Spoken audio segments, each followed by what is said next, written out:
Dialectical Materialism. A Historical and Systematic Survey of Philosophy in the Soviet Union. Gustav A. Cum Licentia Superiorum Ordinis. Part 1 Historical.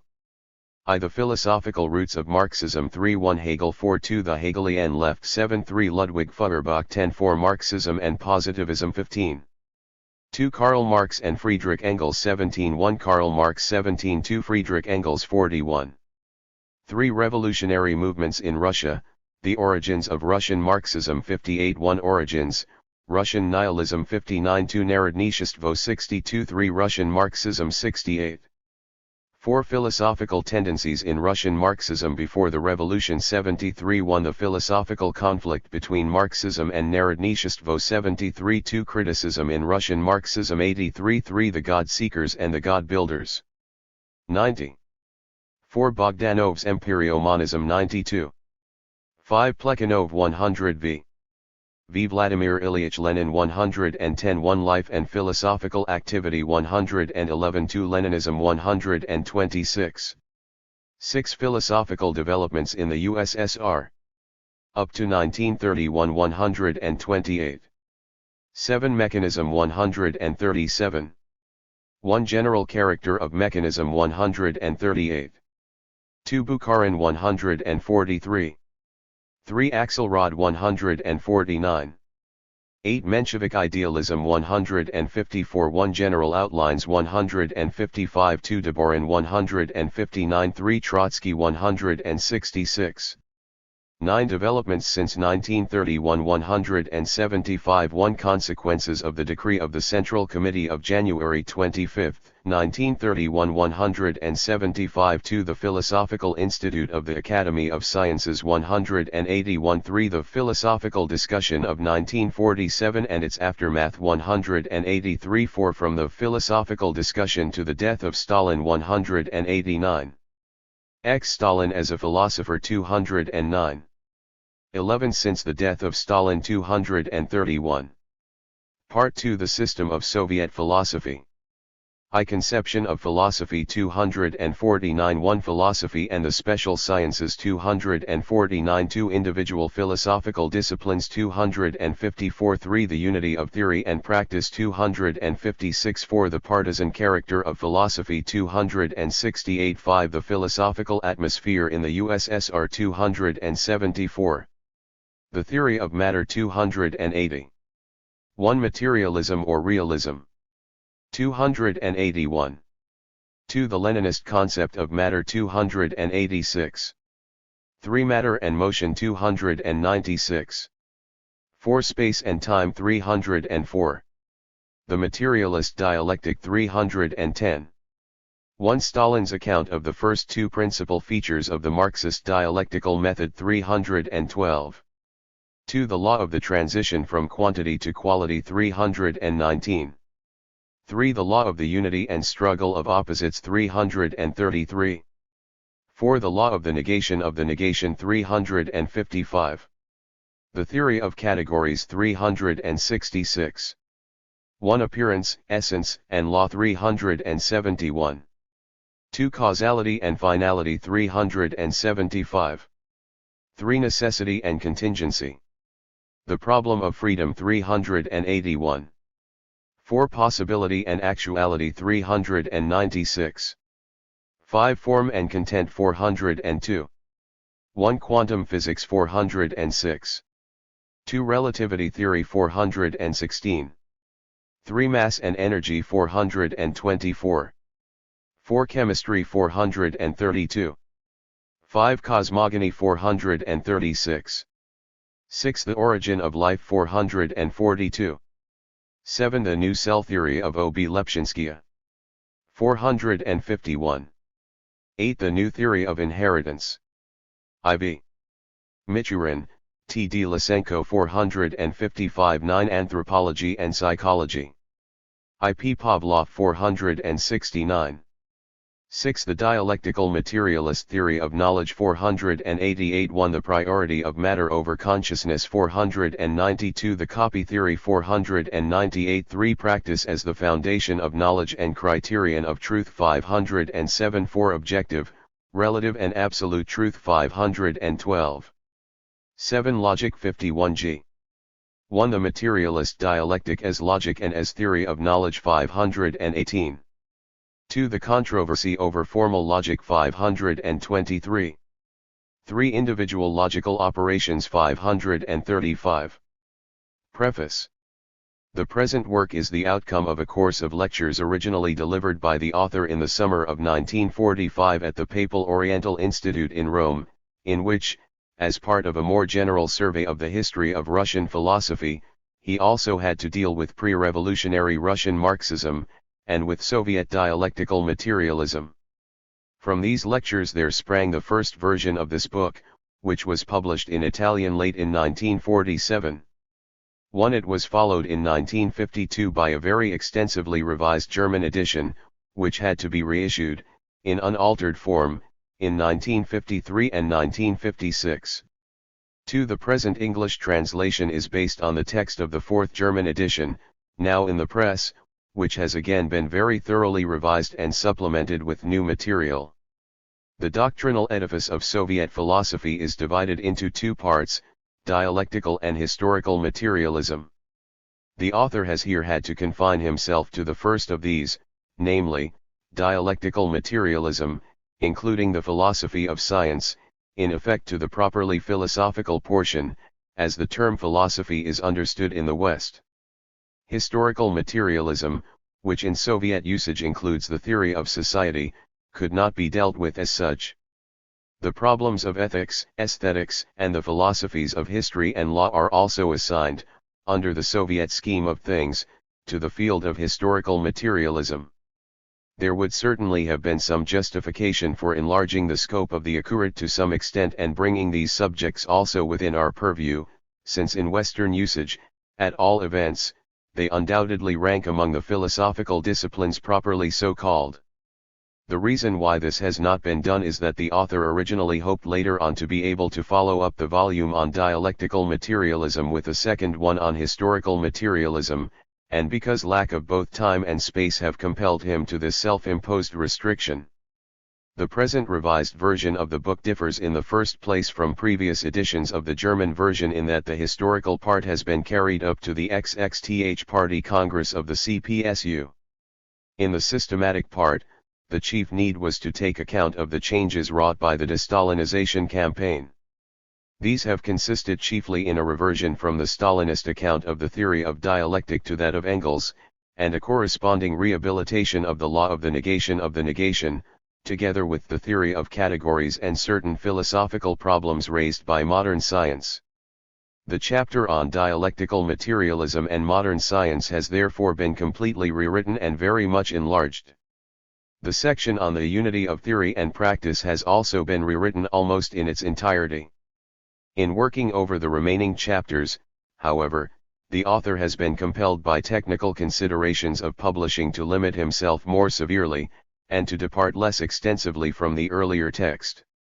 It has therefore proved impossible to revise these portions as much as he himself would have wished. The author thinks it important to point out that he has had to limit himself to the Soviet account of dialectical materialism as the subject matter of his inquiry. The first effect of this is to exclude the philosophical writings of Western communists, which take their inspiration largely from Marx's early writings. The latter are quite consciously and definitely set aside in Soviet philosophy. And short of embarking on an endless task, it has also meant omitting the philosophical literature produced in the Russian zone of Germany, the satellite countries and Red China. Nor has it been feasible to enter here into the complex problem of Titoism. The treatment is divided into two sections, historical and systematic. But the main emphasis falls on the latter. The historical chapters are really designed only to provide the necessary background for understanding of the systematic part, and make no sort of claim to consideration as an original historical inquiry into the philosophical development of Russian Marxism, still less into the origins of Marxist philosophy generally. The main object, in fact, has been to provide an ordered selection of documentary evidence sufficient for an intellectual showdown with Soviet communism. But if such a showdown is not to degenerate into a futile babble of conflicting monologues, the first endeavor of both parties must be to understand the other. This calls, from the outset, for strict objectivity in presentation of the opposing viewpoint and readiness to acknowledge positive merits wherever they are to be found. One could wish, at this point, that the Soviet participants to the discussion had also adopted this attitude. There has, indeed, been a great deal of talk there recently of the need for more serious study of bourgeois philosophy and science. But the object of this has been merely in order to refute them more effectively. Willingness to acknowledge their elements of truth and to learn from them can be found, at best, only in the scientific field, and this primarily on grounds of practical interest. This aim accounts for the predominantly expository character of the book. It also explains its tendency to a certain diffuseness for which the author craves indulgence. The essential features of Soviet philosophy could certainly have been quite fully set out in a far more concise fashion, as has been done by Bochinsky in his excellent book. But owing to the Hegelian terminology of dialectical materialism, a compressed account of this sort can easily leave the reader with an impression of something deeper lurking beneath the individual formulae of this philosophy. Only on a more thorough examination of the philosophical attitudes and arguments propounded in Soviet dialectical materialism does it become evident that this is not the case. More especially does the author believe that only a more detailed account can justify his opinion that in present-day Soviet philosophy there is very little left of real dialectics, and that it consists, rather, of a materialistic evolutionism, decked out in dialectical terminology. So far as the author has adopted a critical attitude, in the systematic part, towards individual tenets of dialectical materialism, he has been guided in principle by the endeavor, not to set out from any preconceived philosophical position, but rather to criticize so far as possible from within. If, in spite of this, his criticism has often run in an almost compulsive fashion along Aristotelian and scholastic lines, he would again attribute this to the fact that owing to the above-mentioned disappearance of true dialectic from the conceptual scheme of Soviet dialectical materialism, the individual categories have again taken on the values they had in the pre-idealist scheme of things, which ultimately goes back to Aristotle, and hence that Soviet philosophy has come to share a common pattern of concepts with the Aristotelian and scholastic tradition, a situation to which we shall revert in more detail in the conclusion. The author regrets that only after completing the text of this new version did he come into possession of the communist rejoinder to the first German edition of this book, which appeared recently in East Berlin, too, and that he has therefore been unable to deal with the counter-arguments it contains. He would also wish to beg the kind indulgence of the English-speaking reader for having been virtually unable to take account of the exceptional wealth of English literature on the subject. But he hopes, by his treatment of original works in Russian, to have rendered a service even to the English-speaking student which may somewhat mitigate this defect. Finally, he would like at this point to express his heartfelt thanks to all who have assisted him in the preparation of this English edition, and more especially the translator, Mr. Peter Heath of Edinburgh, for his able and devoted collaboration, in a lengthy and troublesome task. Rome, November 1957. Part 1. Historical. Chapter I. The philosophical roots of Marxism. Marxism, according to Lenin, is derived from three main sources. The doctrine of Marx is the legitimate successor of the best that was created by humanity in the 19th century in the shape of German philosophy, English political economy and French socialism. *1. The economic and political sources mentioned above cannot be dealt with here. But in order to give a complete picture of the development of Soviet philosophy, it will be worthwhile to enter at least briefly into the philosophical background of Marxism, the more so, since both Lenin and Stalin, as well as Marx and Engels, are continually referring to the materialistic inversion of the Hegelian dialectic. Marxism has prided itself from the beginning on its ancestry in classical German philosophy. "We German socialists," says Engels, "are proud of the fact that we are derived, not only from Saint-Simon, Fourier, and Owen, but also from Kant, Fichte, and Hegel." 2. The German working class movement is the inheritor of German classical philosophy. 3. 4. The philosophical roots of Marxism. An inheritor too, not only in the sense that the founders of Marxist theory were to some extent influenced by this philosophy, but also because German socialism constitutes a direct continuation of the philosophy of the great German masters. The age of merely speculative theoretical philosophy is presumed to have ended, and a new era to have begun, in which its task is not merely to interpret the world, but also to change it. Of all the great German philosophers, neither Kant, Fichte, nor Schelling has had so great an influence on Marxism as Hegel. 1. Hegel. The philosophy of Hegel is the most complete realization of the romantic urge to incorporate all departments of life and culture into a unitary scheme.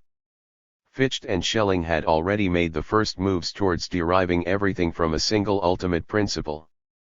Fichte's first principle was the ego, Schelling's the absolute, conceived as a principle of absolute indifference, which is the source of all diversity and multiplicity. But the absolute as a principle of indifference cannot explain the diversity which is supposed to proceed from it. Hegel therefore endeavored so to frame the concept of the absolute that the basis of multiplicity should already be contained in it. In the nature of the absolute itself a pattern would be thereby revealed, such that the multiplicity observable in nature and history would become intelligible as a mere expression and development of this pattern itself. Hegel therefore conceived the absolute as a concrete idea, as a concept unfolding by virtue of its own internal development. All concrete determinations are merely moments and phases undergone by the absolute in its own process of self-development. The means whereby the absolute differentiates itself through its own internal activity is the celebrated Hegelian dialectic. In Hegel's sense of the term, dialectic is a process in which a starting point is negated, thereby setting up a second position opposed to it. This second position is in turn negated, i.e., by negation of the negation, so as to reach a third position representing a synthesis of the two preceding, in which both are transcended, i.e., abolished and at the same time preserved on a higher level of being. This third phase then figures in turn as the first step in a new dialectical process, leading to a new synthesis, and so on. As against the interpretations of Hegelianism current in the Soviet Union and commonly met with in Marxist literature, it must be emphasized that this dialectical process is not considered by Hegel to be in any sense merely a method by which we think. One as can be seen from the presence of a dialectical pattern in the absolute itself, it is definitely taken to be a genuine process in reality as well. With these preliminaries we may now attempt a brief sketch of the Hegelian system. In the first place, Hegel sets before us in his logic the self-development of the absolute, its self-determination by means of the predicates or categories, beginning with the most general and at the same time the emptiest, pure being. From this primary category the self-determination of the absolute proceeds by way of its negation, to the first synthesis which represents the identity of being and non-being. The absolute thereby acquires a determination which then becomes the starting point for a new dialectical step forward. In this way the absolute gradually enriches itself through ever higher degrees of determinacy, until it finally reaches the highest phase of its dialectical development, in which it realizes itself as absolute idea. At this stage the absolute embraces and includes the entire process whereby it realizes and determines itself under the lower categories. One must beware, however, of thinking of this process as a temporal one. It is merely an unfolding of what is simultaneously present in reality, an unveiling of the inner structure of the absolute itself, as it exists prior to the creation of nature and finite spirit. The logic therefore shows us the absolute as it is in itself, prior to the creation of the world, nature, and finite spirit, and independent of these. The second part of the Hegelian system consists of the philosophy of nature which depicts the idea in its self-external aspect, as otherness. But the idea thus outwardly embodied in nature retains a tendency to revert to its own original unity. We therefore perceive in nature an ascent towards an ever higher unity, interconnection, and inwardness. The mechanical, the physical, and the organic represent stages whereby the idea in nature endeavors to regain this unity. Eventually the idea attains this goal, returning from its outer embodiment in nature back into itself, and this returning in upon itself constitutes spirit. Hence the third part follows, the philosophy of spirit, which Hegel again sets forth in 3 stages. The first consists of the doctrine of subjective spirit, in which Hegel deals with psychology and anthropology. In the second phase of his philosophy of spirit he develops his doctrine of the objective spirit, which finds expression in law, morality, and ultimately in their synthesis, ethical life.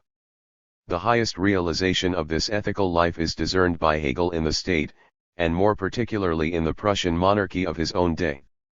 This doctrine of the objective spirit is closely connected with his philosophy of history, which has exercised great influence on more recent philosophy. The culmination of Hegel's system is to be found in the doctrine of absolute spirit. The objective universal spirit does not yet represent the highest stage attainable by the idea in the course of its return to itself, since the universal spirit is not conscious of itself. This occurs only in the synthesis of objective and subjective spirit, which gives rise to absolute spirit. At this level spirit exists not merely in itself, but also for itself. It attains full self-possession. It arrives at this self-knowledge, moreover, in 3 different ways. In art it contemplates its own nature intuitively, in religion it represents this nature by means of imagery, and in philosophy it finally achieves an adequate grasp of this nature by means of the concept. Hence there arise 3 complementary disciplines: aesthetics, the philosophy of religion, and the history of philosophy. Religion and philosophy, according to Hegel, have the same content, the difference lies merely in their mode of expressing it. In religion it takes the form of imagery and historical circumstance, in philosophy, of the concept. Philosophy is the highest stage in the development of spirit, since in it the spirit gains access to itself in a manner adequate to itself, namely in the form of the concept. Since Hegel considers philosophy and religion to have the same content, he makes it his business to offer a philosophical interpretation of Christian dogma, a rationalistic interpretation, naturally, directed against those who would separate knowledge and faith, whether in the name of clerical orthodoxy or rationalistic enlightenment. The philosophy of Hegel is of great significance for Marxism, 2 of its features in particular exercising a powerful attraction on Marxist thinkers. The first of these is its revolutionary dialectical method, the advance beyond negation to the negation of the negation. It is this which constitutes the internal dynamic of the Hegelian system, whereby everything appears to be continually on the move, in process of becoming, and nowhere comes to a stop. But there is also its immense power of synthesis, whereby the whole range of human knowledge is apprehended in all its living unity. This is what Lenin had in mind in describing Hegel's scheme, for all its mysticism and empty pedantry, as a work of genius, the idea of a world embracing, universal, living interconnection of all things one with another.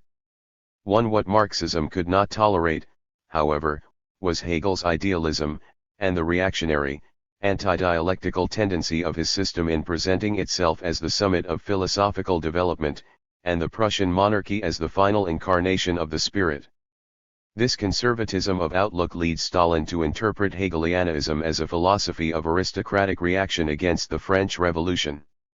2. For Soviet philosophy, the effect of Hegel's idealism upon his dialectic is to violate every single one of the principal features of dialectic laid down by Stalin himself. The real connections in the world are supplanted by intellectual fabrications.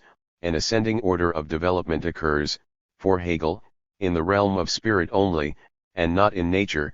The transition from quantity to quality, in Hegel's sense, refers, not to the concrete historical development of the world, but only to the concept of quality as a logical category, and objective contradictions in reality are likewise transformed by him into merely logical contradictions between concepts.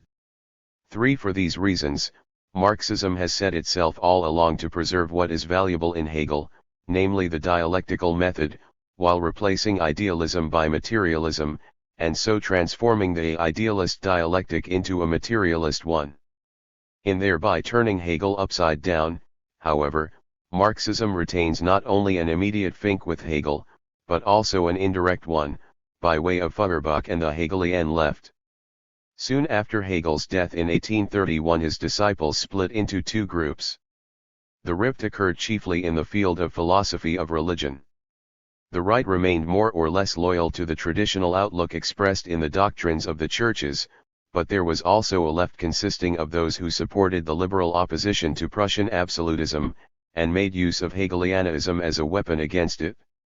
The Hegelian left, led by David Strauss, Bruno Bauer, Ludwig Feuerbach, Max Stirner, and Karl Marx, pointed to the contradiction between Hegel's revolutionary method and the conservatism of his system.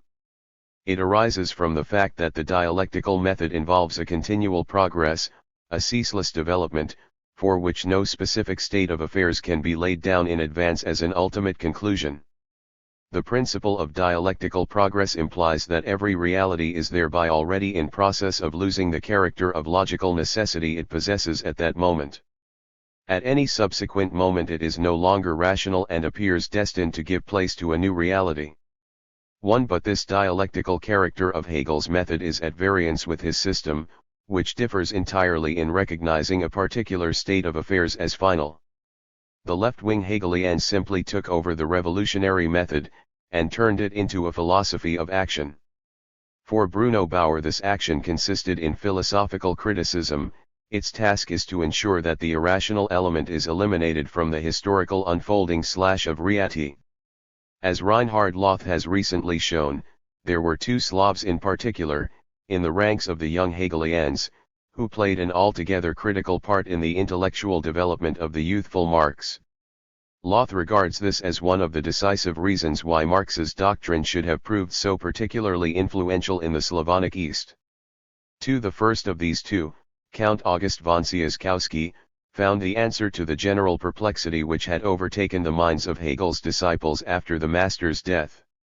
If the absolute spirit has attained to self-awareness in Hegel's philosophy, what is there left for post-Hegelian philosophy still to do? In his book Prolegomena to Historiosophy, Tsieszkowski bases history upon the triad of feeling, thought, and will. In future, reality is to be transformed by will, by action. Practical philosophy, or more properly speaking the philosophy of practice, the most concrete possible influence of the latter on life and social relationships, the emergency of truth in concrete activity, such is the future destiny of philosophy in general. 3. Into the field of political and social activity, the Hegelian philosophy being transformed in the process into a political and social doctrine. Begin with, however, the campaign against the right and political absolutism was opened, not in the political field, but in that of the philosophy of religion, with an attack on the churches and on Christian doctrine. Only later was the struggle against the churches, which were held to be the main pillars of absolutism, extended into a struggle against the Prussian monarchy as well. In addition to Arnold Ruge, one of the leading figures in this struggle was the Russian, Mikhail Bakunin. He is the other Slav among the young Hegelians whom Loth regards as having exercised a decisive influence on Marx's mental development. In his well-known article Reaction in Germany, in the Deutsche Jahrbucher, he attempted to provide a theoretical foundation for the implacable hostility shown by the Hegelian left, not only towards the churches, but increasingly also towards the Prussian state. Thesis and antithesis can only achieve reconciliation in synthesis insofar as the thesis remains capable of forming an organic synthetic whole with the antithesis. But as regards the opposition of freedom and unfreedom, this is at present no longer the case. Hence the thesis must now be simply destroyed by the antithesis. Bakunin then seeks to justify this primacy of the negative for the positive by way of a philosophical deduction, and ends his article with the fiery summons. Let us put our trust, therefore, in the eternal Spirit, who shatters and destroys only because he is the unfathomable and eternally, creative source of all life. The desire to destroy is itself a creative, desire. For Bakunin, therefore, the dialectic has a quite different ground plan from the Hegelian one. The opposites are no longer reconciled in the synthesis. Instead, the thesis is destroyed by the antithesis, the latter is thereby lifted at the same time to a higher qualitative level and becomes the general starting point for the formation of an entirely new reality, which Bakunin took to be embodied in democracy. The victory of democracy will be not merely a quantitative change, but a transformation of quality, a new, living, and genuine apocalypse, a new heaven and a new earth, a young and splendid world, in which all present discords will be resolved in a harmonious unity. 2. 10. The philosophical roots of Marxism. Tsiolkovsky's ideas are operative in the Marxian doctrine of practice. Bakunin's antithetical dialectic may be traced wherever Marx envisages the proletariat in the role of a gravedigger, whose task it is to eliminate the class enemy and so bring about a new earth, a qualitatively different kind of reality, in which all antisocial tendencies will have been erased from the new man, where selfishness and crime exist no longer and where work has become the first necessity of human life. 1. 3. Ludwig Feuerbach. Of all the left Hegelians, it was certainly Feuerbach who exercised the greatest influence on the intellectual development of Karl Marx. Originally a follower of Hegel, he finally severed his connection in 1839, though without ever being able to free himself entirely from the influence of his master. His objection to Hegel's system is based on a weakness in its philosophy of nature. Here, Hegel's attempt at a general deduction of the infinite variety of individual objects in nature had encountered a barrier which it could not get over. Hegelianism, as Feuerbach saw it, had certainly been able to provide an account of nature in general, as outward embodiment of the idea, and to derive from it forms and laws of a highly general kind, but it had not succeeded in deducing a priori the infinite multiplicity and diversity of individual concrete instances. Hegel had seen in this a lack of congruence between reality and the concept, which he entitled the contingency of nature, ascribing it, not indeed to a weakness of the concept, or of philosophy, but to the weakness of nature, which thereby betrays its subserviency in relation to spirit. 2. Feuerbach reverses this relationship, taking it, not that reality is inadequate to the concept, but rather that the concept is inadequate to reality. In Critique of the Hegelian philosophy he sees it as a major flaw in the dialectic that inflows for succession but not coordination, to neu but not space. Hence TF can justify history, but not nature. Hegelianism, with its historical approach, is incapable of accounting for nature, cannot understand it, and therefore regards it as contingent. But in actual fact this contingency is the true reality, since all the laws of nature deduced by Hegel a priori can only have meaning in application to concrete cases. The individual, on the other hand, can never be deduced at all. The essence of nature therefore resides in these individuals with which Hegel's doctrine is incapable of dealing. But if a philosophy cannot comprehend the individual, it ought to be rejected. In this way Feuerbach, having first supported Hegel, later turned against him. But he also took a further step. True reality, he holds, is the individual, the singular, nature, the universal, the idea, spirit, are correlative to these. In his outlines for a philosophy of the future he argues that only the sensory individual is real, and the universal merely an illusion on the part of the individual. Here again he inverts the Hegelian thesis.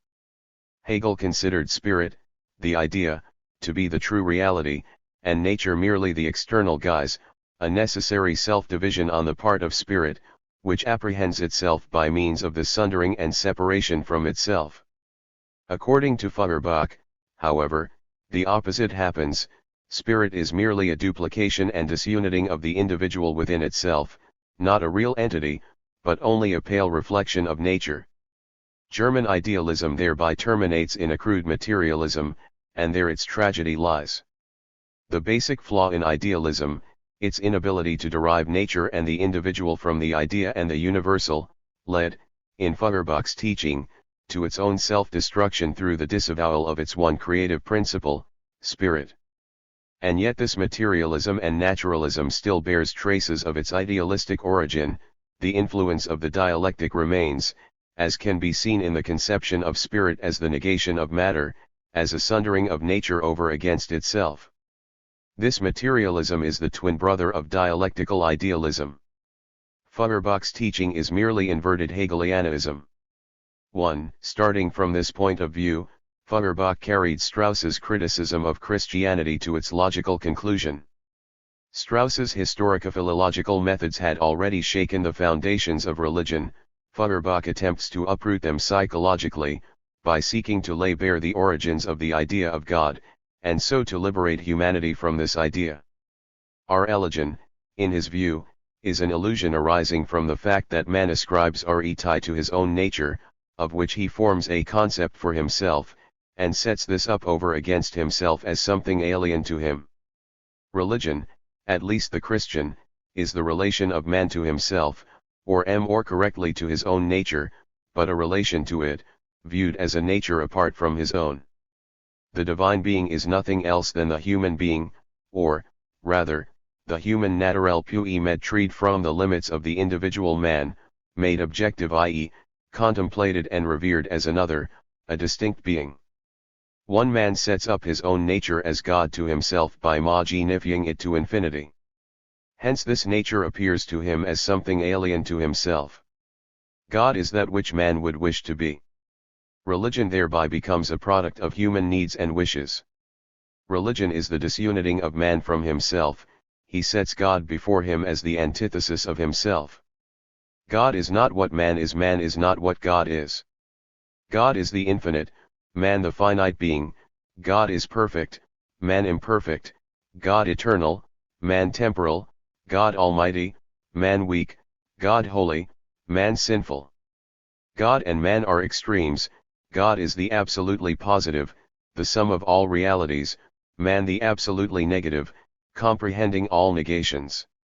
2. The urgent need at present, however, is to transform this God back into man. God being in reality nothing other than man, he must be remade into the true, rational, philosophical man. Theology is to be transformed into anthropology, but anthropology of a philosophical kind.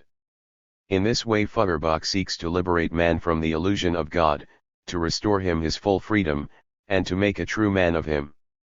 The aim of my writings and lectures is this, to turn men from theologians into anthropologists, from lovers of God into lovers of humanity, from candidates for the hereafter into students of the here and now, from lackeys of a heavenly and earthly monarchy and aristocracy into free, self-respecting citizens of the world.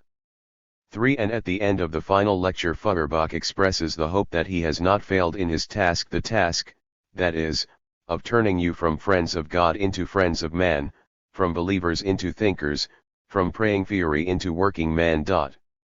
From Christians, by their own admission and belief half animals and half angels, into men, into complete men. 4. Feuerbach's atheistic humanism here takes on a religious note. Our relation to religion is therefore not a merely negative, but a critical one. We only separate the true from the false. But that which in religion holds the first place, namely, God is, as we have shown, in itself and according to truth, the second, for it is only the nature of man regarded objectively, and that which to religion is the second, namely, man must therefore be constituted and declared the first.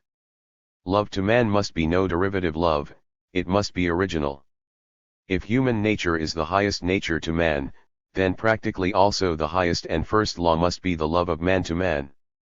Homo homini deus est. This is the great practical principle, this is the axis on which revolves the history of the world. The relations of child and parent, of husband and wife, of brother and friend in general, of man to man, in short all the moral relations are per se religious. 1. And when Feuerbach says of himself, in his philosophical fragments, God was my first thought, reason my second, and man my third and last, 2. The implication is that his humanism has never quite renounced its religious origins. Man is man's God, and other such sayings confirm the irony of Stimmer, who described Feuerbach as a pious atheist. 3. The remark is more than a mere witticism, for the religious problem is the central issue in all Feuerbach's thinking. Bulgakov applies to him a saying of the hero in one of Dostoevsky's novels, God has been tormenting me all my life. For Feuerbach says of himself, indeed, in the lectures on the nature of religion delivered towards the end of his life, Apart from this difference among my writings, they all, in the strict sense, have one and the same object, one and the same thought and endeavor, one and the same theme. That theme is religion and theology, and everything connected therewith.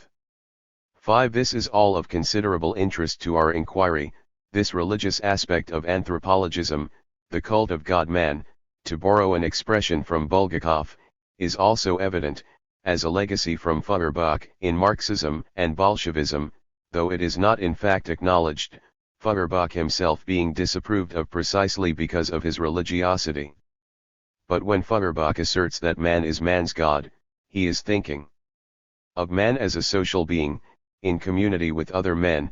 Man by himself is human, man and man together the unity of I and thou is divine. 1. So much for Feuerbach.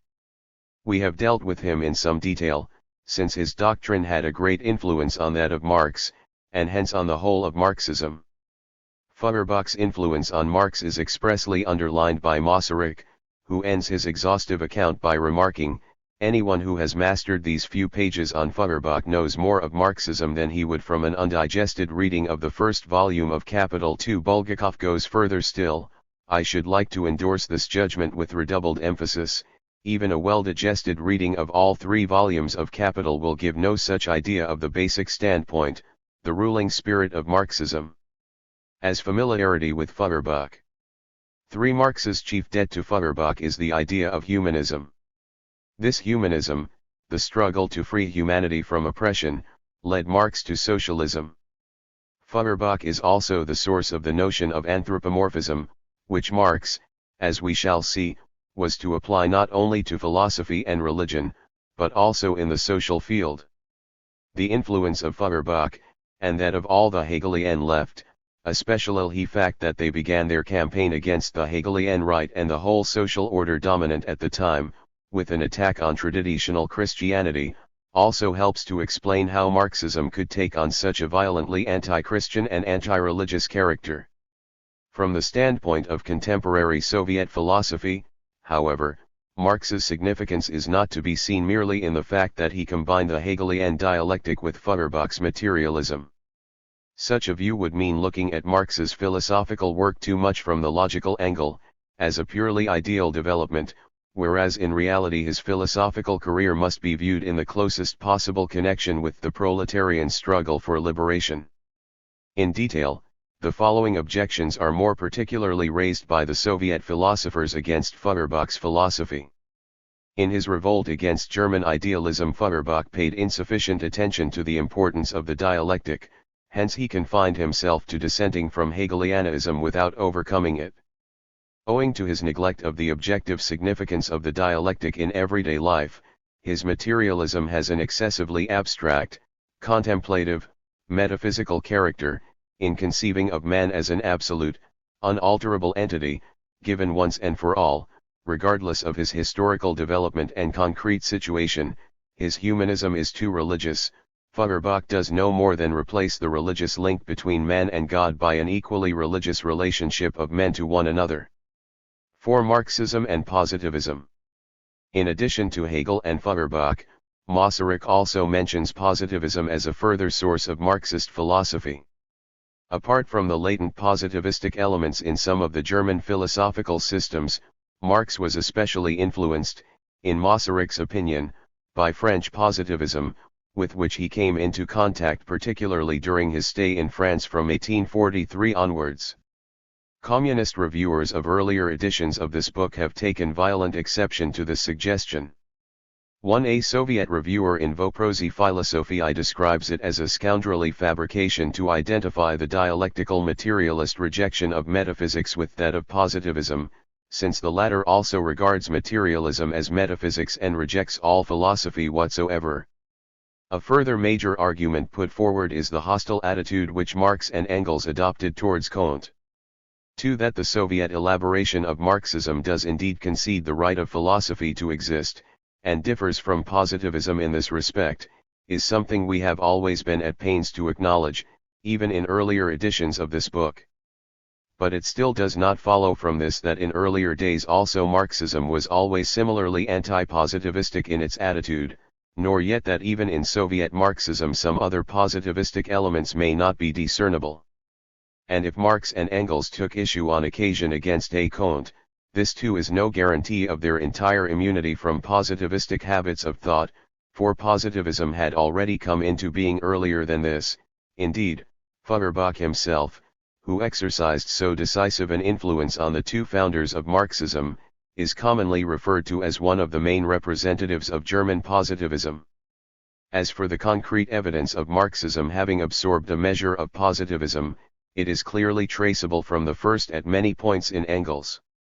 Thus many passages in his writings evince a tendency to dissolve philosophy into the special sciences, as when he says, for example, in Anti-Diering, "It is in fact no longer a philosophy, but a simple world outlook which has to establish its validity and be applied not in a science of sciences standing apart, but within the positive sciences." We shall have to return to this matter in more detail in Part 2. A second similarity between Marxist philosophy and positivism consists in their common aversion for unchanging metaphysical entities and restriction of attention to the perpetually changing flux of facts or appearances. In spite of this, dialectical materialism endeavors to validate the category of essence as well as that of appearance. But we shall see more explicitly in Part 2 how impotent it is to give a concrete account of this category, based on the denial of any unalterable essentiality in things, such as would guarantee a certain stability throughout all change. But dialectical materialism, again like positivism, is concerned only with the dynamic aspect and pays insufficient regard to the static element, that which persists in all change and development. The result, despite all the renunciations of positivism, is a constant oscillation between anti-positivism and certain positivistic positions, an indeterminacy which will often emerge in the course of our survey. Chapter 2. 1. Karl Marx.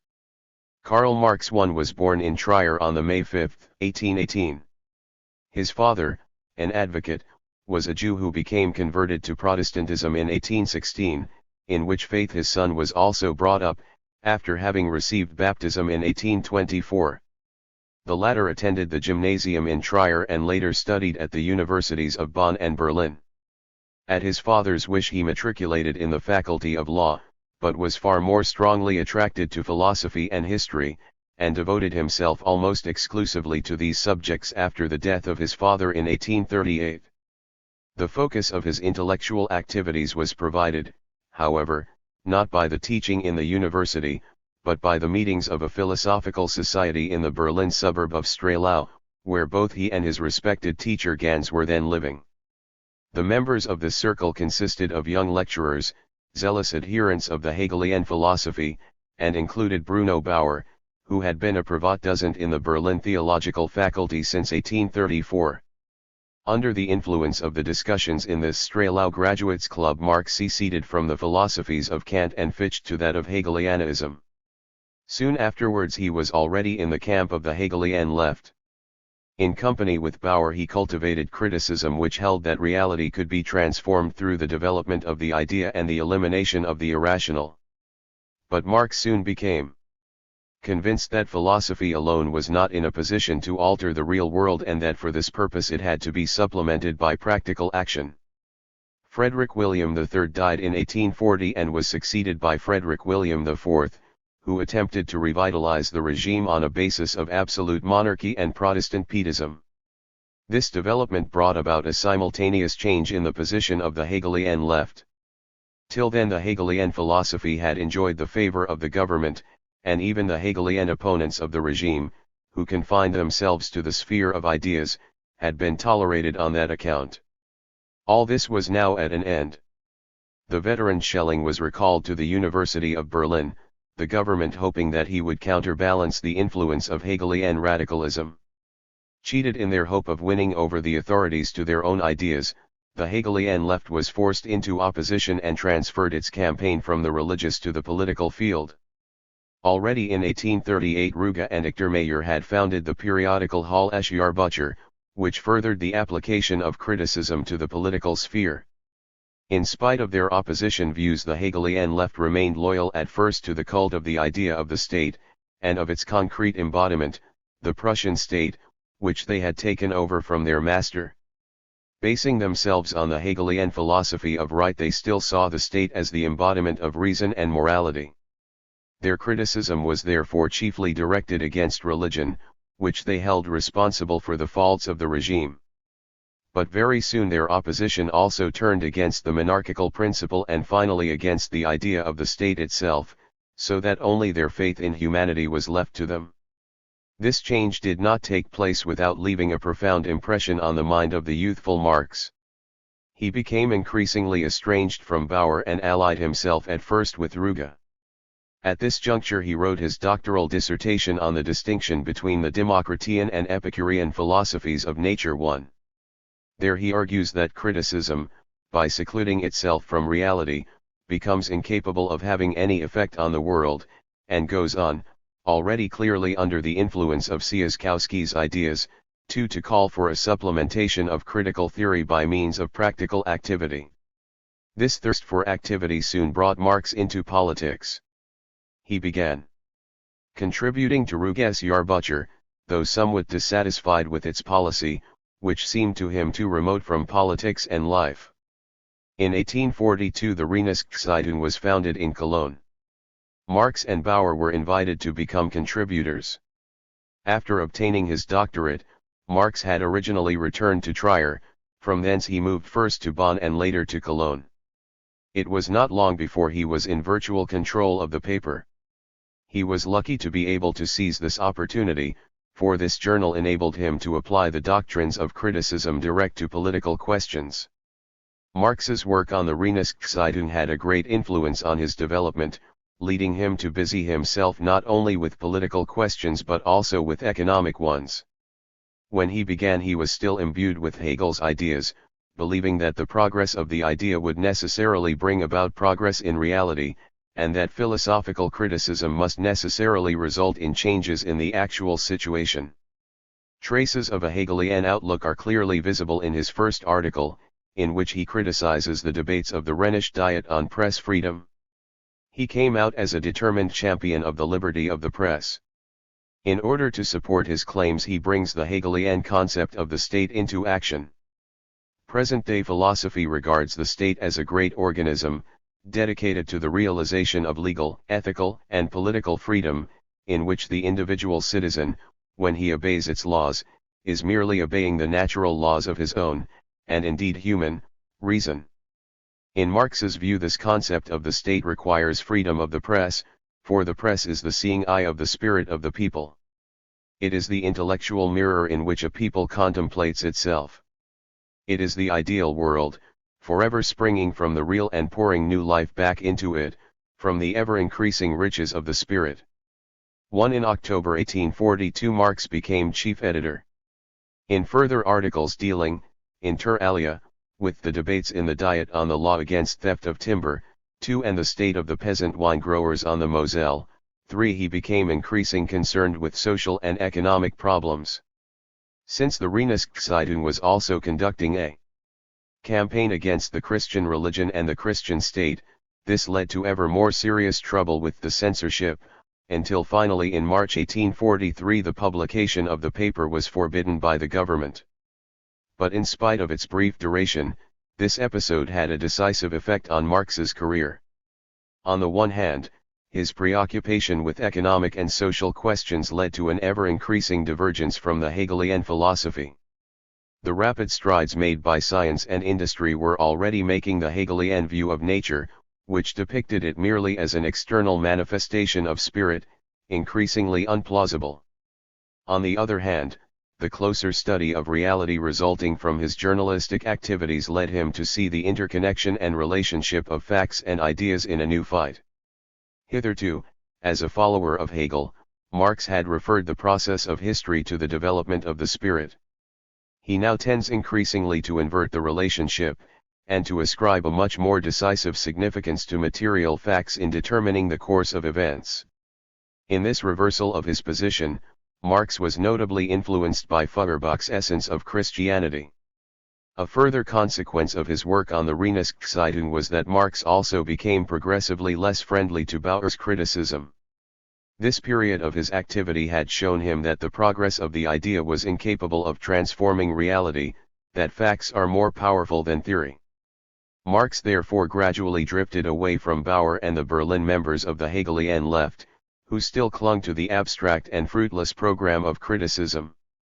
His attitude of opposition to Bauer's criticism was later responsible for a joint work by Marx and Engels, The Holy Family. The banning of the Reinigungszeitung opened a new period in Marx's intellectual development, leading to the formulation of the materialistic conception of history and the gradual completion, under the influence of Hess, White Fing, Stein and Engels, of his conversion to communism. What now preoccupied him was the problem of the state. His criticism of the debates of the Rhenish Diet had shattered Marx's Hegelian conception of the state as an instrument for the realization of a just and rational order of society. He was now inclined, rather, to see the power of government as a tool of private interests. This led him to undertake a critical examination of the Hegelian philosophy of the state, on which he had hitherto relied. The result was an essay, The Critique of the Hegelian Theory of Constitutional Law, one which he probably composed in the summer of 1843. Hegel's political philosophy had expounded the theory of the objective or universal spirit as expressed in law, morality, and ethical life. Hegel considered the ethical life to be realized in society, initially at a lower level, in the family and civil society, and then at a higher stage in the state. Just as, elsewhere in Hegelianism, the idea constitutes the inmost essence of nature and spirit and thereby determines a priori the whole development of being, so in the field of ethical life the state represents the highest realization of the idea, previously incarnate in more imperfect fashion in the family and civil society, and now conscious of its own true essence in the state. The state is therefore in no sense a product of society, on the contrary, society and its political, legal, and social arrangements are conditioned a priori by the state. Marx protested against this point of view. For him it is the family and civil society that are primary, it is they that are the real components of the state, the latter existing only in so far as they do. In Hegel, on the contrary, the condition figures as the conditioned, being governed by the idea. The idea becomes the only genuinely dynamic element, the subject, whereas the true subject, family and civil society, becomes the predicate, and merely appears as a further determination of the idea. Marx's objection to Hegel is that he everywhere treats the idea as subject, and converts what is actually the real subject into the predicate. Politics thereby becomes for him a branch of logic. Marx calls this conversion of subject and predicate mystification, and it leads him to set about inverting Hegel, whereby the latter, who is standing on his head, is to be set once more upon his feet. In consequence of this mystification Hegel put state and civil society in opposition, as the collectivity in and for itself, versus the particular interests of private individuals. But such an opposition is irreconcilable, in Marx's view, with the true idea of collectivity and the true idea of the community. For in a true state the collectivity should not be regarded as something over and above the domain of real individual life, as a special sphere of its own in addition to the private sphere of the individual. In a true state the real existent, the true subject, the citizen, should also appear at the same time as an embodiment of the collectivity, as a socialized human being. In Hegel, however, the state becomes an abstract collectivity which is ultimately not a genuine collectivity at all, but a thing apart, distinct from the fief of the people and opposed to it as a governing institution and a bureaucracy. In contrast to the real, material fief of the individual, the state thereby becomes something external, alienated. This alienation from the true essence of man is responsible for the fundamental contradiction obtaining between reality as it now is, and the true idea of social life. In a true state this opposition between the private affairs of the individual and the public affairs of the community is transcended, each individual becoming a collective being, a socialized man, and man a genuine member of the species. This is true democracy, in which man is no longer subjected to a social order that is alien to him, the political state has vanished, withered away. Here we have the first foreshadowing of that idea of the classless society which Marx was later to identify as the essence of true democracy. Marx also directed his criticism against a particular feature of Hegel's social philosophy. Hegel took the view that private property was the basis of civil society. Political and social inequality seemed to him both normal and necessary. Marx rebelled against this theory, being inclined, rather, to consider private property more and more as the basic evil of society and the modern state. Marx's criticism of Hegel's theory of the state is therefore in the last resort a transference of Feuerbach's anthropologism into the political and social field, just as Feuerbach, in the field of religion, had seen in the idea of God an alienation of human nature, so Marx, in the social field, sees in the state an alienation of the collective nature of society, of social man. In order to regain possession of its own nature, therefore, humanity cannot rest content with abolishing religion. Along with religion it must also get rid of the state, to which society has given up its own substance and collective life and the people its powers and rights. It is a question once more of reversing the Hegelian order of things, and treating the people, civil society, as subject and the state as an attribute or object. Here, however, Marx does not go on, as yet, to insist on communism. He poses the problem without offering a solution. His proposed reforms are still conceived, meanwhile, within the framework of a social democracy. He was merely demanding the abolition of the monarchy, without recognizing the state as such as an instrument for the establishment of class oppression and tyranny. In the autumn of 1843 Marx settled in Paris in order to join Ruge in editing the periodical Deutsch-Französisches Jahrbuch. Only one number appeared, however, in which Marx published 2 articles, Criticism of the Hegelian Philosophy of Right, 2 and a review of 2 of Bauer's writings, on the Jewish question. In the first article Marx once more applies Feuerbach's anthropological principle to the social field. Religion is created by man, according to Feuerbach, in that he sets up an illusory world into which he projects what the real world has denied him. Marx poses the problem as to why man creates an illusory world of this sort, and he finds his explanation in the fact that society as it stands at present is an inverted world. Man, to be sure, is no abstract being, squatting outside the world. Man is the world of men, the state, society.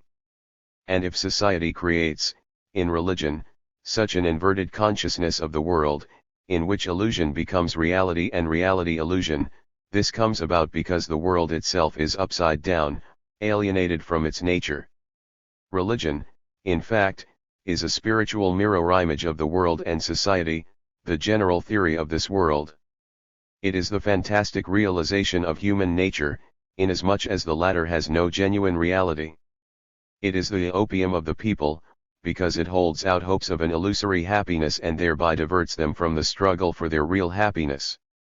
The campaign against religion must therefore be enlarged in Marx's view, into a campaign against the inverted world which has brought religion into existence. The criticism of heaven must become the criticism of earth, of law and of politics. As things stood in Germany at that time, however, the indictment of society and the state necessarily became, for Marx, an indictment of philosophy. Germany might be backward in the political and social sphere, but in the field of philosophy, the harbinger of the future, it yielded nothing to France and England, the most progressive countries in the world. And yet a twofold error has been committed in regard to this philosophy. In the present critical struggle between philosophy and the real world, one party cleaves to philosophy. Their error consists in believing it possible to make philosophy actual without transcending it. The other party, the practical politicians, stand opposed to philosophy and seek to negate it. As against them Marx sums up his own position in a formula which affords a deep insight into the extent to which his intellectual outlook is still entirely under the Hegelian spell. You cannot transcend philosophy without making it actual. Now this actualization of philosophy comes about, according to Marx, because criticism poses problems which can only be solved by practical activity, political action. For the weapon of criticism cannot replace the criticism of weapons, material force must be overthrown by material force. But theory, too, becomes a material force, as soon as it takes hold of the masses. In yet another sense, therefore, practice outweighs theory, the material circumstances decide the theory which is to achieve actualization. Revolutions in fact require a passive element, a material foundation. Theory becomes realized among a people only insofar as it represents the realization of that people's needs. It is not enough that the thought presses towards realization, reality itself must press towards the thought. We see how reality, in Marx's thought, comes increasingly to the fore at the expense of philosophy and the idea, and tends to be regarded as the determining factor in historical development. The transcending of philosophy, its actualization, is not to be thought of, in Marx's sense, as the work of the philosophizing spirit, but as the original handiwork of reality itself. At the bottom of this notion there still lies the idealist view, that it is the task of history itself to establish the truth of contemporary life, to actualize philosophy, or the idea, in the course of its own progress. One other idea in this brief article is of cardinal importance in Marx's development of the materialistic conception of history. Owing to the special conditions obtaining in Germany, it is not possible there, as it was in France, to complete the transformation and emancipation of society in stages, by means of a partially political revolution. In Germany, universal emancipation, brought about by a social revolution, is the conditio sine qua non of every partial emancipation. This total emancipation will be the work of that social class which is most sorely oppressed, robbed of all its rights and possessions and incapable of emancipating itself without thereby emancipating all other spheres of society as well, which represents, in a word, the complete loss of mankind, and can therefore only redeem itself through the complete redemption of mankind too, namely, the proletariat. The proletariat will make the abolition of private property, which is in fact forced upon it, into a principle, and thereby emancipate the whole of society, so that egoism and social injustice are utterly eliminated. The influence of Bakunin's antithetical dialectic is particularly in evidence here. Like Bakunin, Marx sees the proletariat as the moment of antithesis, the negative pole in the dialectical process of mankind's development. For Bakunin, the negative is committed to the task of destroying the positive, in so doing it is itself transcended as a negative, undergoes a qualitative renewal, inasmuch as it becomes a being on its own account and an all-embracing principle, and thereby ushers in a young and splendid world in which all discords are resolved in harmonious unity. So too with Marx, the opposites here are private property and the proletariat. The task of the proletariat is to abolish private property, it thereby itself undergoes a qualitative change, ceases to be a proletariat, and in emancipating itself ushers in the ultimate and total emancipation of all mankind and hence a complete transformation of the entire world. One having imitated Feuerbach in overturning Hegel, and setting up nature instead of the idea as the primary reality, Marx already displays in this article an evident tendency to incorporate philosophy into history. For the moment, however, it still retains an independent significance. In the subsequent article, on the Jewish question, he goes a step further and abandons the attempt to ascribe to philosophy a distinct and active role in social development. Marx attacks the thesis of Bauer, who had held the political emancipation of the Jews to be contingent on their religious emancipation, their abandonment of Judaism. Both religious and political emancipation are insufficient from Marx's point of view. True emancipation must have a social character. It will come about through the political man, the citizen, returning to his fellows as a member of civil society, giving up his egoistic manner of life in order to achieve a collective, social life. Just as humanity must recover the ideal essence of itself it has projected upon heaven, so civil society must recover the ideal essence of itself it has located in the state. Hence, the social emancipation of Judaism becomes the emancipation of society from Judaism, whose nature Marx here equates with capitalism. What is the secular basis of Judaism? Practical needs, egoism. What is the secular cult of the Jew? Huckstering. What is his secular god? Money. The emancipation of the Jews in its last significance is the emancipation of mankind from Judaism. 2. The basic theme of both these articles is the application of Feuerbach's anthropological principle to society. Religious and political emancipation alone are not enough. Religious radicalism and political liberalism are powerless if they do not press on towards the transformation of society itself. The basic evil of the latter lies in the egoism engendered by private property. To such a society Marx opposes the ideal of a communistic society in which private property is eliminated and the aims of the individual coincide with those of the community. The transformation of society is thought of as occurring dialectically, by means of a total revolution, the decisive role being played by the proletariat. But although in the first of these two articles the thesis and antithesis of this dialectical process still appear in both logical and metaphysical form, in that philosophy still plays an essential part, the thinker being regarded as an ally of the proletariat, in the second article the dialectic figures exclusively as an economic and social process. The development of the idea is completely absorbed into the development of reality, and from now on philosophy no longer plays an independent or active role in the process of social development. We are carried a step further towards the final notion of the materialistic conception of history in the economico-philosophical manuscripts of the year 1844 in which Marx is no longer thinking of law, morality, and the state in relation to society, but is already examining their economic basis and attempting to show that political economy is the key to all moral, political, and social problems. This work represents to some extent a logical continuation of the two articles already referred to. In these Marx had argued that society must resume the nature which it has alienated to the state. It is now a question of showing how this alienation has come about, and the manner in which it is to be transcended. The attempt to grapple with these issues led him into the problems of political economy. His procedure is founded once more on a criticism of Hegel, this time a critique of the Hegelian phenomenology. Hegel's great service is to have shown that all development has a dialectical character, proceeding by an alienation which is thereafter transcended. The idea realizes itself by alienating itself, becoming estranged from its own content, only to recover it gradually once more by a progressive transcending of the alienation, through which it becomes aware of how its own substance is constituted. In applying this dialectic to man, Hegel had rightly seen him as the product of a process of self-creation, resulting from the alienation of his substance into an object foreign and external to himself, and the transcending of this alienation through recognition of the object as an expression of his own activity, of himself. Hegel, in other words, had conceived of man as a product of his own exertions. Marx points to a twofold defect in this view of Hegel's.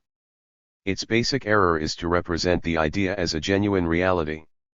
Movement and activity are identified with the development of self-consciousness. The only exertions Hegel knows of are spiritual exertions, and he therefore knows nothing of the concrete, real activity of men, disclosed to the senses. Since man is essentially self-consciousness, the product of his activity, namely, the alienation of consciousness into the object and its subsequent transcending of this, remains, therefore, something abstract and unreal. This involves a further deficiency in the Hegelian view.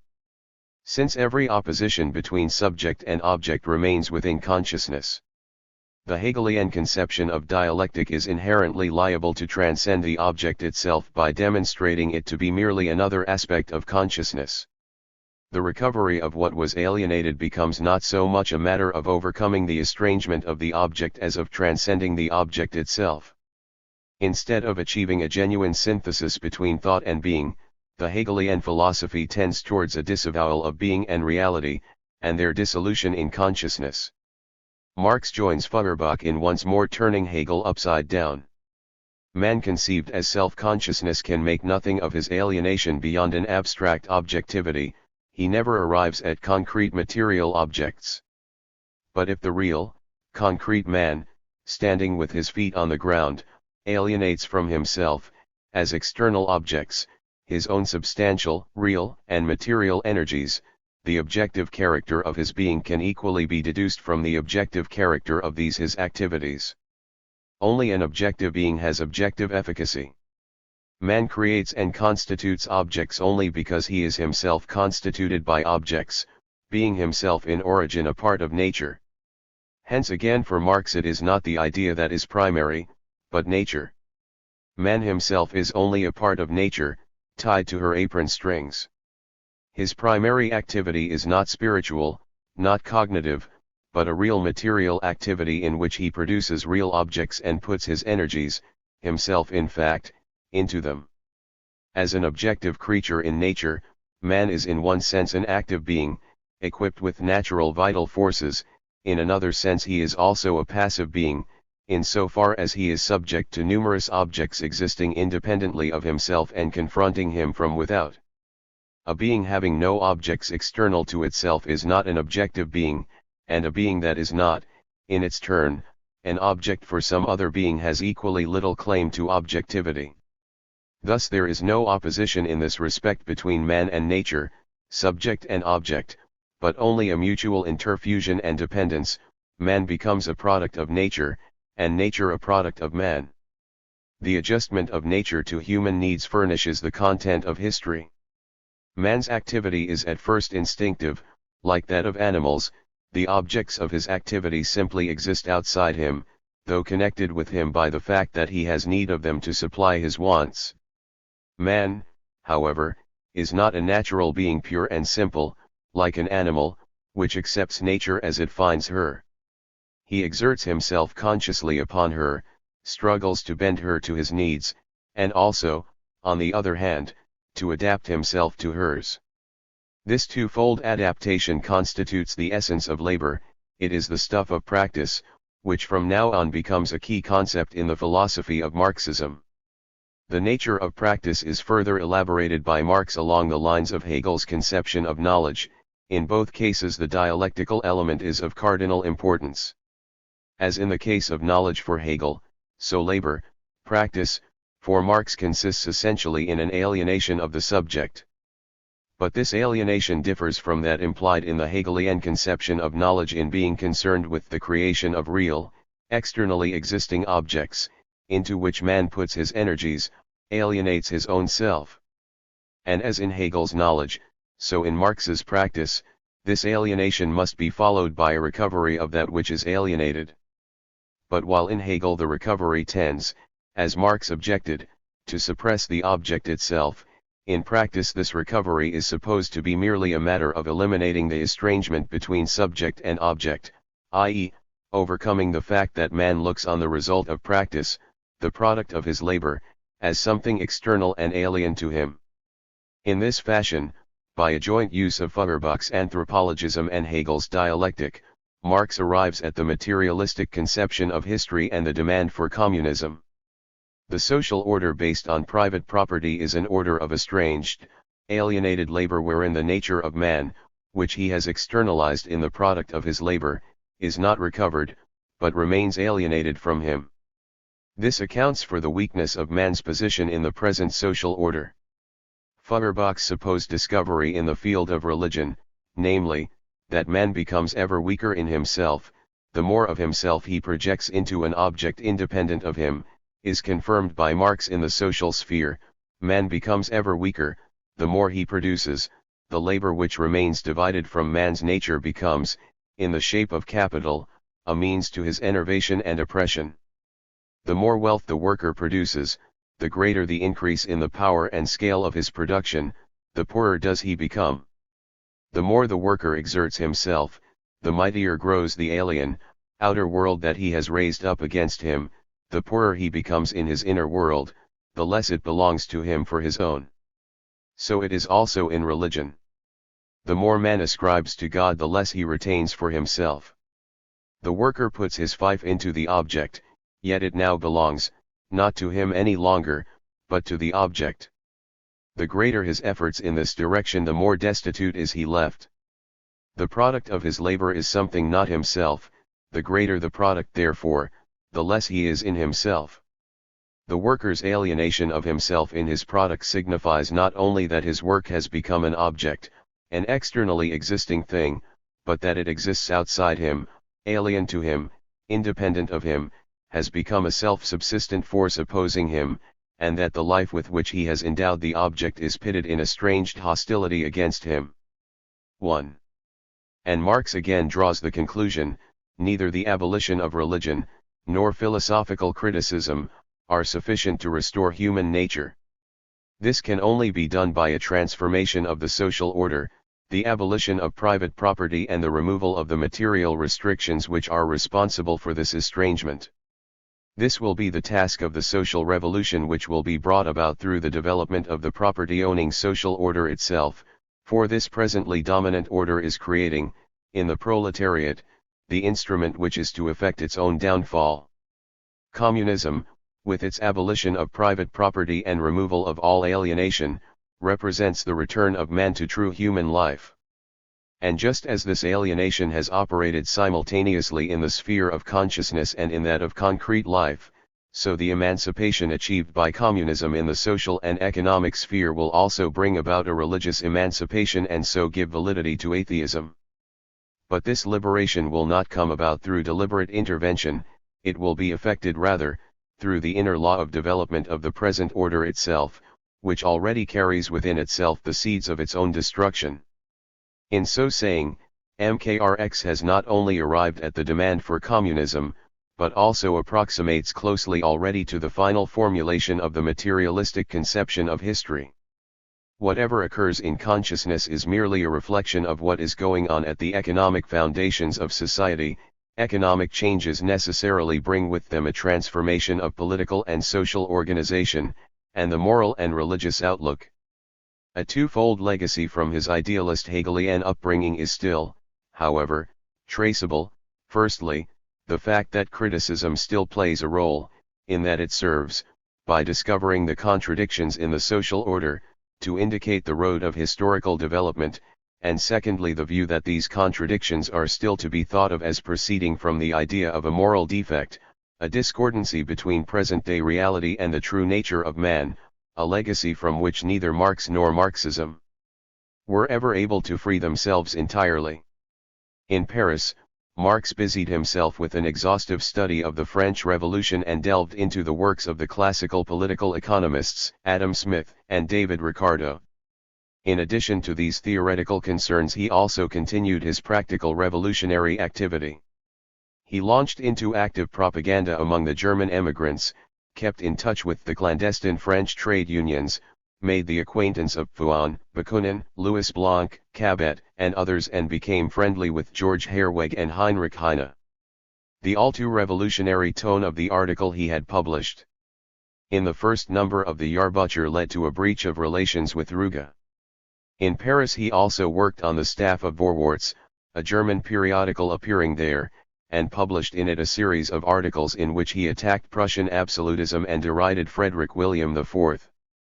In August and September 1844, Friedrich Engels, en route from England on one of his journeys, spent 10 days in Paris, which marked the beginning of his intimate friendship with Marx. Both found themselves in complete agreement on all theoretical questions, and remained friends and collaborators for the rest of their lives. After a discussion about the intellectual tendencies of their common friend Bauer, they decided to work out a rejoinder to his theory. Engels hastily sketched out his ideas on the subject and left it to Marx to carry them out and complete them, and to prepare the work for the press. It grew under the latter's hand to 200 pages. The original title was meant to be a critique of critical criticism, but it was changed at the instance of the publisher to the Holy Family, or Critique of the Critical Critique.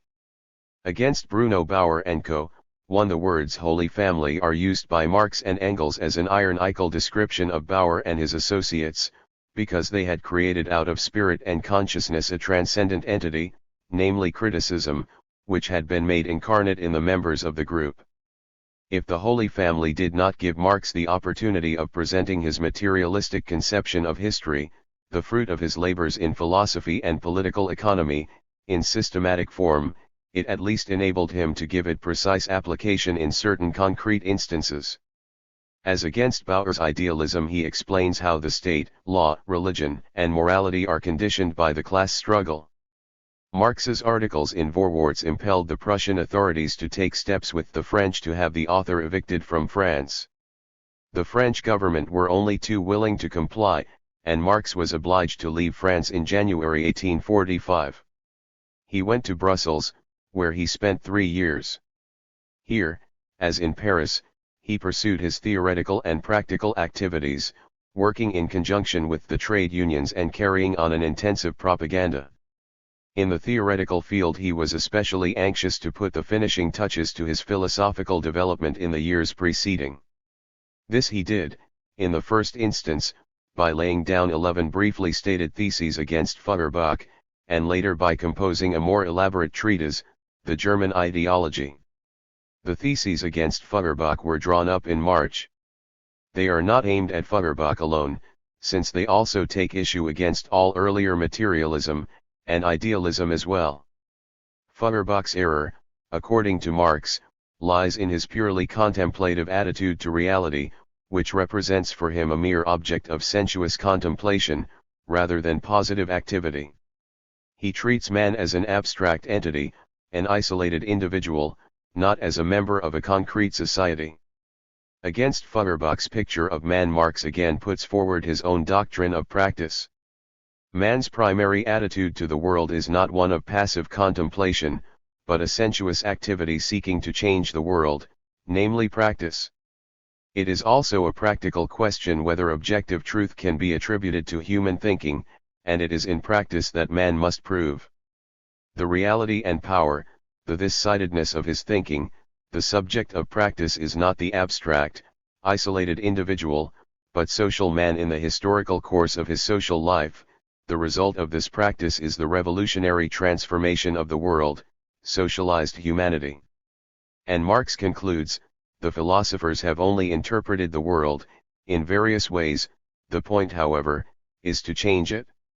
Engels having arrived in Brussels in 1845, Marx collaborated with him in an attempt to give an account of their philosophical development hitherto, in the shape of a criticism of the whole of post-Hegelian philosophy. The result was a comprehensive work entitled The German Ideology. A criticism of recent German philosophy as represented by Feuerbach, Bauer, and Stimmer, and of German socialism in the works of its various prophets, 1846. It never found a publisher, and was first printed in the Soviet Union by Ryazanov, the German version in 1932 and the Russian in 1933. It contains criticism of Bauer, Feuerbach, Stirner, and the true socialism of Grun, as well as of Proudhon's socialism and the popular communistrophy of Weitling. With this work the philosophical development undergone by Marx, from Hegelianism to historical materialism, can be regarded as ended. The very starting point of the book is based on the materialistic conception of history. It sets out from man as a real, active being, and from his real life process the development of the ideological reflexes and echoes of this process is likewise derived. To this approach is merely the application of a general law which dialectical materialism regards as basic to any materialistic view of pendant edition of his Ludwig Feuerbach. The world, consciousness can never be anything else than conscious existence. Life is not determined by consciousness, but consciousness by life. When the authors speak of life in this context, it can be seen from subsequent passages that it is the concrete relationships of production that they have in view. The above quoted formula therefore falls into place beside a later one, which ranks as the classic expression of the basic principle of historical materialism. It is not the consciousness of men that determines their being, but, on the contrary, their social being that determines their consciousness. Marx and Engels subsequently go on to criticize earlier, and especially German, philosophy. They consider it the main fault of German thinkers that, instead of inquiring into men at work in reality, they concern themselves with abstract fabrications, so that their thoughts wander in the realm of pure spirit, and they come to think of the religious illusion as the moving force of history.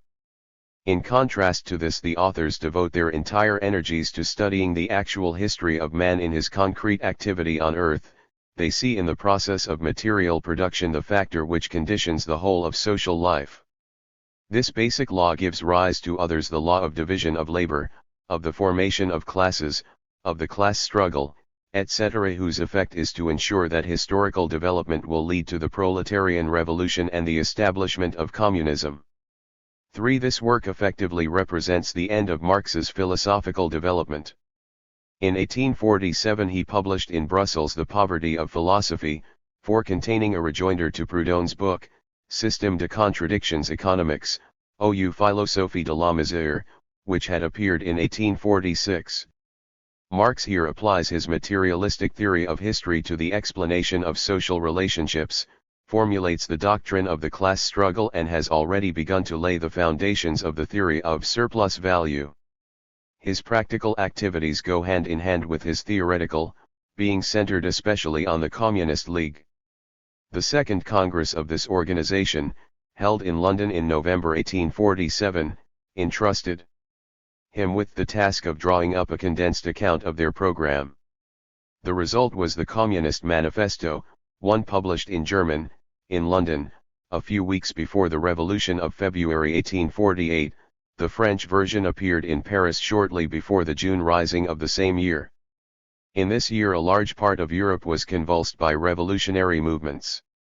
Beginning in Italy, they extended to France, Germany, and as far as Hungary. Marx took an active part in these events. Having been expelled on that account by the Belgian authorities, he betook himself to Paris, and after revolution had also broken out in Germany, returned there in April, along with Engels, to take over control of the Neue Rheinische, which appeared from June 1, 1848 to the May 19, 1849. After the suppression of the revolution in Germany, Marx was put on trial, but was acquitted on February 9, 1849. Expelled once more, he first returned to Paris, but having been forbidden to remain there after the demonstration of June 13, 1849, took up residence in London, where he remained until his death. He devoted himself to his literary labors, living in a state of penury, supported by his friend Engels. In 1859 he published his contribution to the Critique of Political Economy, 2 of which the introduction is particularly important for Marx's sociology and philosophy of history. This introduction is the source of the quotation already described as the classical formulation of historical materialism, which we shall have to discuss in more detail in another connection. In the 60s Marx again took up practical activity. In 1864 he founded the International Working Men's Association, the so-called First International, of which he was the moving spirit. He himself composed the inaugural address of the association to the workers of Europe, and drew up its general rules. 3. His intention was to combine in this unitary organization the various forms of socialism that had emerged up to that time. But the First International did not survive very long. It soon became involved in disputes, which were chiefly concerned with the authority of the General Council. The Federalists or anarchists were opposed to a dictatorship of the General Council. The Centralists, on the other hand, were in favor of a council equipped with extensive powers, on the ground that only such a body could lead the international workers' movement to victory. After the suppression of the Paris Commune and the exclusion of Bakunin from the International, the continuance of the First International in Europe became impossible. After the Hague Congress, the General Council was transferred, at Marx's instigation, to New York, but soon afterwards the First International ceased to exist. In addition to his organizational and revolutionary activities, Marx also carried on throughout this period with his theoretical work. 1867 saw the appearance of the first volume of his chief work, Capital. The second and third volumes were issued by Engels in 1885 and 1894. A fourth volume of Marx's posthumous writings was added by K. Koski in 3 parts in 1904, 1905, and 1910. The strain of his practical activities on behalf of the First International, no less than his theoretical exertions in laboriously gathering material for Capital, had broken Marx's health. He died in London on March 14, 1883, and is also buried there. In embarking, as we have, upon a somewhat lengthy and tedious analysis of Marx's early writings, we have not been animated by any belief in their close connection with the philosophy of Bolshevism. On the contrary, we are very much of Baczynski's opinion, that many critics of Bolshevism, in the effort to understand it more deeply, are much too ready to hark back to the youthful Marx. In the last resort, these early writings of Marx are of interest to the student of Bolshevism in the Stalinist era only insofar as they contain the seeds of his later social doctrines, the abolition of private property, the classless society, communism, and so on, and insofar as they can be regarded. In spite of their enclosure in the trappings of philosophy and their retention of Feuerbach's terminology as the first significant sketches for the new point of view. Since Stalin's death, however, there are signs of a new attitude in this respect. V. A. Karpushin, lecturer at the University of Moscow, writing in Voprosi Filosofa, gives expression to his regret that Marx's economico-philosophical manuscripts of the year 1844 are no longer included in the second impression of the collected edition of the works of Marx and Engels. One by no means trivial advantage to be gained from a closer examination of the early philosophical writings can nevertheless be precisely that of demonstrating how little there is in common between Marx's speculations and the official philosophy of Bolshevism. For all his inversion of Hegel, Marx still remains, in his philosophical thinking, at the level of Hegelianism, and Soviet philosophy owes less to his dialectical materialism than it does to the more superficial and vulgar form of dialectic popularized by Engels. The main interest in considering this transition from Hegelianism to historical materialism, as exhibited in Marx's youthful thought, undoubtedly lies in its disclosure that the main concepts of Marxism, communism, revolution, the classless society, surplus value, etc., have a Hegelian origin, and the recognition that all this has its basis in the doctrine of the alienation of man's nature through private property, and the recovery of this nature which is to be effected by the revolution. In conclusion, we shall again review the salient features of this transition from Hegelianism to historical materialism. For Hegel, the ultimate ground of all reality was the idea. It conditions the entire process of development in the various fields of reality, that of nature, which represents the idea in alienation from itself, and that of spirit, which represents the return of the idea from its alienation back into itself. Feuerbach reversed this order. It is not the idea, but nature, that is the ground of all reality. Idea and spirit represent a merely self-made distinction within the sensory, material individual. They are not entities but merely reflections. More particularly, he applied these notions to the field of religion. Man alienates his own nature into the concept of God and sets it up as something alien over against himself. In order to restore the weakness in man so engendered, it is necessary to destroy the religious illusion, and to reinstate man's alienated nature back in himself. Marx endorses this reversal of the basic concepts of Hegelianism. For him too, nature, and man as a concrete constituent thereof, are the primary realities. Marx, however, transfers Feuerbach's anthropological principle from the sphere of religion to the theory of society. Just as, for Feuerbach, man alienates his nature in God, so for Marx it is society that alienates its specific nature, its collective life, in the state, and this too, is responsible in its turn for the anomalous, enfeebled, sickly condition of society. The egoism which finds expression in private property is a symptom of the sickness in present-day society. In Marx's two articles in the Deutsche Französische Jahrbucher, and especially in the first, the contribution to a critique of the Hegelian philosophy of right, he takes a decisive step towards the formulation of the materialistic conception of history. The alienation of human nature that has occurred in the sphere of consciousness, in religion, is based on alienation in the social and economic field. Society, according to Marx, engenders religion, i.e., an inverted consciousness of the world, because it is itself an inverted world. This is the first reasonably clear formulation of the basic idea of the materialistic conception of history, namely, that processes in consciousness must be construed as the reflection of economic and social processes in nature.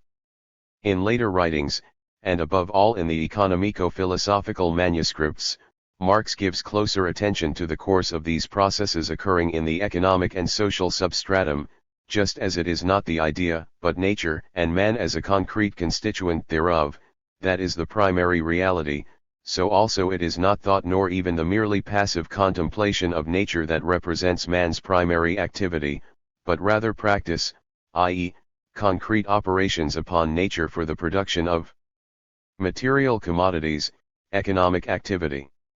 It is this, in the last analysis, which determines the course of history.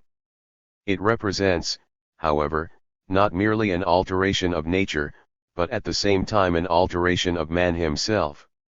He creates himself, in the process, as a social being. Conjoined with this there is also the fact that this practice has a dialectical character, which Marx sets forth on the analogy of the dialectical character of knowledge in the Hegelian scheme. In producing material goods man alienates his energies, i.e., himself, into the goods so produced. Upon this alienation there must therefore supervene, as the third element in the dialectic, a recovery of the self so alienated, which takes the form of a transcending of the estranged quality of the product, i.e., of getting rid of the fact that man regards the product he has created as something that does not belong to him, as is so frequently the case under the regime of private property. The inmost essence of human labor, or practice, therefore requires as its normal condition a social order in which private property has been done away with. To the dialectic of practice there corresponds the dialectic of the whole historical development of mankind, for by practice is meant, not merely the labor of the individual man, but first and foremost the historical unfolding labor process of man in society.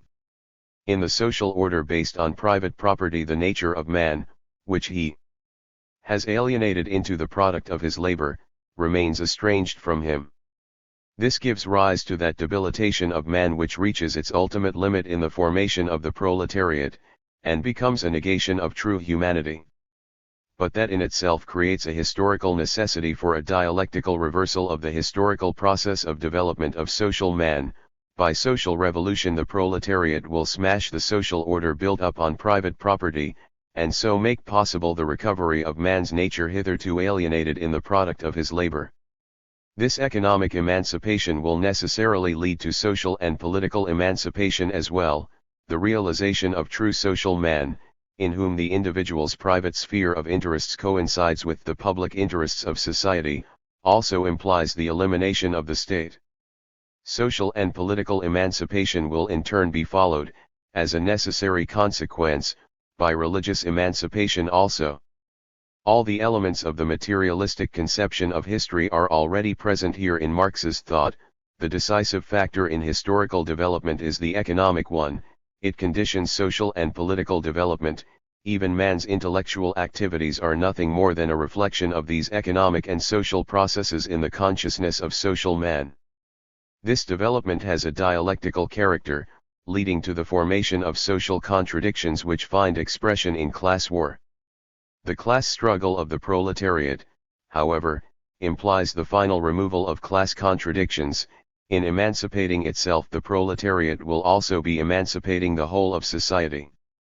In his other writings prior to the Communist Manifesto, Marx goes on to apply this conception, already complete in essentials, to specific issues arising in the course of polemics against other views, which gave him repeated opportunities to define his historical standpoint with ever-increasing precision. By the time the Communist Manifesto came to be drafted, the materialist conception of history was already fully worked out. Engels, who despite his help with the drafting of the manifesto, emphatically ascribes its basic principle to Marx, gives the following account of the matter. The manifesto being our joint production, I consider myself bound to state that the fundamental proposition, which forms its nucleus, belongs to Marx. That proposition is, that in every historical epoch, the prevailing mode of economic production and exchange, and the social organization necessarily following from it, form the basis upon which is built up, and from which alone can be explained, the political and intellectual history of that epoch, that consequently the whole history of mankind has been a History of class struggles, contests between exploiting and exploited, are eulogy and oppressed classes, that the history of these class struggles forms a series of evolutions in which, nowadays, a stage has been reached where the exploited and oppressed class, the proletariat, cannot attain its emancipation from the sway of the exploiting and ruling class, the bourgeoisie, without, at the same time, and once and for all, emancipating society at large from all exploitation, oppression. Class distinctions and class struggles. One Marx's clearest and most detailed formulation of his materialistic conception of history was given in 1857 in the preface to a contribution to the Critique of Political Economy. In the social production of their life, men enter into definite relations that are indispensable and independent of their will, relations of production which correspond to a definite stage of development of their material productive forces. The sum total of these relations of production constitutes the economic structure of society, the real foundation, on which rises a legal and political superstructure and to which correspond definite forms of social consciousness. The mode of production of material life conditions the social, political, and intellectual life process in general. It is not the consciousness of men that determines their being, but, on the contrary, their social being that determines their consciousness. At a certain stage of their development, the material productive forces of society come in conflict with the existing relations of production, or what is but a legal expression for the same thing, with the property relations within which they have been at work hitherto. From forms of development of the productive forces these relations turn into their fetters. Then begins the epoch of social revolution. With the change of the economic foundation, the entire immense superstructure is more or less radically transformed.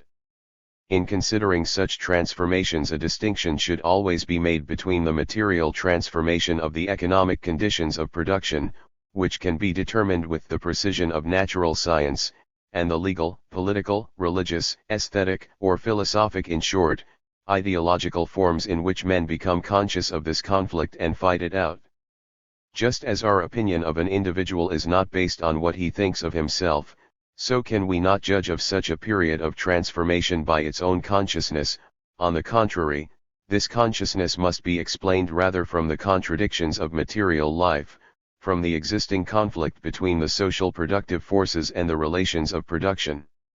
No social order ever perishes before all the productive forces for which there is room in it have developed, and new, higher relations of production never appear before the material conditions of their existence have matured in the womb of the old society itself. Therefore mankind always sets itself only such tasks as it can solve, since, looking at the matter more closely, it will always be found that the task itself arises only when the material conditions for its solution already exist, or are at least in the process of formation. 1. There are good grounds for E. Bernstein's assertion that this passage may be reckoned among the most significant of all statements of the materialistic conception of history. K. Koski describes it as classical, but to this it has been replied, and rightly, in our opinion, by Masaryk, too, that if so, it lacks the chief attribute of classicism, namely, clarity and exactness. Conditions is a very indefinite expression which immediately raises the question whether it is a matter of true causality, and how such causality is to be properly understood. If Marx is intending to equate ideology and consciousness, this too is misleading and unclear, for here one immediately thinks of individual consciousness, whereas Marx has in mind the consciousness of social man, the nature of which remains, in any case, exceedingly doubtful. The most deep-seated obscurity, however, concerns the problem as to the relationship of will and consciousness to the economic substructure, and whether the latter is really so independent of the former as the present formulation would seem to suggest. And in the event this very point has occasioned permanent modifications in the formulation of the materialistic conception of history. Marx himself, in a well-known passage from the first volume of Capital, was later to allow a much greater significance to intellectual activity in the production process. A spider carries on operations resembling those of the weaver, and many a human architect is put to shame by the skill with which a bee constructs her cell. But what from the very first distinguishes the most incompetent architect from the best of bees, is that the architect has built a cell in his head before he constructs it in wax. The labor process ends in the creation of something which, when the process began, already existed in the worker's imagination, already existed in an ideal form. What happens is, not merely that the worker brings about a change of form in natural objects, at the same time, in the nature that exists apart from himself, he realizes his own purpose, the purpose which gives the law to his activities, the purpose to which he has to subordinate his own will. Apart from the exertion of his bodily organs, his purpose of will, manifesting itself as attention, must be operative throughout the whole duration of the labor. 1. And in the third volume of the same work Marx expressly states that the political forces arising from the economic structure themselves in their turn have a determining influence in the economic sphere. The criticisms of the materialist conception of history directed to this point were so forcible that, as we shall see, Engels, in later years, made other numerous qualifications of a far-reaching kind. And so far as concerns the Bolshevik formulation of the materialistic conception, we shall in due course have the opportunity of showing in more detail how very typical is its emphasis upon the retroactive influence of consciousness on the economic substructure. In one other respect, the formulation of the materialist conception of history never attained complete clarity, namely, as to what the substructure actually consists of. Marx himself describes it differently on different occasions as productive and property relationships, or again as relationships of production and commerce. Engels, in the aforementioned preface of 1888 to the English edition of the Communist Manifesto, speaks of the mode of economic production and exchange. In the Anti-Die he adopts a similar formula. The materialist conception of history starts from the principle that production, and with production the exchange of its products, is the basis of every social order. 2. Stalin refers to the mode of production of material values. 3. The working out of the materialist conception of history also entitles Marx to be considered as the founder of dialectical materialism. Nevertheless, his dialectical materialism differs considerably from the doctrine officially promulgated nowadays in the Soviet Union, which derives rather from Engels. Marx entertained the idea of undertaking a more thorough examination of the problems of dialectic on his own account. But he never got round to doing so. Only in the preface to the second edition of Capital does he give an account of his dialectical method in a few short sentences which make it tolerably clear that since the production of his early works his philosophical thought has shed most of its Hegelianism. My own dialectical method is not only fundamentally different from the Hegelian dialectical method, but is its direct opposite. For Hegel, the thought process is the demiurge of the real, and for him the real is only the outward manifestation of the idea. In my view, on the other hand, the ideal is nothing other than the material when it has been transposed and translated inside the human mind. 1. Friedrich Engels came of a family of industrialists and was born in Barmen on November 18, 1820. Even before completing his secondary education he entered on a commercial career, originally learning the business in his father's firm, but later in the export house of a trade acquaintance, Heinrich Luppold, the Saxon consul in Bremen. In addition to this, he was soon taking an eager interest in the religious questions that were much debated at the time. He began by attaching himself to the democratic and literary movement known as Young Germany, but found only temporary satisfaction therein. Later, the study of religious problems led him on from Schleiermacher and Strauss to Hegel. In the year 1841, in the course of his military service at Berlin, he joined Bruno Bauer's circle, and allied himself with the Hegelian left. Even at this stage of his career, Engels attached great importance to philosophy, emphasizing the necessity of a bond between knowledge and life, philosophy and contemporary issues, Born and Hegel. To this period belongs his critique of Schelling's philosophical outlook, which was set forth in a number of writings, more particularly in the essay Schelling on Revelation. 3. In this he defends the Hegelian philosophy against Schelling's inaugural lecture in Berlin. In 1842 Engels figured among Marx's collaborators on the Reinigungszeitung. In the same year he came to England, to work in his father's business in Manchester. Here he became acquainted with the classical English economists and took up with the Chartists, the first independent workers' party in the country, which included a number of followers of Robert Owen, the utopian socialist. From England he contributed in 1844 an article, O Outline of a Critique of Political Economy, one to the Deutsche Französische Jahrbucher. In their articles in this publication he and Marx arrived at similar conclusions, and this marks the beginning of their mutual influence and collaboration.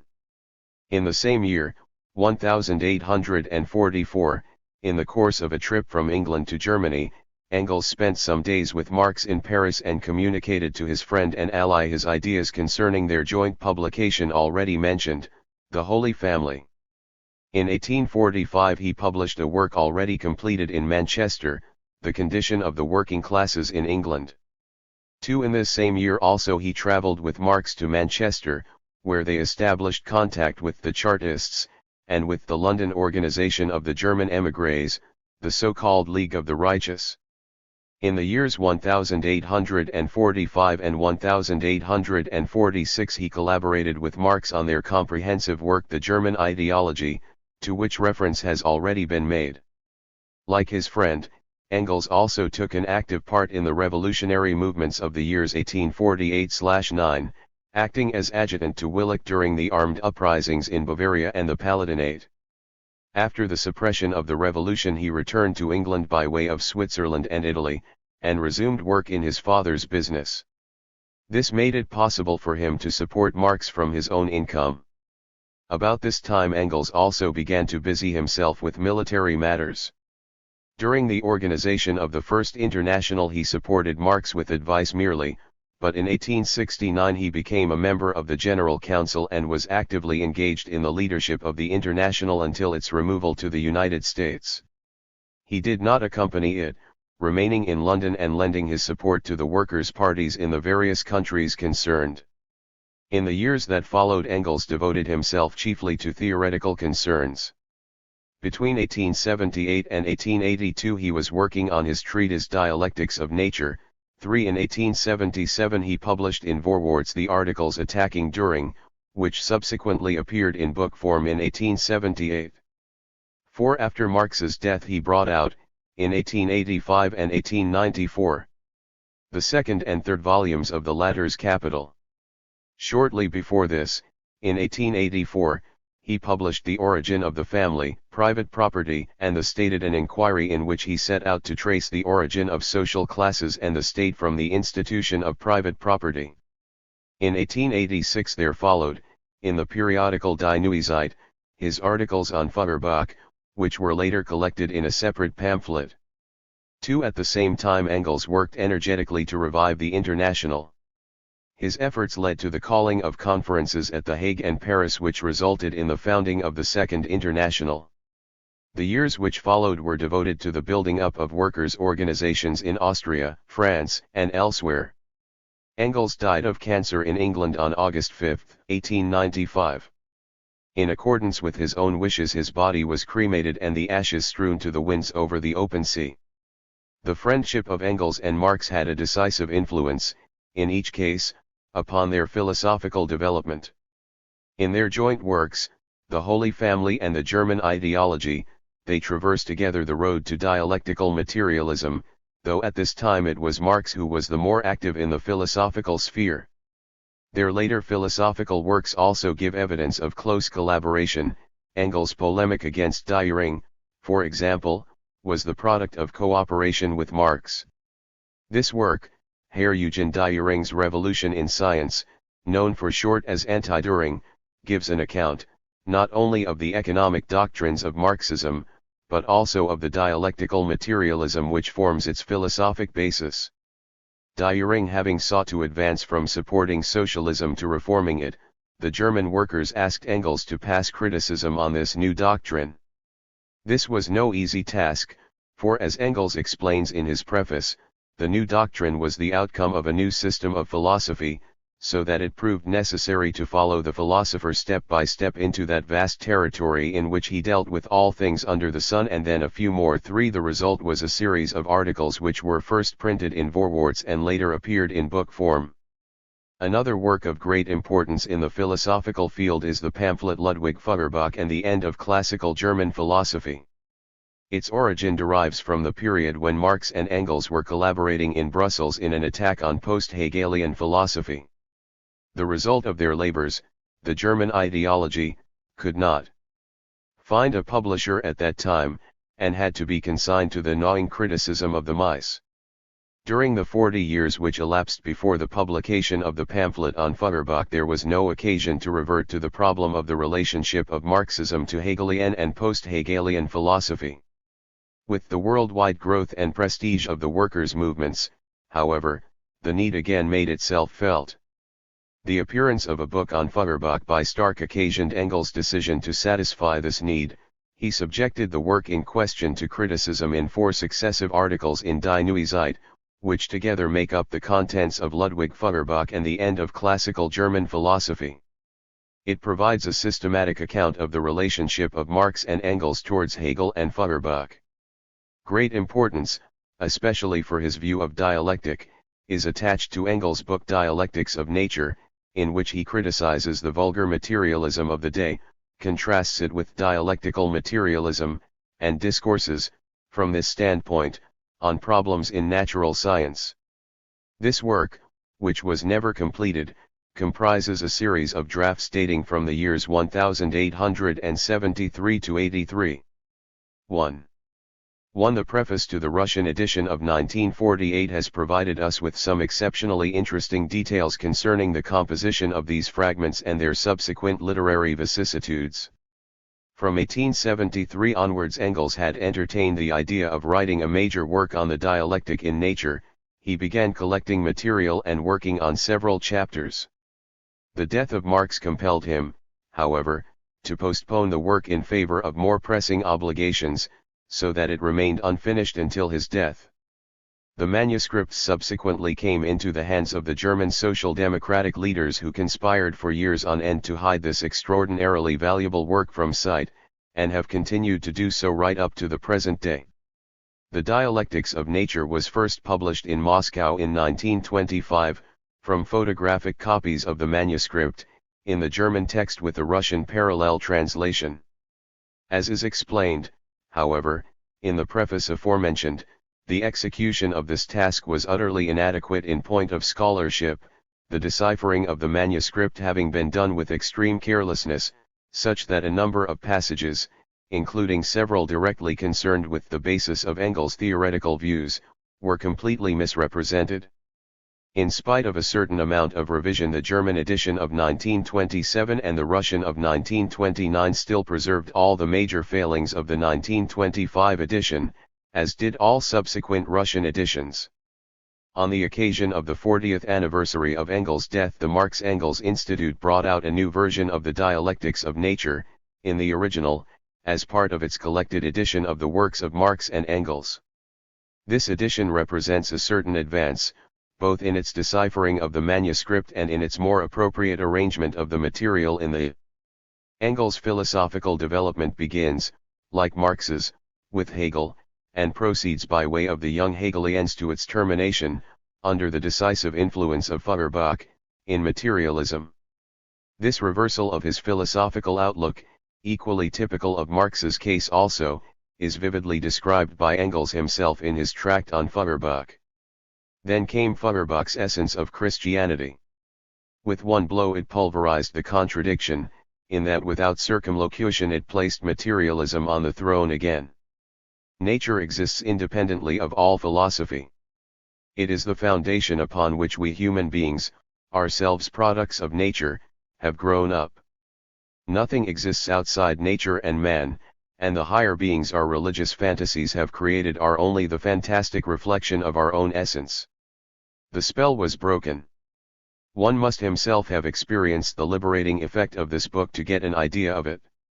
Enthusiasm was general, we all became at once Feuerbachians. How enthusiastically Marx greeted the new conception, and how much in spite of all critical reservations he was influenced by it, one may read in the Holy Family. 1. Engels therefore concurs with Marx in turning Hegel upside down, but at a considerably deeper philosophical level, as may be seen from the following account of Hegel's dialectical method given by Engels in his Ludwig Feuerbach. According to Hegel, dialectics is the self-development of the concept. The absolute concept does not only exist unknown where from eternity, it is also the actual living soul of the whole existing world. It develops into itself through all the preliminary stages which are treated at length in the logic and which are all included in it. Then, book. But it still suffers from very considerable deficiencies in both these respects as well as in the quality of its scholarly apparatus. Moscow 1948, p. 7. The latest Russian edition here referred to, also issued by the Marx-Engels-Lenin Institute, was based on the German text of 1935, reinforced by further collation with the photographic copies of Engels' manuscript Ibid, p. 16. It is curious, however, that so notable an academic foundation as the Marx-Engels Institute, headed by a scholar of world renown such as D. Ryazanov, should have been so far incapable of producing, from the very outset, a reasonably sound text from an Engels manuscript, that in the edition thus prepared a number of passages, including several directly concerned with the basis of Engels' theoretical views should have later required correction, derives from the 1935 edition and is now superseded by the latest edition. Based on the revised text, it alienates itself by changing into nature, where, without consciousness of itself, disguised as the necessity of nature, it goes through a new development and finally comes again to self-consciousness in man. This self-consciousness then elaborates itself again in history from the crude form until finally the absolute concept again comes to itself completely in the Hegelian philosophy. According to Hegel, therefore, the dialectical development apparent in nature and history, is only a miserable copy of the self-movement of the concept going on from eternity, no one knows where, but at all events independently of any thinking human brain. 1. The essence of materialism, for Engels, consists in its inversion of this highly simplified view of the Hegelian relationship between thing and concept. This ideological perversion had to be done away with. We comprehended the concepts in our heads once more materialistically as images of real things, instead of regarding the real things as images of this or that stage of the absolute concept. Thereby the dialectic of concepts itself became merely the conscious reflex of the dialectical motion of the real world, and thus the dialectic of Hegel was placed upon its head, or rather, turned off its head, on which it was standing, and placed upon its feet. 2. Even at this stage we may note in passing the confusion between materialism and realism which Engels perpetrates at this point, and which has pervaded dialectical materialism ever since. However, the inversion of the Hegelian dialectic did not mean that Hegel was simply cast aside. Only the idealistic system was rejected.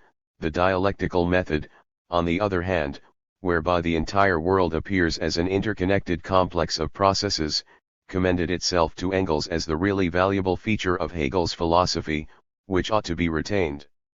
Hegel was not simply put aside. On the contrary, one started out from his revolutionary side, described above, from the dialectical method. The great basic thought that the world is not to be comprehended as a complex of ready-made things, but as a complex of processes, in which the things apparently stable no less than their mind images in our heads, the concepts, go through an uninterrupted change of coming into being and passing away, in which, in spite of all seeming accidentality and of all temporary regression, a progressive development asserts itself in the end. This great fundamental thought has, especially since the time of Hegel, so thoroughly permeated ordinary consciousness that in this generality it is now scarcely ever contradicted. 1. Such an inversion of the Hegelian dialectic implies, for Engels, the primacy of motion and development in the objective world, though upon this primary motion there follows, in the second place, a corresponding movement in subjective human awareness. 4. Thus dialectics reduced itself to the science of the general laws of motion. Both of the external world and of human thought, two sets of laws which are identical in substance, but differ in their expression in so far as the human mind can apply them consciously, while in nature and also up to now for the most part in human history, these laws assert themselves unconsciously, in the form of external necessity, in the midst of an endless series of seeming accidents. 2. Engels thereby distinguishes three different fields for the application of dialectics: nature, history, and human thought. Dialectics is nothing more than the science of the general laws of motion and development of nature, human society, and thought. 3. Having overturned Hegel, the first field in which Engels, like Marx, encountered a dialectical movement was that of the development of human society, namely history, and the result of this transference of the dialectical notion of development to history was, again as with Marx, the materialist conception of history. Engels repeatedly dwells on the fact that both he and Marx arrived at this conclusion independently of one another, though the chief credit for the final and definite formulation must nevertheless be ascribed to Marx. T cannot deny that both before and during my 40 years collaboration with Marx I had a certain independent share in laying the foundations of the theory, and more particularly in its elaboration. But the greater part of its leading basic principles, especially in the realm of economics and history, and, above all, their final trenchant formulation, belong to Marx. What I contributed, at any rate with the exception of my work in a few special fields, Marx could very well have done without me. What Marx accomplished I would not have achieved. For we shall not go far wrong if we take it that the originality of each in working out the materialist conception of history consists in this, that Engels made his way to the idea chiefly on the strength of his work in political economy, whereas Marx approached it more from the philosophical angle, along the route we have endeavored to survey in the course of our analysis of his early writings in the previous section. This assumption receives its strongest support from the evidence expressly given by Engels himself in his preface to the third edition of Marx's Revelations about the Cologne Communist trial. While I was in Manchester, it was tangibly brought home to me that the economic facts, which have so far played no role or only a contemptible one in the writing of history, are, at least in the modern world, a decisive historical force, that they form the basis of the origination of the present-day class antagonisms, that these class antagonisms, in the countries where they have become fully developed, thanks to large-scale industry, hence especially in England, are in their turn the basis of the formation of political parties and of party struggles, and thus of all political history. Marx had not only arrived at the same view, but had already, in the Deutsche Französische Jahrbucher, generalized it to the effect that, speaking generally, it is not the state which conditions and regulates civil society, but civil society which conditions and regulates the state, and, consequently, that policy and its history are to be explained from the economic relations and their development and not vice versa. When I visited Marx in Paris in the summer of 1844, our complete agreement in all theoretical fields became evident, and our joint work dates from that time.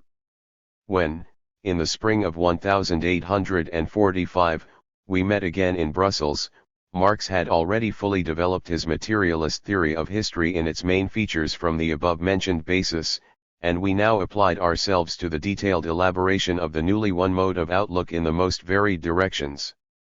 1. Engels' own account of the materialist conception of history also provides abundant evidence of its origin in a concern with economic problems. In the tract on Feuerbach he enlarges in greater detail on his view of class antagonisms and class struggles as conditioned by economic factors. Even the origin of classes is ascribed to changes in economic relationships. Thus the transition from handcraftsmanship to manufacture, for example, was responsible for the rise of the bourgeoisie, while the further advance from manufacture to large-scale industry based on steam and mechanical power, led to the emergence of the proletariat. As with the formation of classes themselves, so also the emergence of class antagonisms and their accompanying political conflicts was conditioned by economic developments. At a certain stage the new productive forces set in motion by the bourgeoisie, in the first place the division of labor and the combination of many detail laborers in one general manufactory, and the conditions and requirement of exchange, developed through these productive forces, became incompatible with the existing order of production handed down by history and sanctified by law, that is to say, incompatible with the privileges of the guild and the numerous other local and personal privileges of the feudal order of society. The productive forces represented by the bourgeoisie rebelled against the order of production represented by the feudal landlords and the guild masters. The result is known: the feudal fetters were smashed, gradually in England, at one blow in France. In Germany the process is not yet finished. But just as, at a definite stage of its development, manufacture came into conflict with the feudal order of production, so now large-scale industry has already come into conflict with the bourgeois order of production established in its place. Tied down by this order, by the narrow limits of the capitalist mode of production, this industry produces, on the one hand, an ever-increasing proletarianization of the great mass of the people, and on the other hand, an ever greater mass of unsaleable products. Overproduction and mass misery, each the cause of the other, that is the absurd contradiction which is its outcome and which of necessity calls for the liberation of the productive forces by means of a change in the mode of production. One Engels here conceives himself to have proved that, in modern history at least, all political struggles are class struggles aiming at economic emancipation, and hence that the state, the political order, is the subordinate, and civil society, the realm of economic relations, the decisive element too. But if this holds good of the modern era with its gigantic means of production and communication, making it correspondingly easy for men to engage in production, it must be still more true of all earlier times, when a less fully developed technology compelled them to spend a much greater part of their time in satisfying their material needs. The state presents itself to us as the first ideological power over mankind. Society creates for itself an organ for the safeguarding of its co-on interests against internal and external attacks. 3. The state is only a reflex, in concentrated form, of the economic needs of the class controlling production. But once the state has become an independent power vis-a-vis society, it produces forthwith a further ideology. Law 5. Other ideologies, still further removed from the material, economic basis, are discerned by Engels in philosophy and religion. Here, however, the connection with the economic basis is obscured by the multitude of intermediate links and harder to recognize.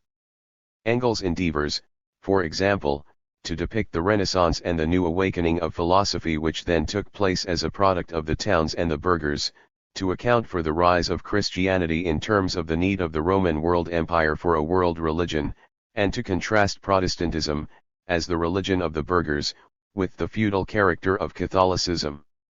A very exact formulation of his materialistic view of history is to be found in the various prefaces contributed by Engels to the Communist Manifesto, some of which have already been referred to. It is essential to note, however, that in a number of letters written soon after the death of Marx, Engels goes some way towards qualifying the unconditional dependence of the ideologies on the relations of production, and even concedes them a role, albeit a secondary one, in determining the course of history. According to the materialist conception of history, he writes in a letter of September 21, 1890, the ultimately determining element in history is the production and reproduction of real life.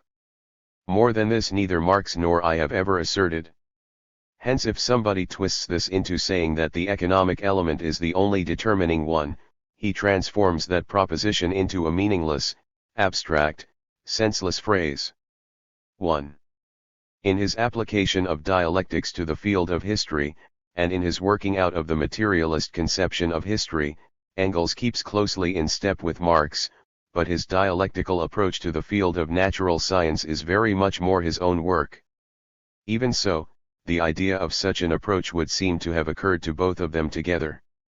Engels explains the situation in his preface to the second edition of the Anti-Diering. Marx and I were pretty well the only people to rescue conscious dialectics from German idealist philosophy and apply it in the materialist conception of nature and history. But a knowledge of mathematics and natural science is essential to a conception of nature which is dialectical and at the same time materialist. Marx was well versed in mathematics, but we could only partially, intermittently, and sporadically keep up with the natural sciences. 2. Marx apparently never got beyond a preoccupation with mathematics, but from the autumn of 1870 onwards, Engels, having retired from his merchant's business and moved from Manchester to London, took up the study of natural science, to which he devoted the best part of the next 8 years.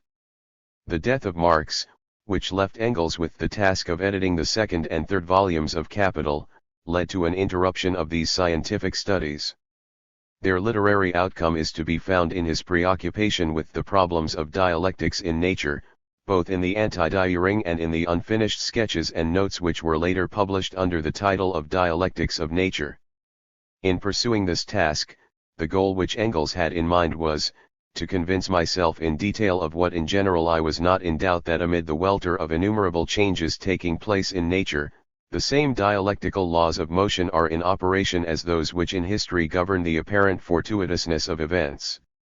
In this there could be no question of building the laws of dialectics into nature, but of discovering them in it and evolving them from it. When Engels speaks of dialectics in nature, he has in mind the discovery of pervasive interconnections in nature, such as to call in question the drawing of fixed boundaries between individual things and phenomena. What Engels, following Hegel, describes as the metaphysical method of thought and inquiry adapted to the investigation of things as fixed and essentially stable, given once and for all, was justified in its own day.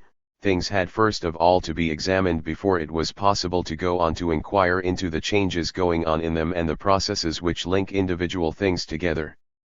But now, it seems, the time has come in which natural science has changed from a collecting to a classifying science, a science of the processes, of the origin and development of these things and of the interconnection which binds all these natural processes into one great whole. 3 great discoveries are of crucial importance in this connection.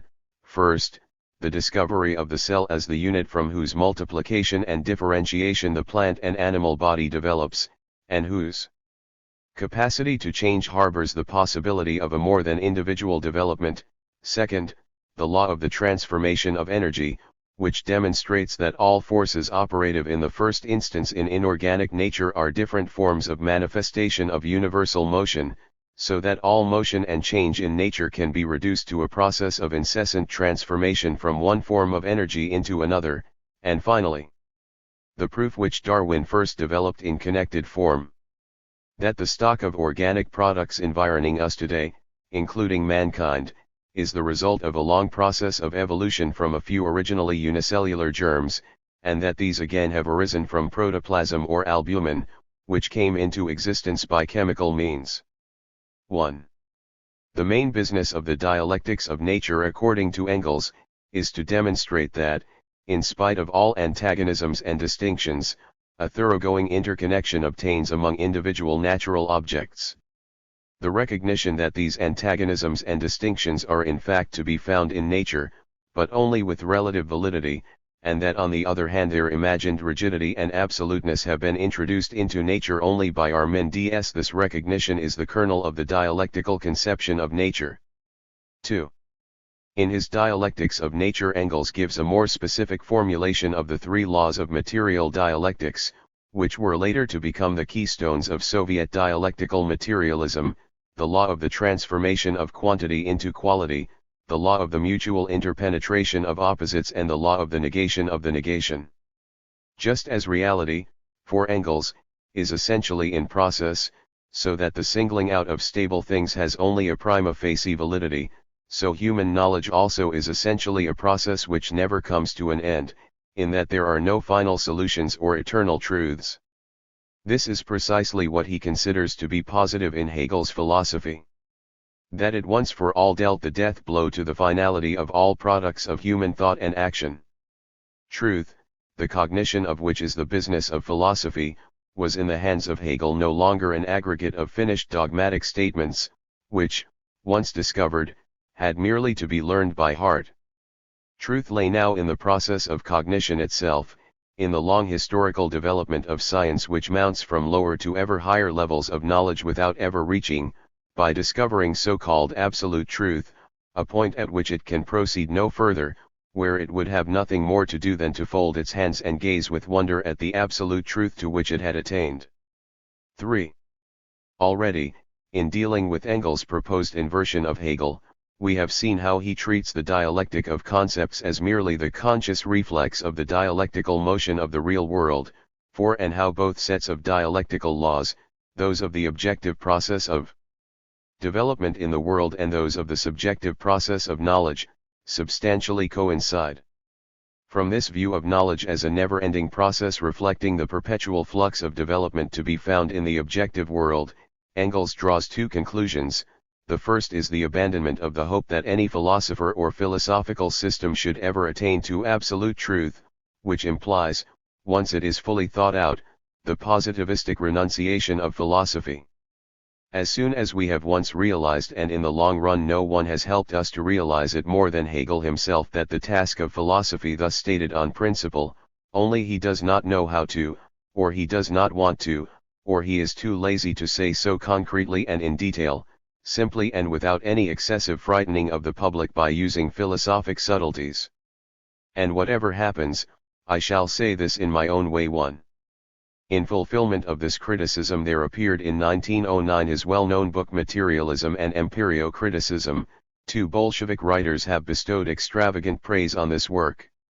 It has been described as an epoch-making work of genius. 3 Adoritsky considers it, together with Engels' Anti-Diering, as the supreme philosophical achievement of Marxism, for the superiority of Lenin's critique to that of Plekhanov is discerned by these authors in the fact that, whereas the latter is content with a merely internal, theoretical critique, Lenin, without neglecting the immanent, logical aspect, prosecutes an inquiry into the social origins of this aberration, on the part of many Marxists, into the philosophy of empirio-criticism. Since the 1905 revolution the bourgeoisie has realized that it is no longer possible to keep the masses under with the big stick, by main physical force. Even religion, which hitherto has at least served the purpose of keeping the masses in hand, and was, moreover, ideologically appropriate to the feudal system, has become increasingly ineffective and in need of modernization and adaptation to the new requirements of the age. Hence there has been need of a new ideological method of keeping the masses in check, and empirio-criticism has proved the very thing to come to the aid of the bourgeoisie and provided, in Lenin's phrase, with an altogether new ideological cudgel, a spiritual cudgel. 1 The importance of Lenin's work rests upon its thoroughgoing treatment of 2 philosophical problems which were especially acute at this time. In the first place, the development of modern philosophy subsequent to Marx and Engels had brought the problem of knowledge into the foreground of discussion. In the chapter on the various tendencies current among the Russian Marxists we have already noted the importance of neo-Kantianism and empirio-criticism in this connection. Bogdanov's empirio-monism had likewise accorded a central position to the problem of knowledge, the problem of the relationship between sensations and reality. Hence it had become a matter of urgency to resolve the problem of knowledge in terms of dialectical materialism, in order to be able to maintain Marx's doctrine even in the field of philosophy.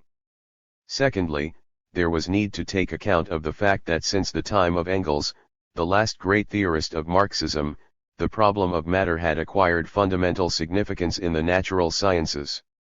In the days of Marx and Engels the concept of matter had appeared exceptionally simple, illuminating and clear. Science considered itself to have found, in the atom, the essential nature of matter. But the discovery of radioactivity in certain elements during the closing years of the previous century had compelled the assumption that the atom did not represent the utmost limit of divisibility in matter, but was a sort of miniature solar system, with negative electrons circulating about a positively charged nucleus. At this point the concept of the atom, previously so clear, had become distinctly obscure. Hence it came about that people had begun to talk of a crisis in physics, of the ruin of the old principles, of the dematerialization of the atom and of the disappearance of matter. The result of this crisis was that many physicists sought refuge in idealism, and others again, notably many Russian Marxists, in empirio-criticism. For this reason it is to these 2 problems above all that Lenin attaches great importance in his book. In the epistemological field, he proclaims the identity of dialectic with logic and theory of knowledge, expounds his own theory of knowledge, the so-called copy theory, and the related problem of absolute and relative truth, criticizes Plekhanov's solution of the problem of knowledge, emphasizes the importance of practice as a criterion in epistemology, insists upon partisanship in theorizing, and deals with the problem of space and time, the objectivity of which he defends against the idealists. As regards the problem of matter, Lenin attempts to distinguish the philosophical and scientific conceptions of matter. The scientific concept is concerned with the physical structure of matter. For philosophy, on the other hand, matter is that which, acting upon our sense organs, produces sensation. Matter is the objective reality given to us in sensation 1. According to this view, the sole property of matter with whose recognition philosophical materialism is bound up is the property of being an objective reality, of existing outside our mind too, as can be seen here, and as we shall often have occasion to notice in what follows. Lenin conceives materialism to mean virtually the same thing as realism. It is especially evident from the second quotation that matter, to him, simply means an objective reality independent of the knowing subject. Materialism and empirio-criticism is the major philosophical product of the second period of Lenin's career as a thinker.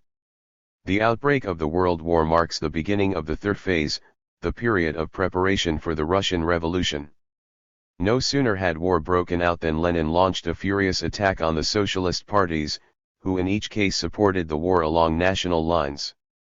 He prophesied the collapse of the Second International and began campaigning forthwith for the foundation of a new Third International. He also proclaimed the necessity of turning the imperialist war into a civil war.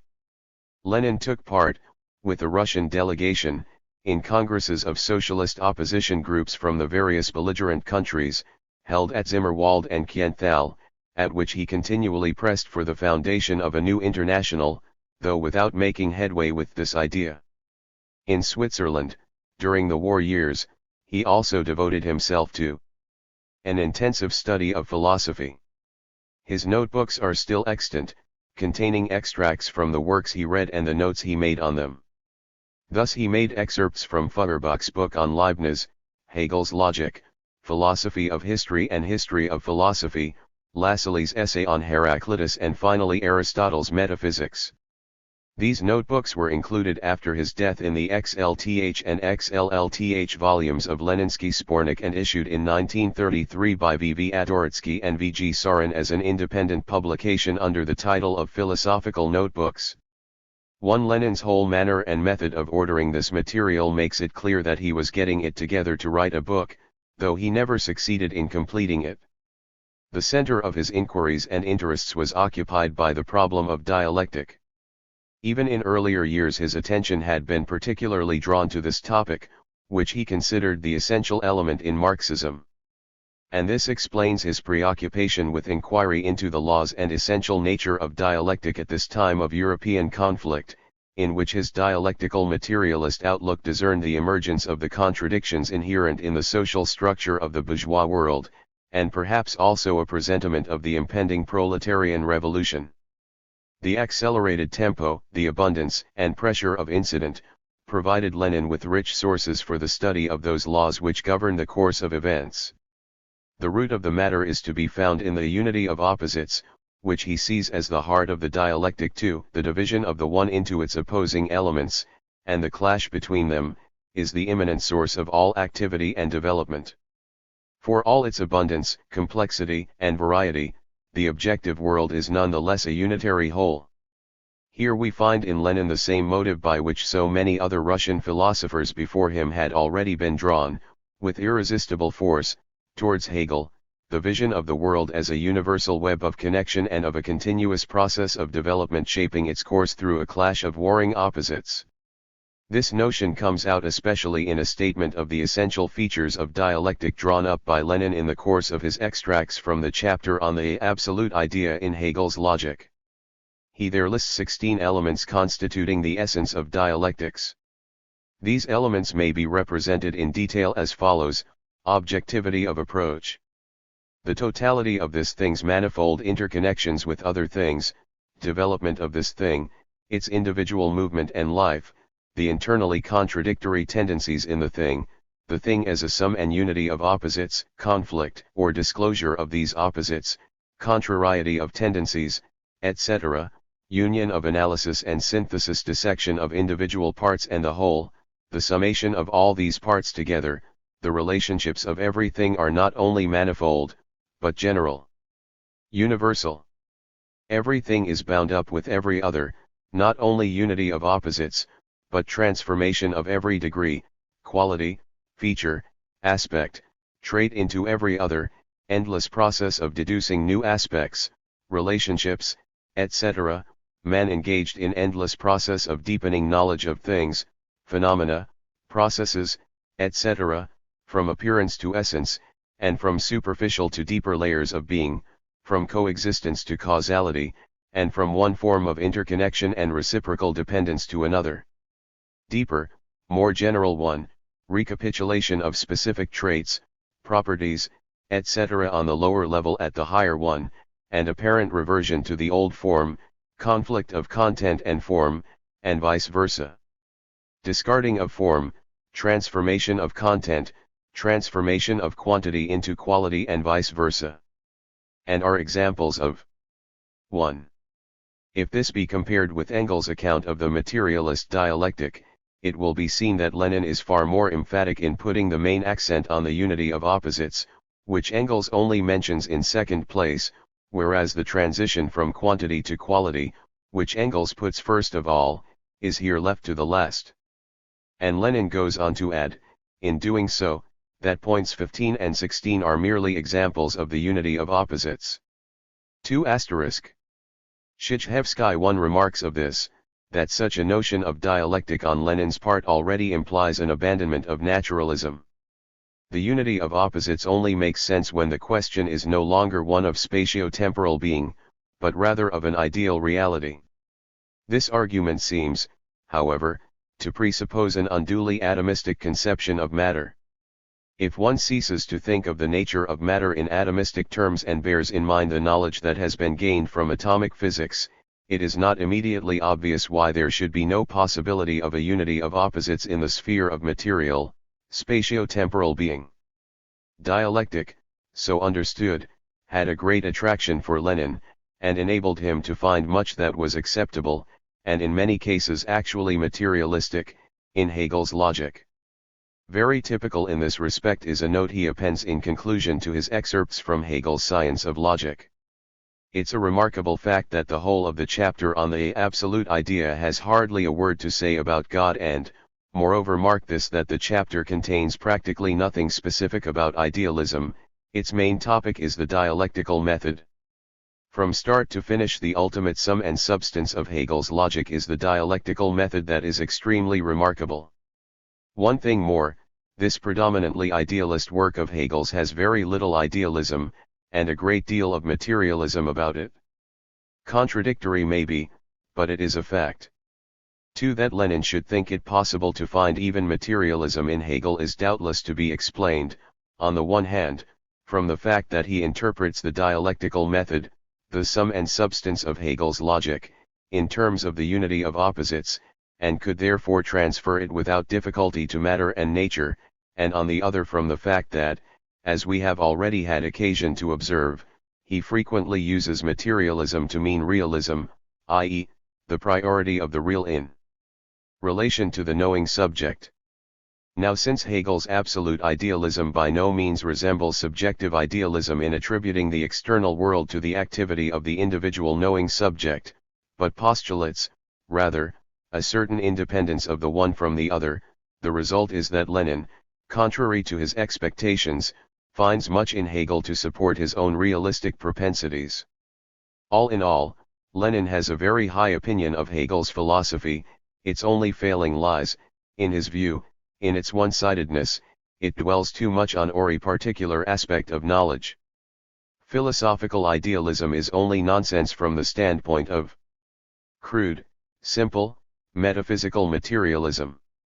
On the other hand, from the standpoint of dialectical materialism, philosophical idealism is a one-sided, exaggerated, extreme development of one of the features, sides, facets of knowledge into an absolute, divorced from matter, from nature, apatheicized.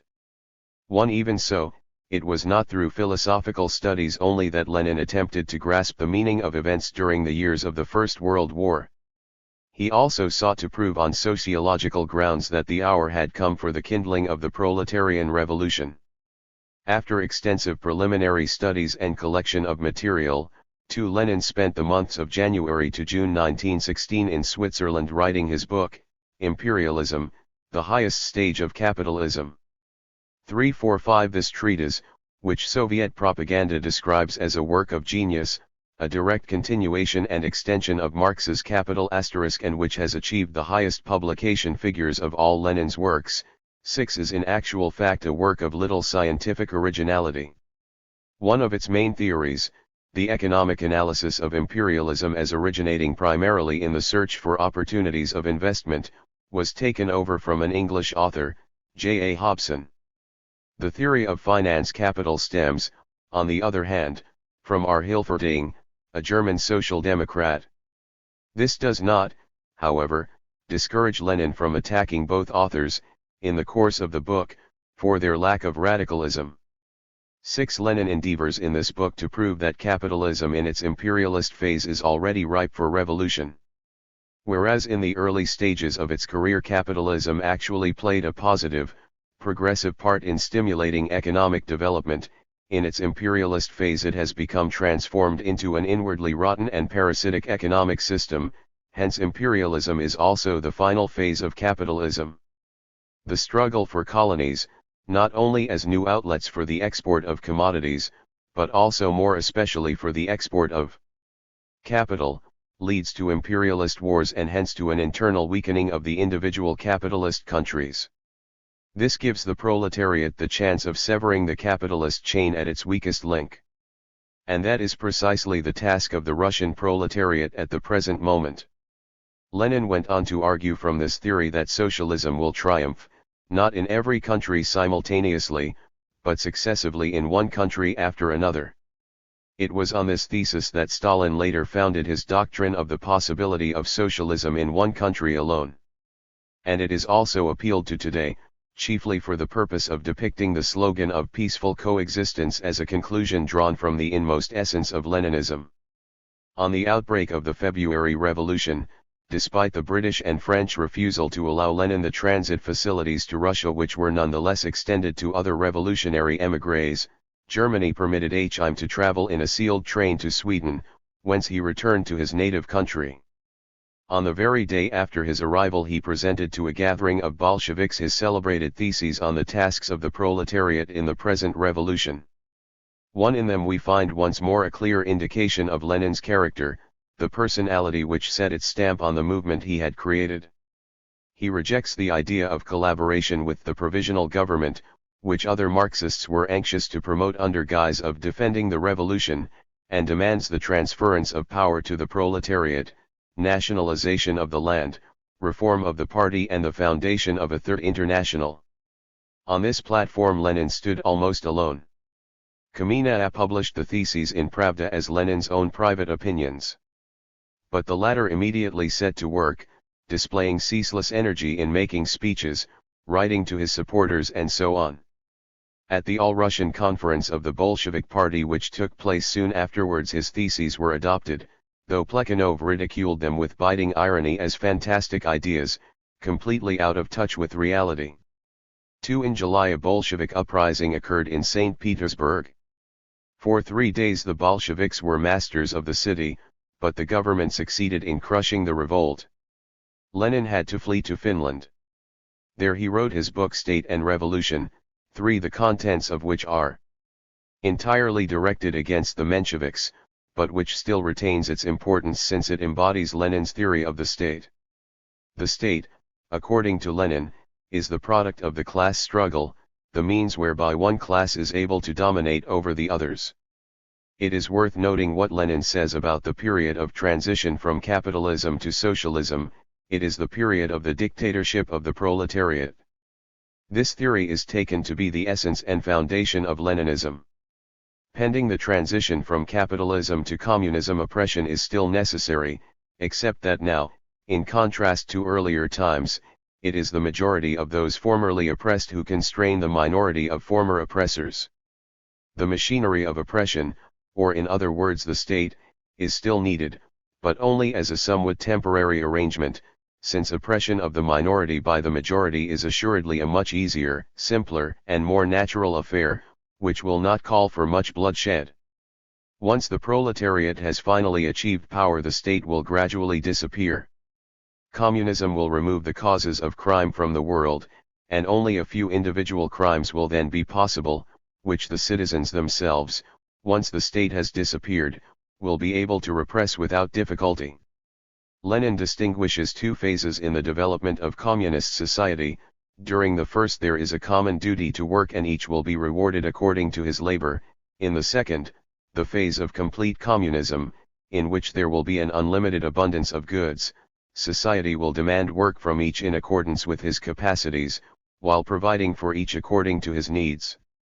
Stalin, in 1934, was still contrasting this as the communist phase, with the first, which he described as Socialist I. The 12th article of the new Constitution of 1936 adopted the first, or socialist formulation II. In the autumn Lenin returned illegally to St. Petersburg and preached the necessity for an armed insurrection. After its successful accomplishment in November 1917 he took over the office of chairman of the Council of People's Commissars and supreme control of the party. The years that followed were filled with the most intensive labor. His health, however, was no longer of the best. On May 25, 1922 he suffered his first stroke, which he survived, together with a second. The third, on January 21, 1924, proved fatal. His funeral was of a splendor such as can scarcely ever have been seen in Russia before. During the revolution Lenin was far too busy to be able to give much time to his philosophical studies. But even at this period his interest in philosophical questions remained alive. In November 1920 he procured Labriola's Historical Materialism and Letters to Sorel on Philosophy. In June 1921 he provided himself with the Russian translations of Hegel's Logic and Phenomenology of Spirit.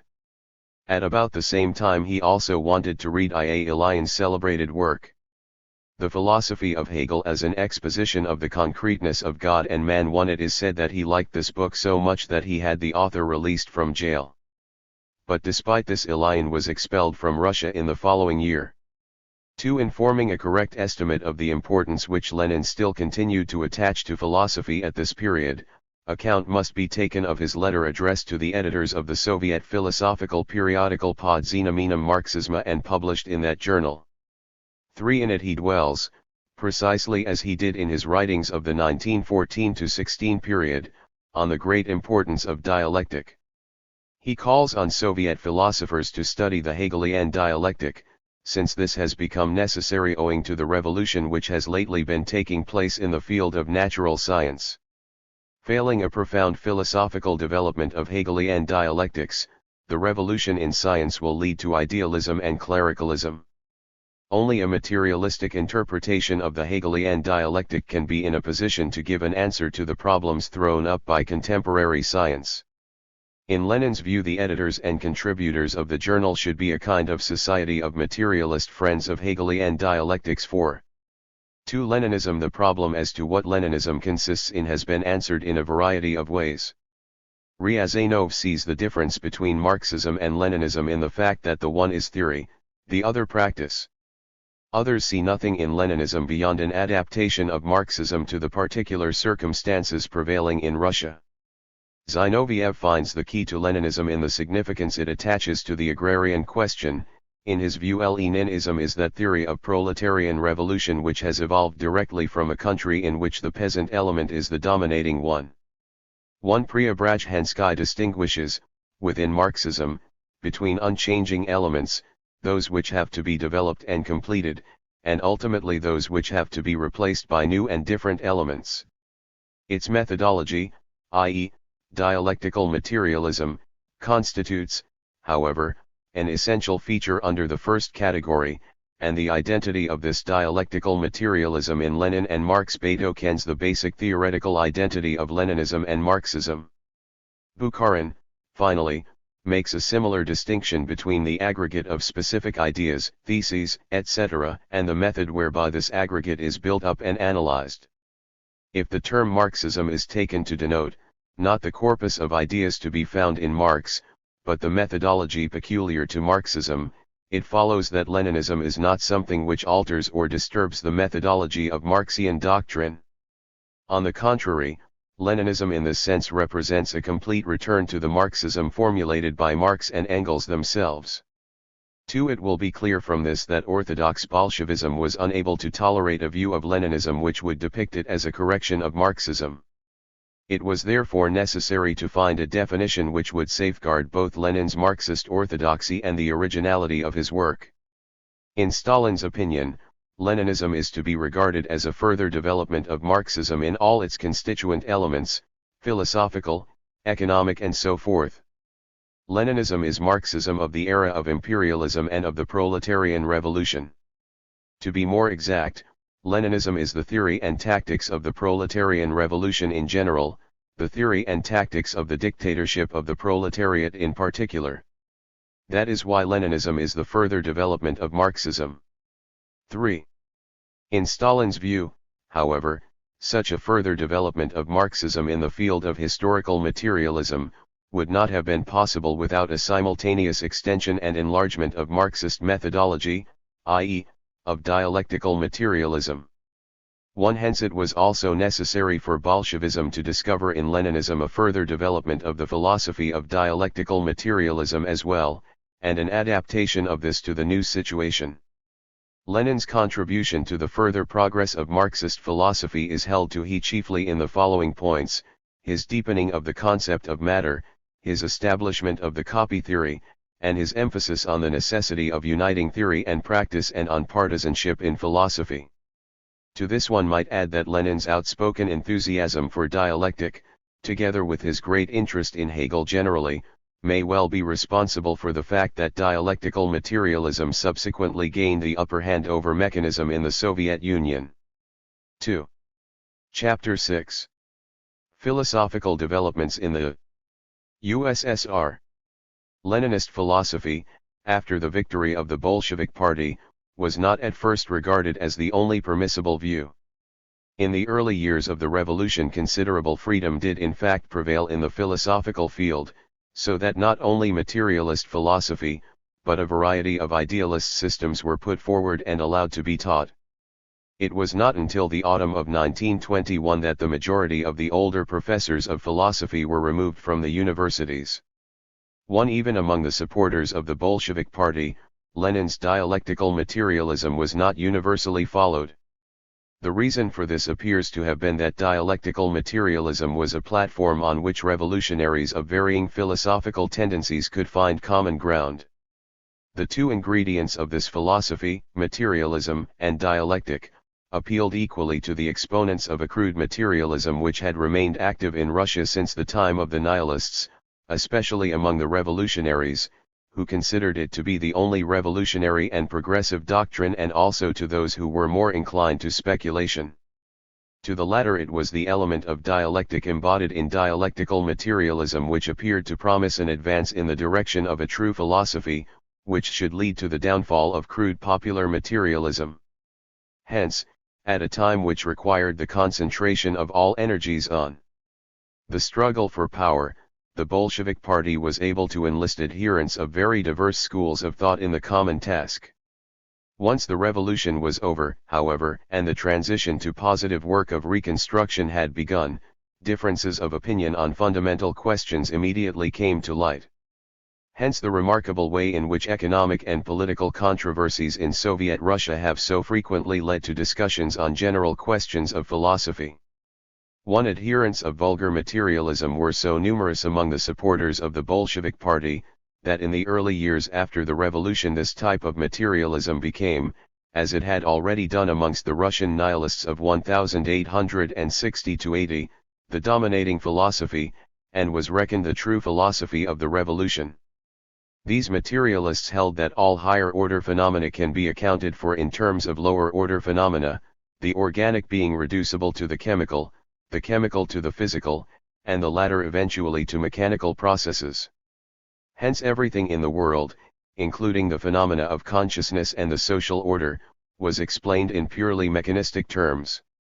Mention should here be made of a philosophical tendency, said by Astali Arav to have been at one time fairly widespread among students, especially the younger party members. The so-called theory of Enchmenism. Immanuel Enchman, the founder of the school, preached a crude form of materialism, believing that only the tangible was real.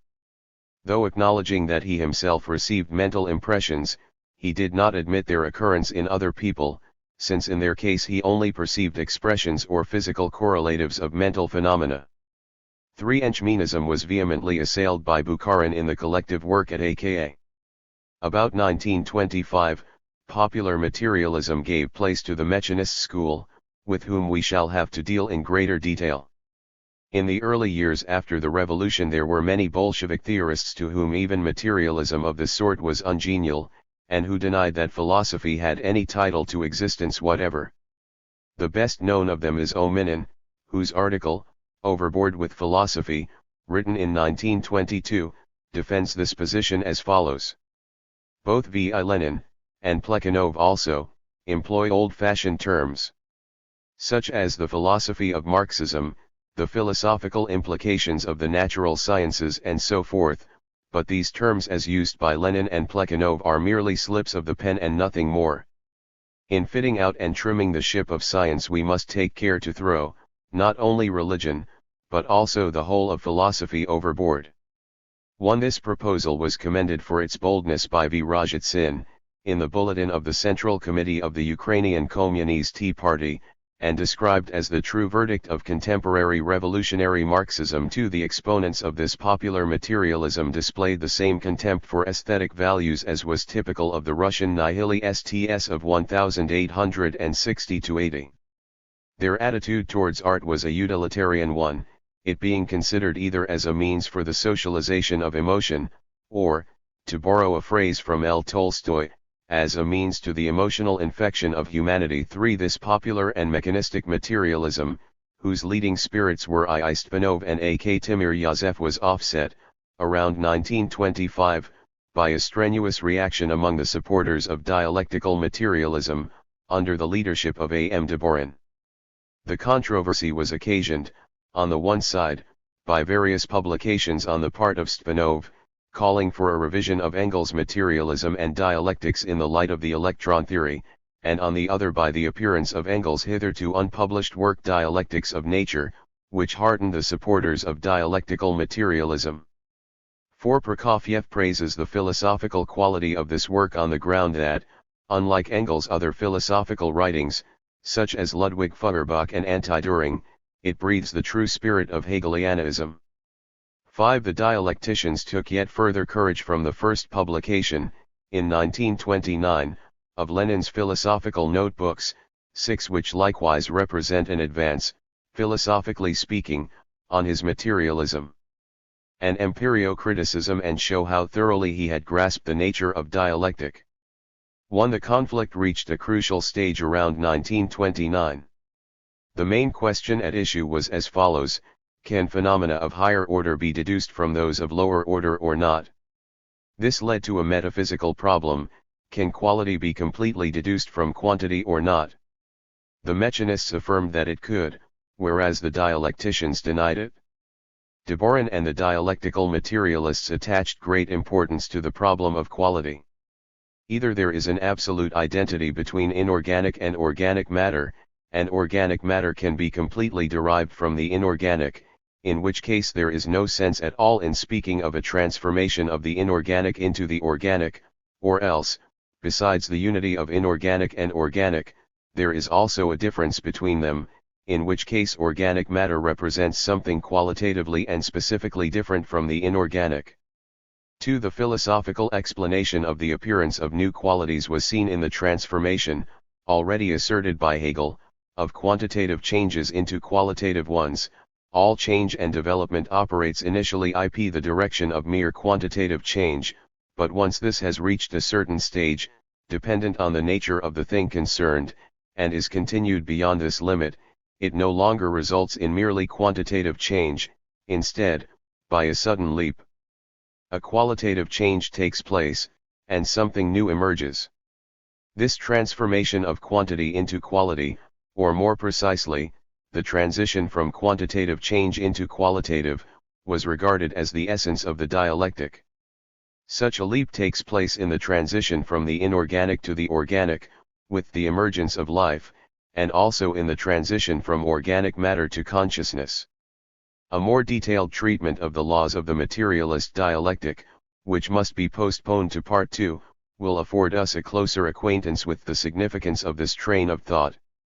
The mechanists objected to this theory of the Deborinists on the ground that the dialectic is here employed in an abstract and a priori fashion.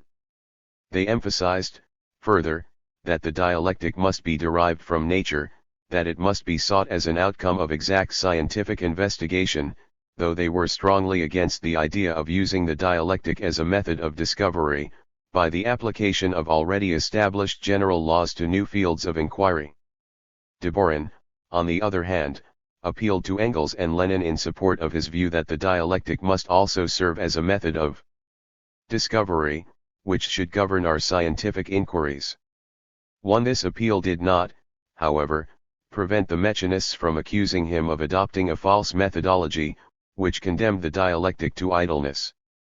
In general, the mechanists objected to the Deborinists that their dialectic was idealist and Hegelian in character. A. Variash, a Hungarian communist who emigrated to Russia after the suppression of the Hungarian Revolution, and who worked there at the Timir Institute and as a joint editor of mechanistic publications, makes this point explicitly. We completely reject any comparison of the dialectic of Marx, Engels, and Lenin with that of Deborin, which is nothing but a revival of Hegel's idealist dialectic. 2. The conflict was carried on with great intensity on both sides. For a time, fortune favored the Deborinists. They gained control of the philosophical section of the state printing house, and were able, in consequence, to impose their censorship on the writings of their mechanist opponents. In 1929, moreover, the Timir Scientific Institute was reorganized, and the Deborinist Yygol appointed as its commissar. The Second Congress of the Marxist-Leninist Institutes of Science was held in April of the same year. Deborin emerged completely victorious. The report of the Congress says of the mechanists: this movement is blatantly inconsistent with the tenets of Marxist-Leninist philosophy. 3. By the middle of 1929 the Deborinists had gained control of all philosophical posts in the USSR and were also engaged upon the philosophical articles in the Great Soviet Encyclopedia. But this success was short-lived, for shortly after the triumph of the Deborinists over the mechanists, the positions of the victors began to come under fire from a third quarter. This was the work of a triumvirate, two of them, M. Mitin and P. Yutin, being directors of the communist cell in the Moscow Institute of Red Professors, for V. Raltsevich was the third member of the party. The weapon against Deborin was put into their hands by Stalin. In a speech delivered on December 27, 1929, to the Conference of Marxist Students of the Agrarian Question. In this speech Stalin was severely critical of a number of theories at that time current in Soviet cultural life, for instance the mechanist theories of equilibrium and samotek, of which more will be said later, and complained of the theoreticians generally that theory had not kept pace with the practical and economic development of the Soviet Union. This was said to have led to a division between theory and practice, whereas theory must not only keep pace with practical work, but must keep ahead of it, so as to be able to equip the practical workers with weapons for their fight for the victory of socialism. One Deborin's opponents made use of this speech in order to undermine his dominant position.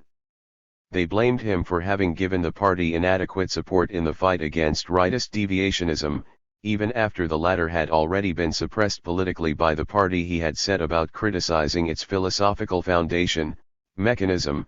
From a wholly abstract point of view too he had separated theory from practice, and his version of the dialectic was wholly formalist in character. Moreover, he had not heeded Lenin's call for a campaign against religion. 3. They were not, however, able to encompass their object of destroying Deborin right-pound way. In the joint session of the Philosophical Institute of the Communist Academy and the Moscow section of the Society of Militant Materialists, which took place on April 24, 1930, Deborin was still able to maintain his views. The report adopted by the participants still contains outspoken expressions of Deborinist finds of thought. It is asserted, against the mechanists, that the latest findings of the natural sciences transcend the existing boundaries of formal logic and the mechanist worldview. At the same time, Deborin attempted to associate his battle against mechanism with the party campaign against rightist deviationism already in progress, mechanism being regarded as the theoretical foundation of the latter. Nevertheless, Deborin already appears to have been driven onto the defensive. Even at this stage, the Deborinists find themselves compelled to reckon with the accusations lately levelled against them. Thus, in answer to complaints of the idleness of philosophical inquiry, the report recommends that every professor of philosophy should also cultivate some field within the special sciences. In answer to the objection that the Deborinist dialectic is formal in character, the report observes, "We are strongly opposed to that conception of dialectic which would transform it into a lifeless schema, a collection of empty formulae having no connection with any concrete content and developing abstractly of its own accord without reflecting conditions in the material world." 1. The Deborinists also promise to take part in the anti-religious campaign. The only point on which they refuse to give in is on the condemnation of Plekhanov and his philosophical writings, which they still continue to value highly, as before. The opposition to Deborin increased in strength in the months that followed. In May 1930, Uden, in an article published in the Journal of the Collective of the Institute of Red Professors, complained particularly of Deborin that his theoretical work had lately held itself aloof from the great problems which the party was called upon to solve.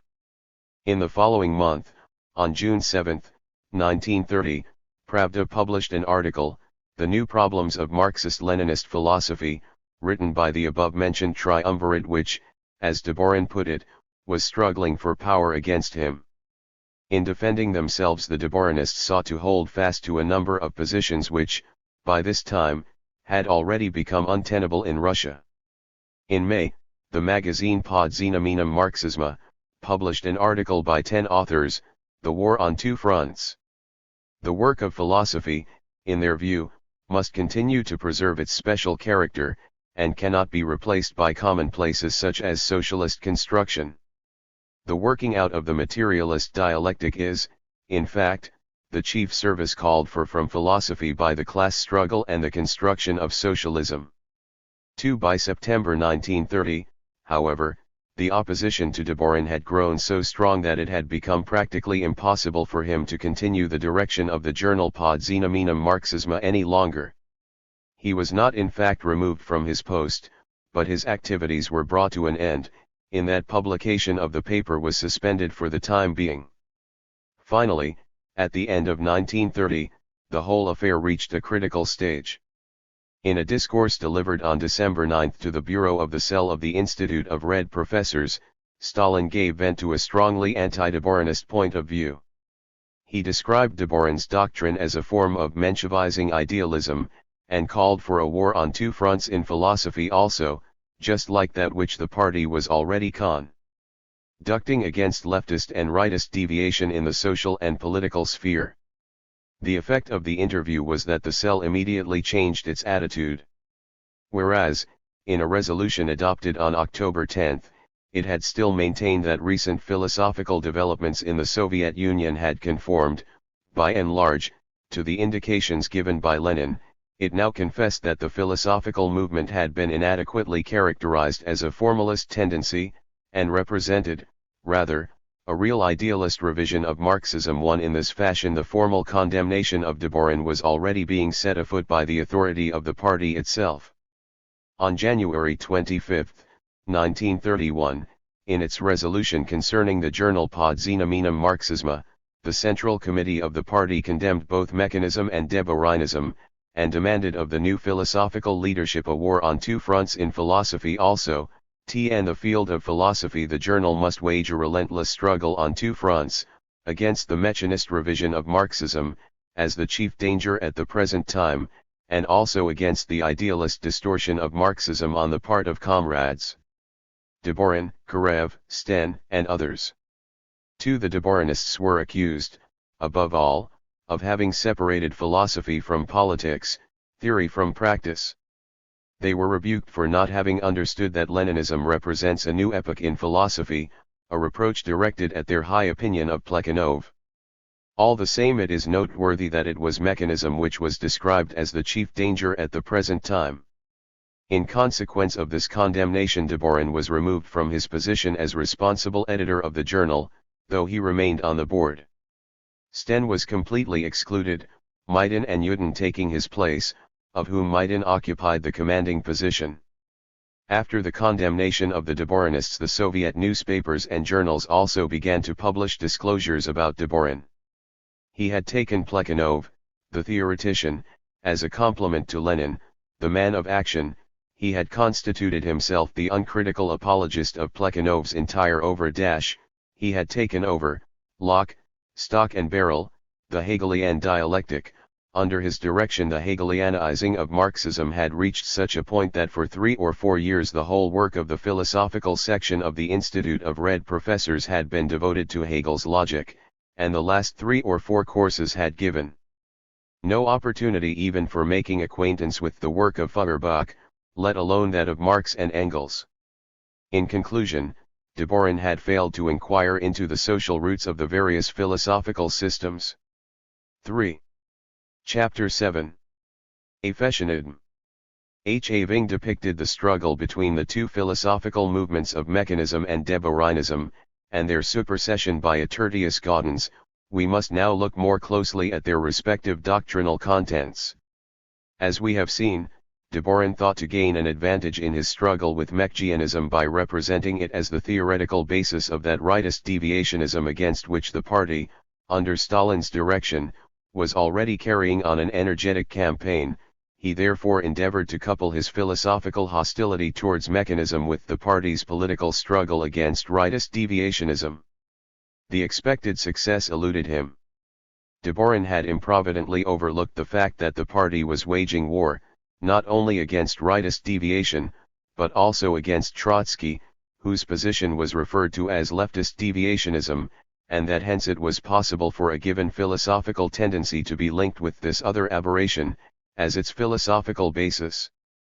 He had thereby himself delivered the weapon into the hands of his opponents. Maidan, astutely making use of the conflict between Deborin and the Mechanists, described mechanism as the philosophical basis of rightist deviationism, and Deborin's Menshevizing idealism as the corresponding foundation of leftist deviation. And since the party was waging war on 2 fronts against both aberrations, he set himself accordingly to waging a 2-front war in philosophy against both mechanism and Menshevizing idealism. But though mechanism may be described as the theoretical foundation of rightist deviation, and Menshevizing idealism that of the left, this is not to be regarded as an exclusive alternative, as though rightist deviation could only imply mechanism, and leftist only idealism, without admixture of mechanism. Trotskyism, for example, which in politics ranks as a leftist deviation, is steeped through and through from the philosophical point of view with the commonest and most vulgar form of mechanism one for contemporary Soviet philosophy. However, the essentials of a philosophical theory are only reckoned to have been grasped when its social and political roots have been exposed. Hence it was also incumbent on Maidan to point to the social origins of both aberrations. These, he considers, may be ascribed to the fact that even after the victory of the proletariat and the establishment of its dictatorship, many bourgeois views and habits had survived among the people without being given up immediately. Moreover, the proletariat in its struggle for the revolution had been joined by numerous elements stemming from the bourgeoisie, who had not yet been able to emancipate themselves from their old opinions and attitudes. All this was bound sooner or later to lead to differences of opinion and deviations to right or left. These 2 aberrations therefore give expression to the modes of thought of petty bourgeois elements, with this difference, however, that the rightist deviation primarily exhibits the mentality of the bourgeois peasantry, whereas the leftist outlook is that of the ruined capitalist class, the petty bourgeois city dweller. 2. One general character of mechanism. The primary characteristic of mechanism is its fundamentally hostile attitude towards philosophy, which, as in Menon's case, it often denies any title to existence. Hence the mechanists stand accused, in contemporary dialectical materialism, of a certain positivism, inasmuch as they deny the right to existence of any special discipline of philosophy over and above the positive sciences and refuse to recognize the dialectic as a special science alongside the positive sciences. Spinoza's formula to this effect has become famous. The Marxist recognizes no special field of philosophical activity distinct from that of science. For the Marxist, materialist philosophy consists in the latest and most general findings of modern science. 3. Does dialectic exist as a science on its own account, or is it merely a method? So the mechanists ask, and answer the question to the disadvantage of dialectic. To profess to see in dialectic anything more than a method, to speak of the dialectic as present in reality, in nature itself, to conceive of it as an independent science alongside the positive sciences, would amount, in their view, to scholasticism, logistic or even mysticism. Science is itself philosophy according to the mechanists, and in so saying they follow Menon's example. In this positivism of theirs they come close to the position of certain theorists of the Second International, such as Adler, for whom Marxism is nothing else but a positive science, with no attached philosophy of its own, or Bernstein, Forlander, and in Russia, Struve, whose view is that Marxism can be combined with any desired philosophy in their case, for example, with Neo-Kantianism. As against this mechanistic positivism, Maiden, the champion of Leninist orthodoxy, has pointed with some justice to the untenability of a position which seeks to deny philosophy any right to existence. No science is possible without a philosophical foundation. Every science must render an account of that which it investigates, whether it be a world independent of thought, or itself a product of thinking. Moreover, there can be no such thing as a positive science without a general theory of scientific thought or a grounding and establishment of its principles, for without thought it is impossible even to connect two facts, of positive experience one with another, let alone to discover the permanent laws operative in nature and society. No science can dispense with a clear answer to the question as to whether the world is knowable. One in confirmation of his view might incite a passage from Engels, drawn, not surprisingly, from the Dialectics of Nature. Two natural scientists believe that they free themselves from philosophy by ignoring it or abusing it. They cannot, however, make any headway without thought, and for thought they need thought determinations. Hence they are no less in bondage to philosophy, but unfortunately in most cases to the worst philosophy, and those who abuse philosophy most are slaves to precisely the worst vulgarized relics of the worst philosophies. 3. In like fashion Maiden also invokes the authority of Lenin on his behalf, appealing to that thesis which is binding on any party member who concerns himself with the study of natural science. 4. Unless it stands on a solid philosophical ground, no natural science and no materialism can hold its own in the struggle against the onslaught of bourgeois ideas and the restoration of the bourgeois world outlook. In order to hold his own in this struggle and to carry it to a victorious finish, the natural scientist must be a modern materialist, a conscious adherent of the materialism which is represented by Marx, i.e., he must be a dialectical materialist. 1. A further difference between dialectical materialism and mechanism lies in the mechanists' conception of dialectic. They attribute all motion to impulses arriving from without, and thereby abandon that attribute of matter which the dialectical materialists regard as most essential, namely its inner liveliness, that spontaneity which they describe, in their Hegelian terminology, as the self-movement of matter. As we know already, dialectical materialism explains the origin of motion by means of the law of the unity of opposites, the chief law of the dialectic. Owing to the presence of internal contradictions whose tendency is to break apart from one another a thing, a phenomenon, a process is set in motion from within.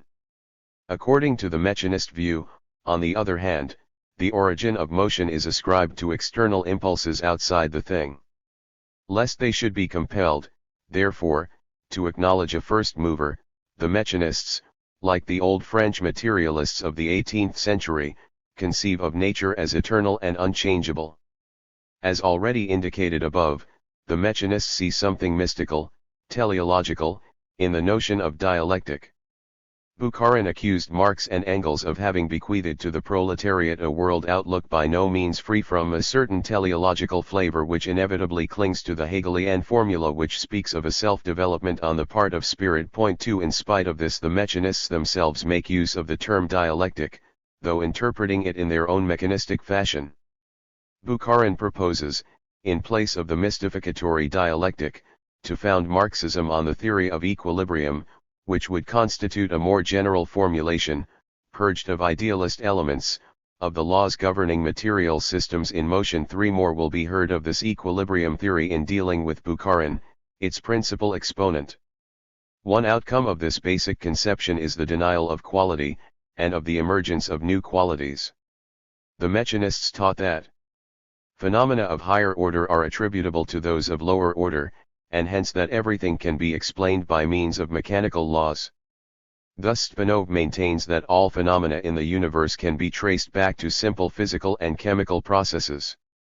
To gain understanding of any organic phenomenon means, for modern science, to trace it back to relatively simple chemical and physical processes. He seeks, therefore, to reduce physiology to physics and chemistry, and organic processes to physical and chemical ones of a highly complicated kind. By the same token, even mental activity is to be traced back to physical and chemical processes. Spinoza was not alone in these assertions. He simply gave expression to a current mode of thought which was held in high regard even in so important an institution as the Moscow State Institute for Scientific Research, which bore the name of Timur Yazov, the celebrated scientist. The publications of the institute elaborated ideas akin to those of Spinoza. It was held that not only physical activities, but even phenomena of the social order, could be derived from physico-chemical processes, TN theory, and in fact, social phenomena may equally well be subjected either to qualitative, sociological investigation, or to quantitative analysis on chemical, physical and biological finds. In their enterprise of deriving everything from simpler, and ultimately from mechanical phenomena, the protagonists of this school relied on the works of I.P. Pavlov, the celebrated Russian physiologist and professor at the University of St. Petersburg. The latter distinguishes between unconditioned and conditioned reflexes. Unconditioned reflexes are those whose operation is immediately evoked by the stimulus, thus food entering. A dog's mouth induces salivation. Reflexes are conditioned when their operation results, not immediately from the stimulus, but from the phenomena which accompany it. Thus food enters a dog's mouth and at the same time a bell is sounded. When this is done repeatedly, salivation is evoked by the mere sound of the bell. The mechanists saw in these conditioned reflexes the basis of association and thought. Every type of spiritual expression, up to and including the highest forms of cultural activity, science, art, philosophy, and religion, was thought of as a mere product of physiological automatisms. His theory was also applied to the phenomena of social life. In the social and political field, mechanism brought forward the theory of spontaneity. The latter represents a radical economic determinism according to which socialism will come about automatically, spontaneously, by natural necessity, in the course of the social and politico-agrarian development of the national economy, in consequence of the socialization process in the towns, without the intervention of the collective class will, without class warfare in the countryside, without an active struggle for the collectivization of the economy and the introduction of the kolkhoz system. The class war and the dictatorship of the proletariat thereby lose their significance. In this respect the mechanists take their stand on the determinism of the early Russian Marxists, with their economic materialism, and of the economists, with their conception of stakhinost / in the mechanistic theory of Samotek. We may see the precise reason why mechanism finds no acceptance in Leninist Bolshevism. The mechanist thesis, which admits only of quantitative changes, leads to the denial of development by leaps and maintains that all such development is continuous. Evolution proceeds steadily, and not in jerks. Mechanism therefore implies the elimination of class contradictions and avoidance of the class struggle. Bukharin, the leading exponent of mechanism, was in fact accused of cherishing the hope that the larger peasants would move peacefully over to socialism. 3. Mechanism thereby set itself in direct opposition to the officier Soviet theory, which was concerned to emphasize the class struggle and the necessity of a central party organization to carry it through. In addition, the authors reckoned as mechanists by the official philosophy themselves differed considerably in opinion one from another. Maidan himself acknowledges that it is not easy to bring them all in under one and the same title, since the mechanists of today represent an unprincipled coalition of revisionist groups. 1. The mechanists include both the vulgar materialists of the early years of the Soviet regime, such as Minin and Enchman, and natural scientists such as Timur Yazov and others of whom mention has been made already. Among the mechanist philosophers, the most prominent is Bukharin, who applied the philosophy of Bogdanov to historical materialism and political economy, and endeavored to supplant the materialist dialectic by his well-known theory of equilibrium. Finally, there are various other philosophers who are reckoned as mechanists, such as Axelrod and Sorobyinov, of whom the latter, however, is more of a positivist or subjective idealist, and Variash, who ranks as a disciple of Freud. All of them stand accused, according to the official philosophy, of seeking a revision of the fundamentals of dialectical materialism. 2. Bukharin. The most notable of the theorists of mechanism is Nikolai Ivanovich Bukharin. The son of a municipal teacher in Moscow, he abandoned religion in early youth. While attending high school he felt deep sympathy for a time with the nihilism of Pisarev and joined the Revolutionary Organization for Students in 1905. Having matriculated at Moscow University, he entered the Russian Social Democratic Party in 1906 and became a convinced Bolshevik revolutionary. Many times arrested, he was eventually exiled to Onega in 1910, but he succeeded in escaping to Western Europe, where he established contact with Lenin. His literary activities began about this time. He wrote a series of articles against the exponents of Marxist criticism and the legal Marxists, which later appeared in collected form under the title Attack 2. In the winter of 1912-13 he attended Bombaurk's lectures on political economy in Vienna, and worked on his book The Economic Theory of the Leisure Class 3, which is considered in Marxist circles to be the best refutation of Bombaurk, the leader of the Austrian school. After the outbreak of the World War he was arrested by the Austrian police as a suspected spy and later expelled to Switzerland. There he joined the Bolsheviks in campaigning against those Marxists who supported the war under pretext of defending the fatherland. At the same time he wrote a new and larger work, Imperialism and World Economy. From Switzerland he emigrated to Sweden. Driven out from there also, he moved to Norway and eventually arrived illegally in America. After the February Revolution of 1917, he traveled via Japan and Siberia to Moscow, and became a leading figure in the Bolshevik movement. From December 1917 onwards he was editor of Pravda, but resigned this position in 1918, having fallen out with Lenin over the Treaty of Brest-Litovsk. Bukharin, in fact, was in favor of continuing the war against Germany. At that time he was at the head of a group of left-wing communists, but soon afterwards he acknowledged his conduct in this period of his career as an error, and in 1918 returned once more to his editorial position on Pravda. From that time onwards, until 1927, he occupied a number of important party offices in the Central Committee and the Politburo. At the same time he was one of the most important leaders of the Communist International. In this capacity he made a number of trips abroad and took part in drafting the program of the Third International. In 1927 Bukharin was still an undisputed authority, as may be seen from the article on him in the Great Soviet Encyclopedia, but already his star was on the wane. At this time Stalin opened his campaign for the socialization of agriculture, aimed at the abolition of private property in land and the expropriation of the larger peasants. Bukharin was opposed to this policy. He was afraid that socialization would be harmful to agriculture, and took the view that the larger peasants could also be incorporated into the socialist state by peaceful means. On this account a violent campaign was set on foot against him and his followers, and their faction was condemned as a right-wing deviation.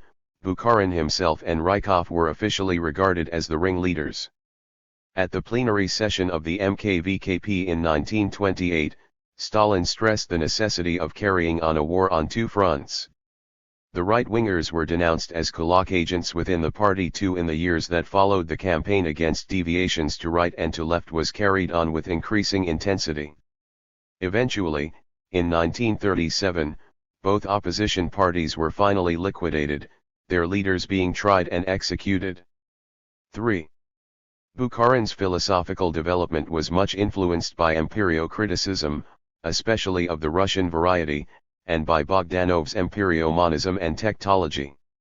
He himself admits, in his autobiography, that for a time he was possessed of a certain heretical leaning towards the school of empirio-criticism, and read everything that appeared on the subject in Russian. 1. The connection with empirio-criticism can be seen in Bukharin's conception of the nature of knowledge. Avenarius had previously maintained that the task of knowledge did not consist in gaining acquaintance with things in themselves, but in building up from individual elements, i.e., sensations, a world picture which should facilitate the struggle for existence with the minimum expenditure of energy. Hence concepts, logical categories, and laws are nothing but a means of forming a world picture in accordance with the principle of maximum economy. 2. Bukharin rejects this theory of empirio-criticism, but the grounds of his dissent indicate that he had not entirely escaped its influence. He objects to exponents of the theory that they underestimate the qualitative difference which obtains between the product of cognitive activity and its sensory raw material, just as a locomotive is qualitatively different from its metallic components, although it is constructed out of them. 3. He seeks to maintain the distinction between the product of cognitive activity and the sensory elements of this knowledge. But his kinship with empirio-criticism shows itself in this, that he appears to derive the whole process of knowledge from the combination of sensations, and assumes that it is man himself who constructs his world from the chaotic mass of sensory elements. Science, according to this view, is concerned not with discovering general laws from among isolated facts, but merely with systematizing the products of knowledge. Science classifies, arranges, clarifies, eliminates the contradictions in the thoughts of men. It constructs a complete raiment of scientific ideas and theories out of fragmentary knowledge. Asterisk. In making this claim, Bukharin allies himself to empirio-criticism and especially to Bogdanov's version of it. For in Bogdanov's techtology also, the unity of experience is not discovered beforehand, but created by positively organized activity. One much more important than this epistemological standpoint is Bukharin's celebrated equilibrium theory, which was so violently attacked by the Russian dialectical materialists. It derives from the mechanistic view that Bukharin takes of the dialectic.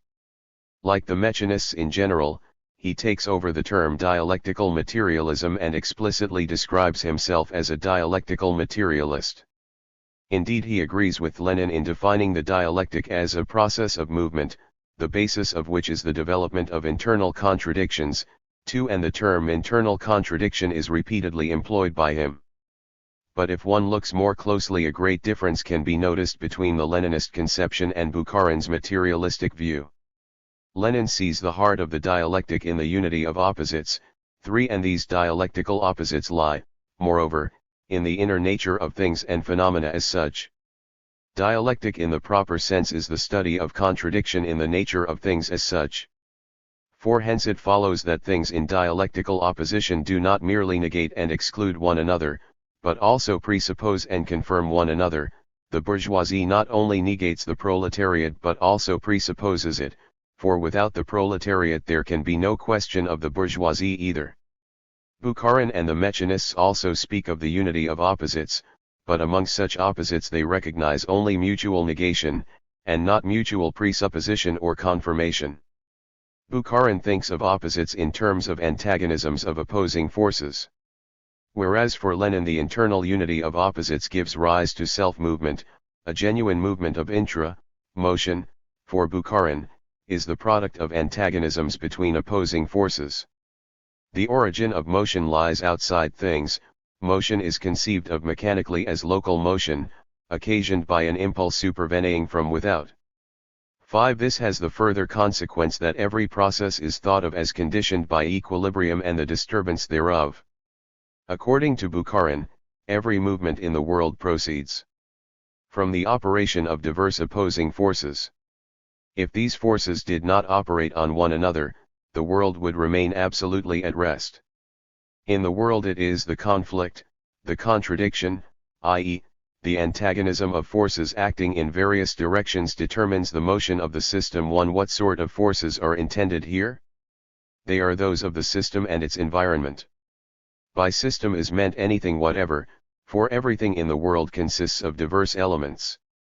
Any object, a stone, a living thing, a human society, etc., may be considered as a whole consisting of parts related with each other. In other words, this whole may be regarded as a system. 2. But no system of this kind exists in empty space, it is surrounded by other things, which relative thereto may be termed its environment. For man the primary environment is human society, for society, external nature. 3. Every movement in the world may be explained in terms of a disturbance of equilibrium between these two opposing forces. The world consists of forces, acting in many ways, opposing each other. These forces are balanced for a moment in exceptional cases only. We then have a state of rest, i.e., their actual conflict is concealed. But if we change only one of these forces, immediately the internal contradictions will be revealed, equilibrium will be disturbed, and if a new equilibrium is again established, it will be on a new basis, i.e., with a new combination of forces, etc. It follows that the conflict, the contradiction, i.e., the antagonism of forces acting in various directions, determines the motion of the system. For the process therefore runs its course from equilibrium to a state of motion resulting from the disturbance of equilibrium, and from thence to re-establishment of a new equilibrium, and so on. On the other hand, we have here also the form of this process, in the first place, the condition of equilibrium, in the second place, a disturbance of this equilibrium, in the third place, the re-establishment of equilibrium on a new basis. And then the story begins all over again. The new equilibrium is the point of departure for a new disturbance, which in turn is followed by another state of equilibrium, etc., ad infinitum. Taken all together, we are dealing with a process of motion based on the development of internal contradictions. 5. The above applies, not only to the relations between the system and its environment, but also to the internal structure of the system itself. Here too, motion is the product of equilibrium relations between the elements. Each system consists of its component parts united with each other in one way or another. Human society consists of people, the forests, of trees and bushes, the pile of stones, of the various stones, the herd of animals, of the individual animals, etc. Between them there are a number of contradictions, differences, imperfect adaptations, etc. In other words, here also there is no absolute equilibrium. If there can be, strictly speaking, no absolute equilibrium between the environment and the system, there can also be no such equilibrium between the elements of the system itself. 1. But where does the disturbance of equilibrium come from? Bukharin traces it to an alteration of the relationship between system and environment. It is quite clear that the internal structure of the system must change together with the relation existing between the system and its environment. The latter relation is the decisive factor, for the entire situation of the system, the fundamental form of its motion are determined by this relation only. Consequently, the internal equilibrium is a quantity which depends on the external equilibrium. 2. The dialectical materialists very properly object to this explanation, that it makes it as impossible to continue to speak of internal contradiction as it does of the origin of motion, since the former is in fact derived from the relation of the system to its environment. Moreover, this solution offers no answer to the question as to the actual origin of motion, for if motion be ascribed to the disturbance of equilibrium between system and environment, the question still arises, as to how this disturbance comes about. Maidan is correct when he observes that, if Bukharin is to remain consistent, he has no alternative but to assume some sort of supernatural power, which has ordinarily been described hitherto as the first mover, or simply as God the Creator. 3. It is in the threefold rhythm of motion, equilibrium, disturbance, and re-establishment of equilibrium, that Bukharin discerns the true essence of the Hegelian dialectic. The merit which Bukharin claims for his conception of dialectic is that it frees the Hegelian dialectic from all mystical elements and makes it radically and consistently materialistic. 1. Hegel called the original condition of equilibrium the thesis, the disturbance of equilibrium the antithesis, the re-establishment of equilibrium on a new basis the synthesis. The characteristic of motion present in all things, expressing itself in this tripartite formula he called dialectic. 2. The equilibrium theory also had its effect, in the sphere of historical materialism, on Bukharin's sociological views. In this connection the dialectical materialists complain of him that he derives all social contradictions in the last resort from the relation between system and environment. Historical development thereby becomes conditioned, not by the internal circumstances of society, but by the operation of natural forces.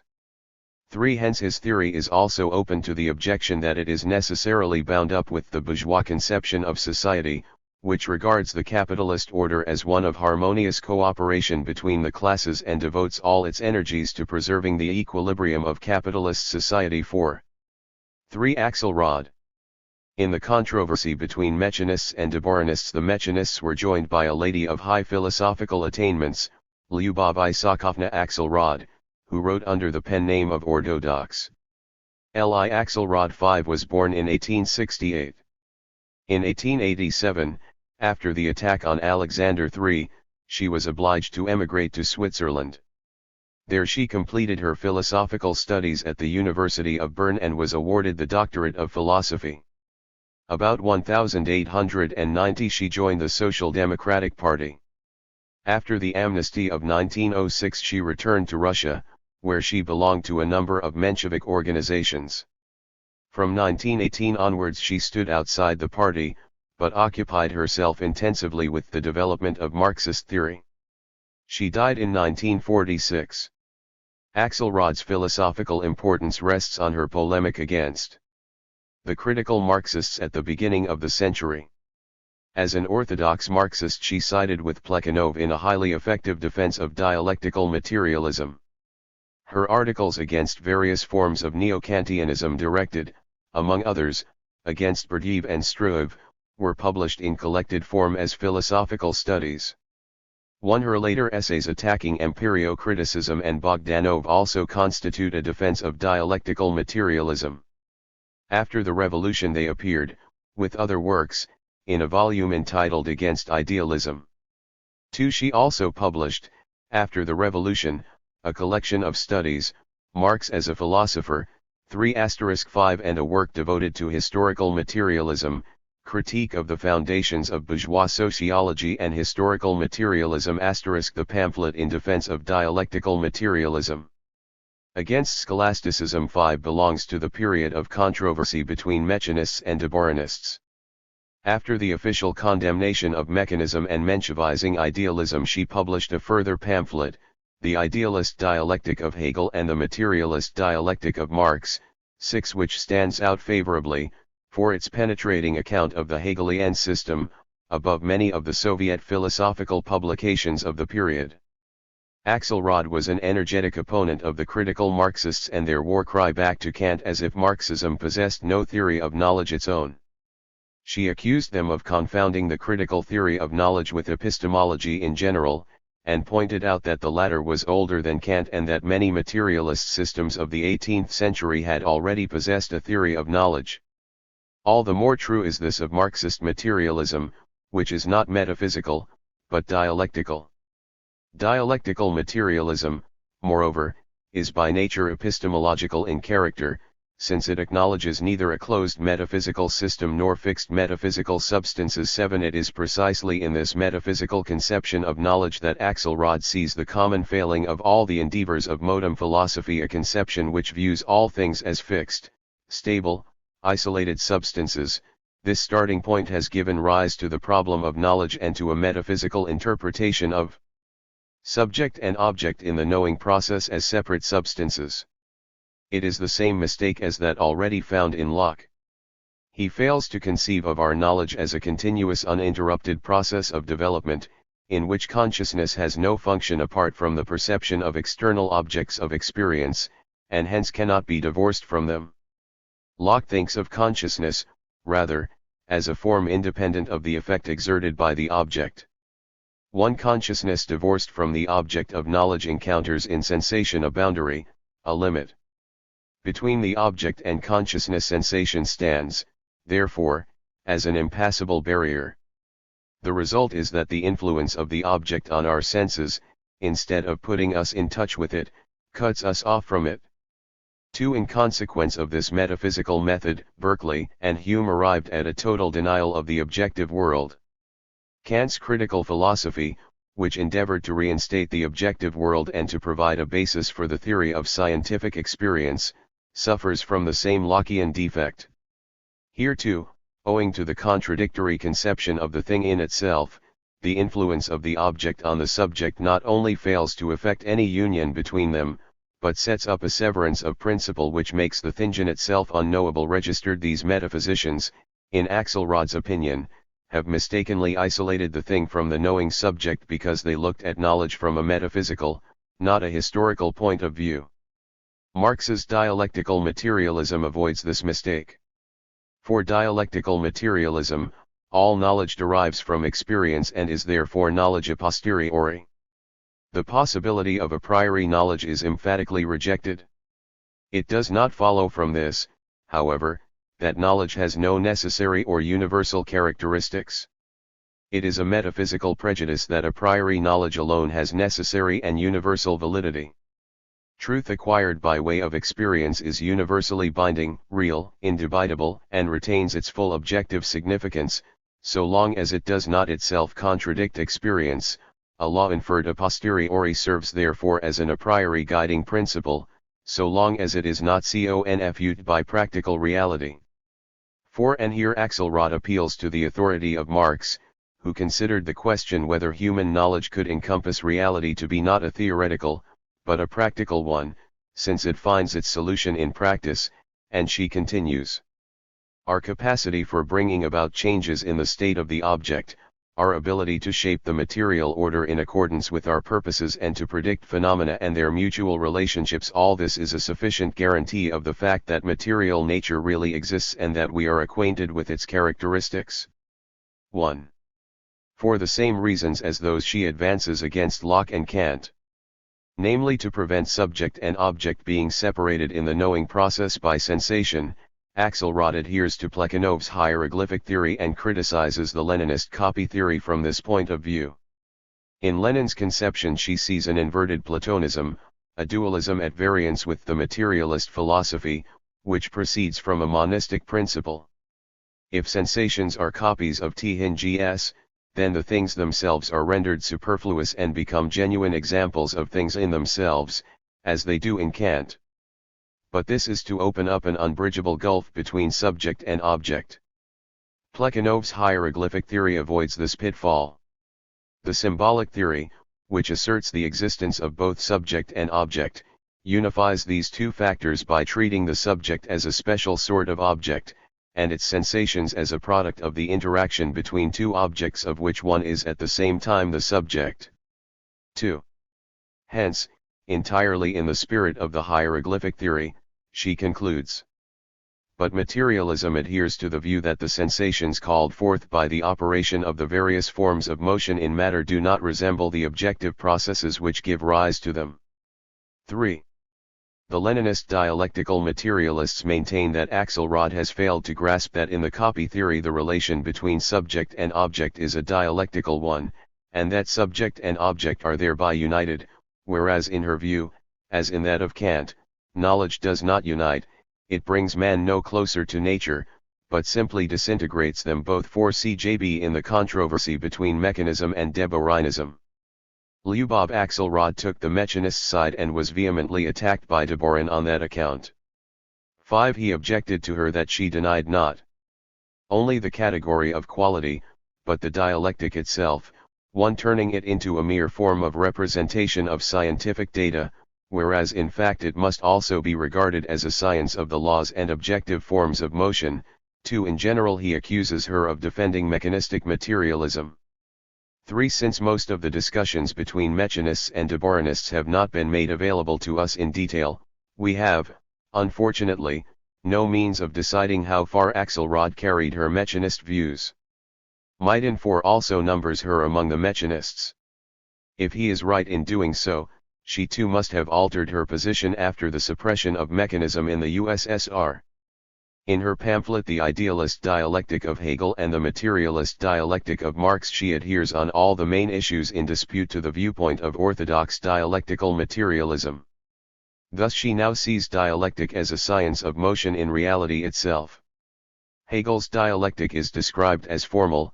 5. Since all transitions and distinctions, all forms of contradiction in the world process, were elaborated down to the last detail by him within a framework of speculation, so that these distinctions, being represented as distinctions within substance itself, bear no relation to the distinction between real things as such.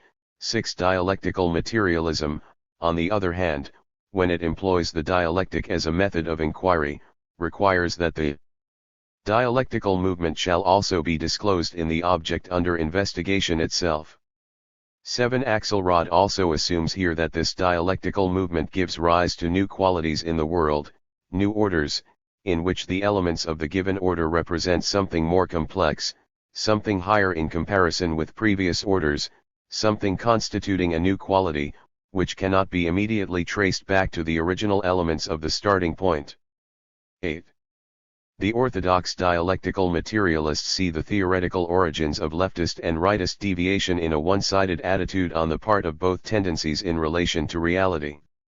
In both cases one of the elements actually present is separated from the other and erected into an absolute. The rightist deviation pays exclusive attention to the element of continuity in development and thereby slides into an evolutionism which allows only for continuous organic development and denies the possibility of leaps. The leftist deviation, on the contrary, concerns itself only with the leaps occurring in history and makes them absolute. It denies any continuous organic development and maintains that everything takes place by means of revolutionary leaps. But the truth, according to the orthodox view, lies in between, or rather in a dialectical synthesis of both elements. Development proceeds initially in a continuous fashion by means of purely quantitative increments, but this only extends up to a certain point. Once this is reached, the leap follows, and development or purely quantitative change passes over into a change of quality. As we know already, in 1931 the rightist deviation was accounted the number one danger to the internal politics of the Soviet Union, this being the time at which all the forces of public life were being concentrated by Stalin on the build-up of socialism, the complete industrialization of the USSR, and the collectivization of agriculture. But if the chief danger was seen at this time in the rightist deviation, the previous generation, that of the new economic policy, the period of reconstruction after the devastations of the Revolution and the Civil War, had felt it to lie in the leftist deviation, which was opposed to the temporary concessions made to certain capitalist modes of life. 1. General outlines. The de Boerinist wing took shape as a reaction against the vulgar and mechanistic materialism which held the field during the first decade after the Revolution. Its character was essentially governed by this controversy. As we have seen, the mechanists endeavored to reduce all higher-order phenomena to those of lower order, the phenomena of social and mental life to simple organic reflexes, and these in turn to chemical and physical processes. In the metaphysical field this implied a denial of the category of quality and the setting up of quantity as the sole category. Their opposition to this view led the de Boerinists into an intensive development of dialectic.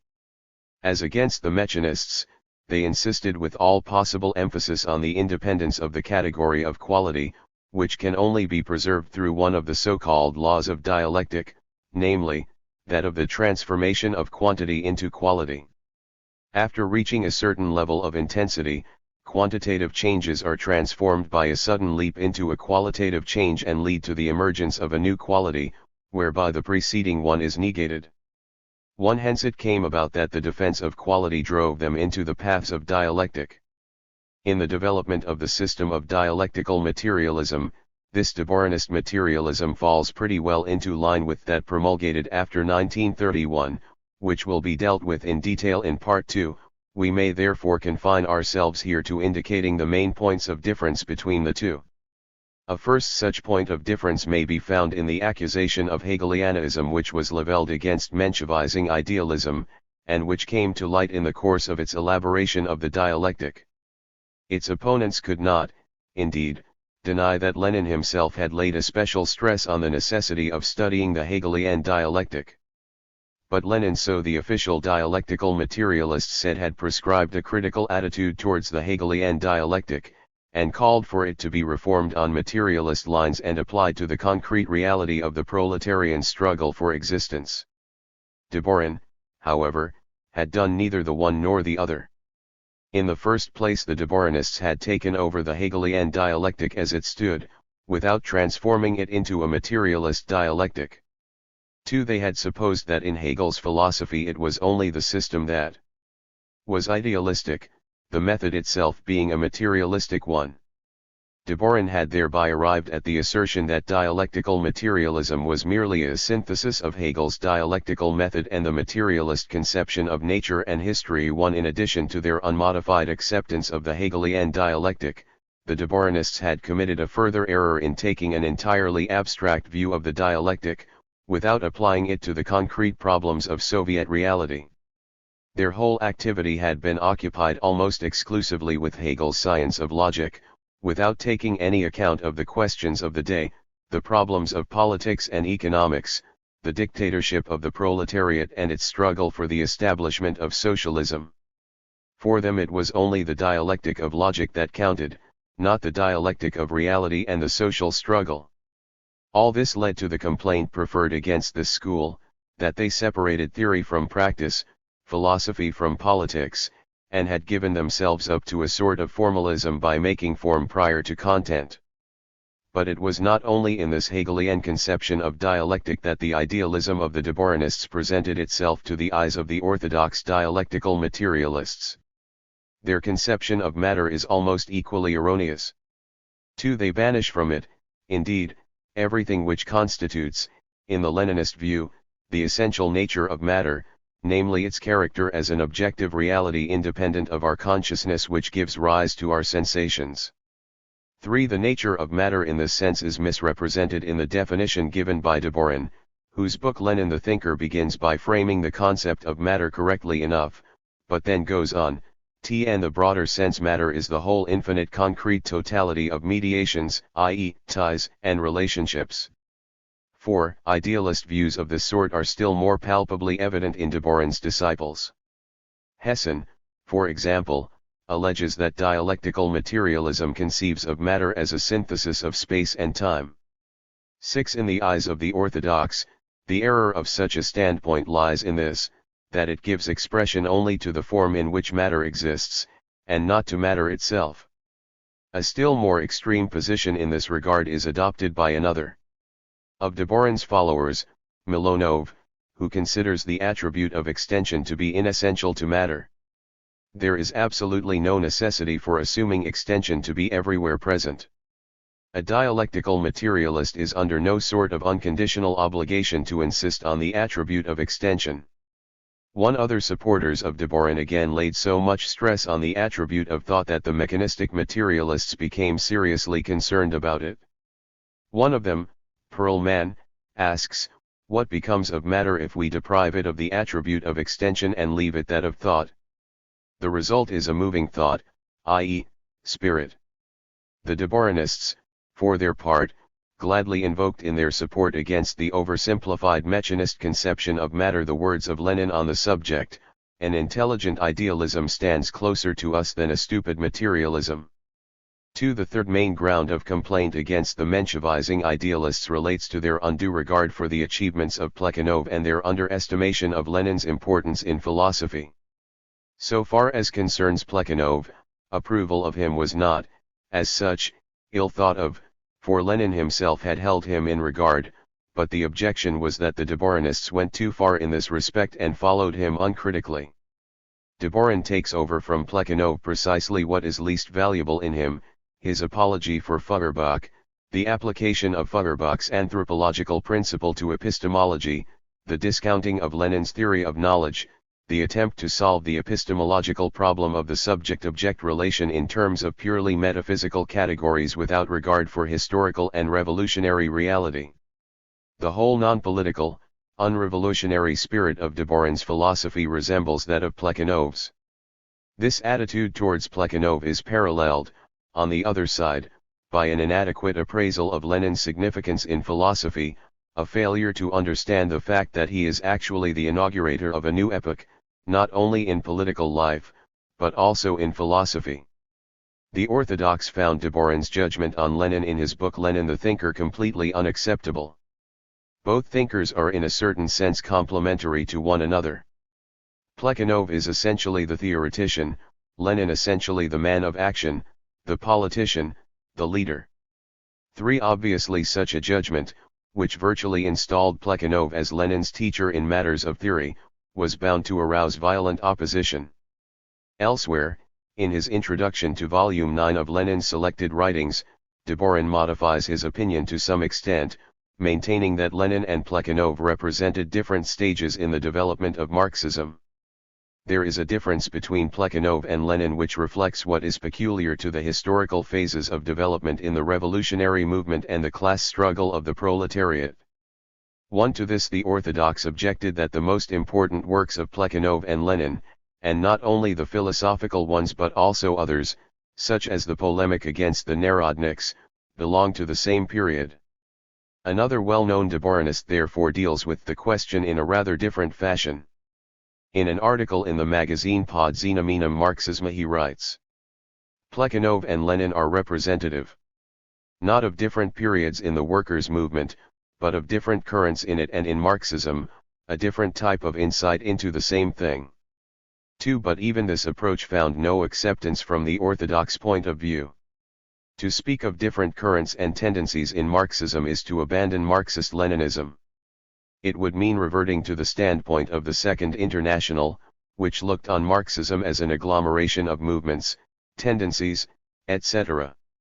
To sum up, we may say that Menshevizing idealism is condemned by the orthodox, firstly as an idealistic tendency in that it offers too many hostages to Hegelianism, adopts the Hegelian dialectic without transforming it materialistically, separates form and content and misconceives the nature of matter, secondly, as a Menshevizing tendency, in that it represents a revival of the traditions of the Second International, separates theory from practice, philosophy from politics, fading thereby to practice partisanship in philosophy, overestimates Plekhanov and underestimates the importance of Lenin in the development of philosophy. 3. In addition to Dvorin, the main representatives of this group include B. Bykhovsky, 4. G. S. Tymyansky, 5. N. Karev, 6. I. Lupol, Y. Sten and others. 2. Dvorin. The most important exponent of the philosophy of dialectical materialism in the period after Lenin is undoubtedly Abram Moiseyevich Dvorin.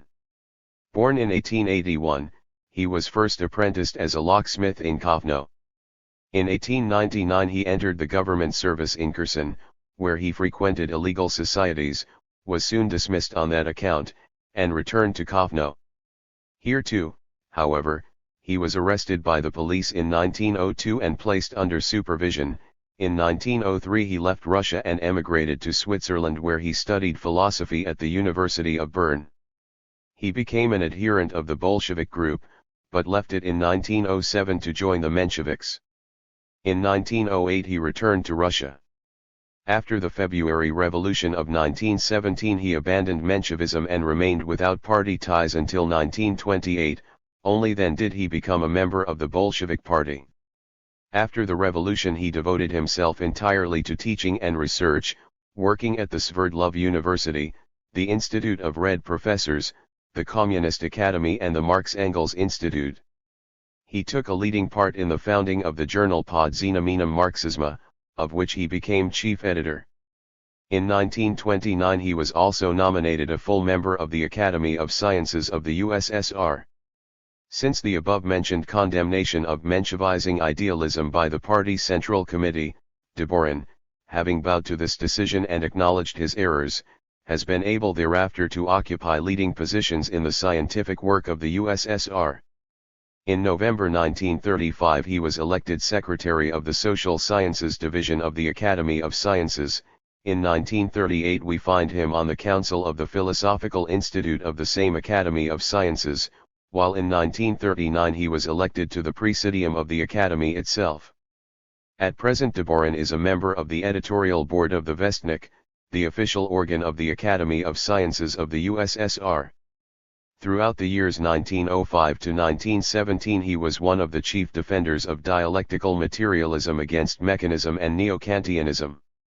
This period saw the publication of one of his most important works, Introduction to the Philosophy of Dialectical Materialism. 1. In it he traces the development of empirio-critical ideas in the history of modern philosophy from Bacon onwards and presents at the same time a synthetic account of dialectical materialism. This work, to which Plekhanov contributed a preface, played a major part in upholding the cause of dialectical materialism. But some things said in it no longer find favor nowadays with the Leninist philosophers. Lenin himself had already had to find fault with it on certain points.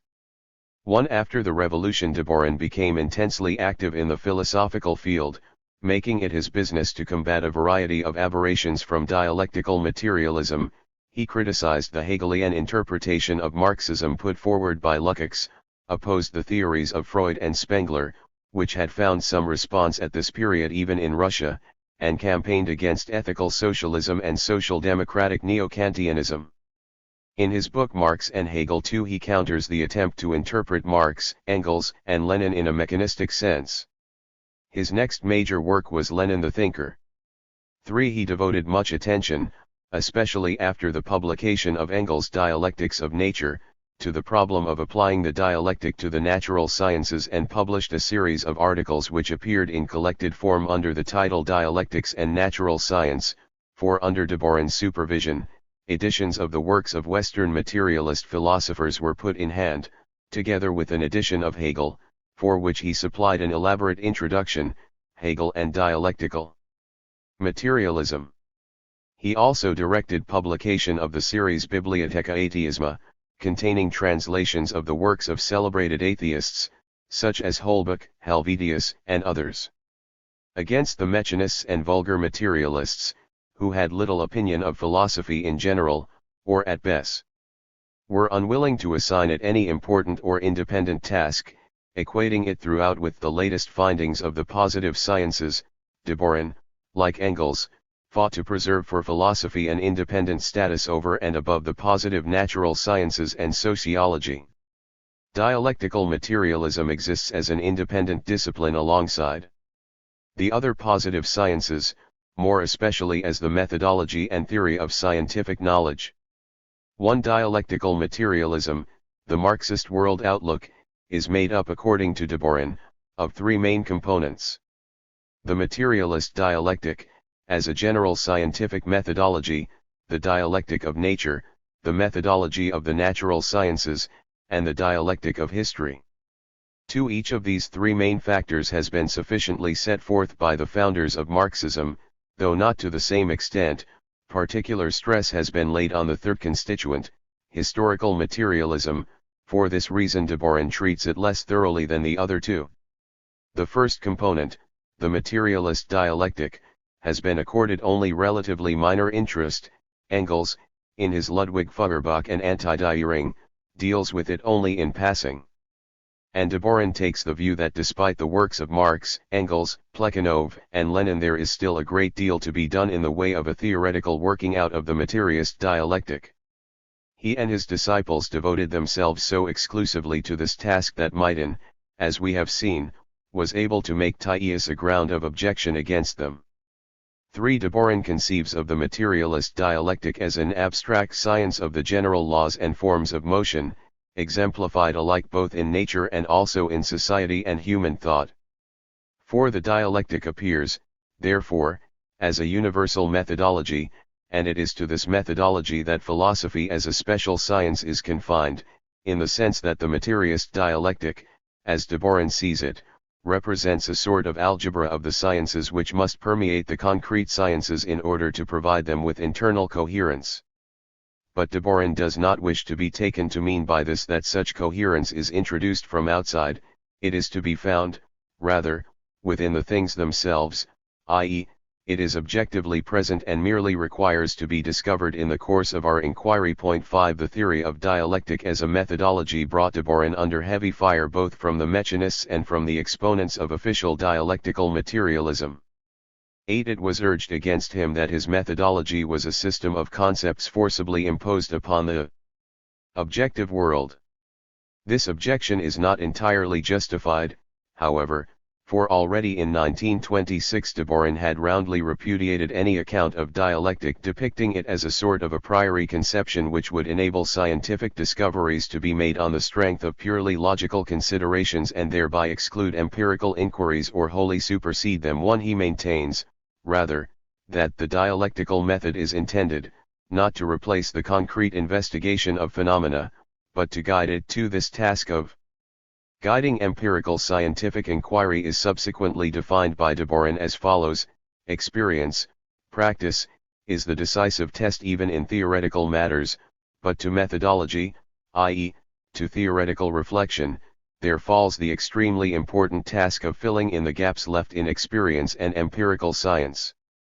Methodology should guide our inquiries by indicating the direction in which to look for the answers to questions not yet solved by science.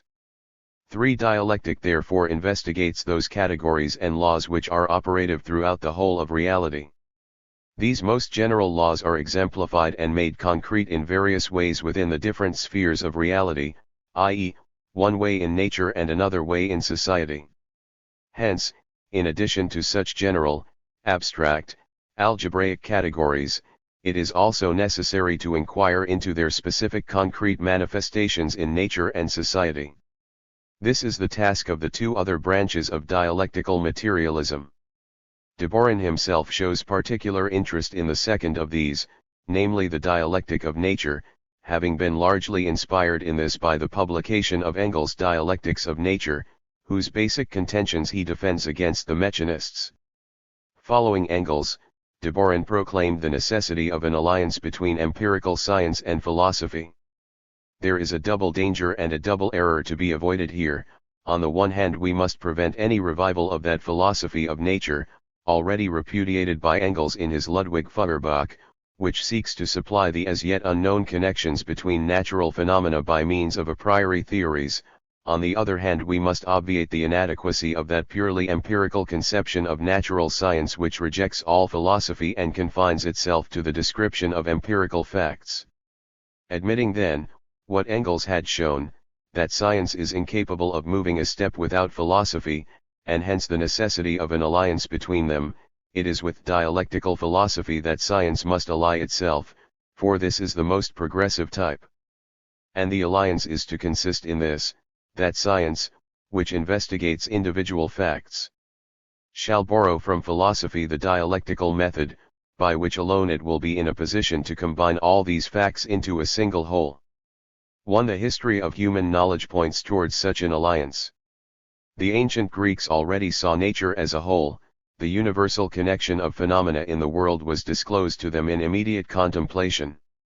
But they were not in a position to demonstrate such a universal interconnection in concrete individual cases, or to discover, by analysis of nature, the relationship of individual phenomena to the whole.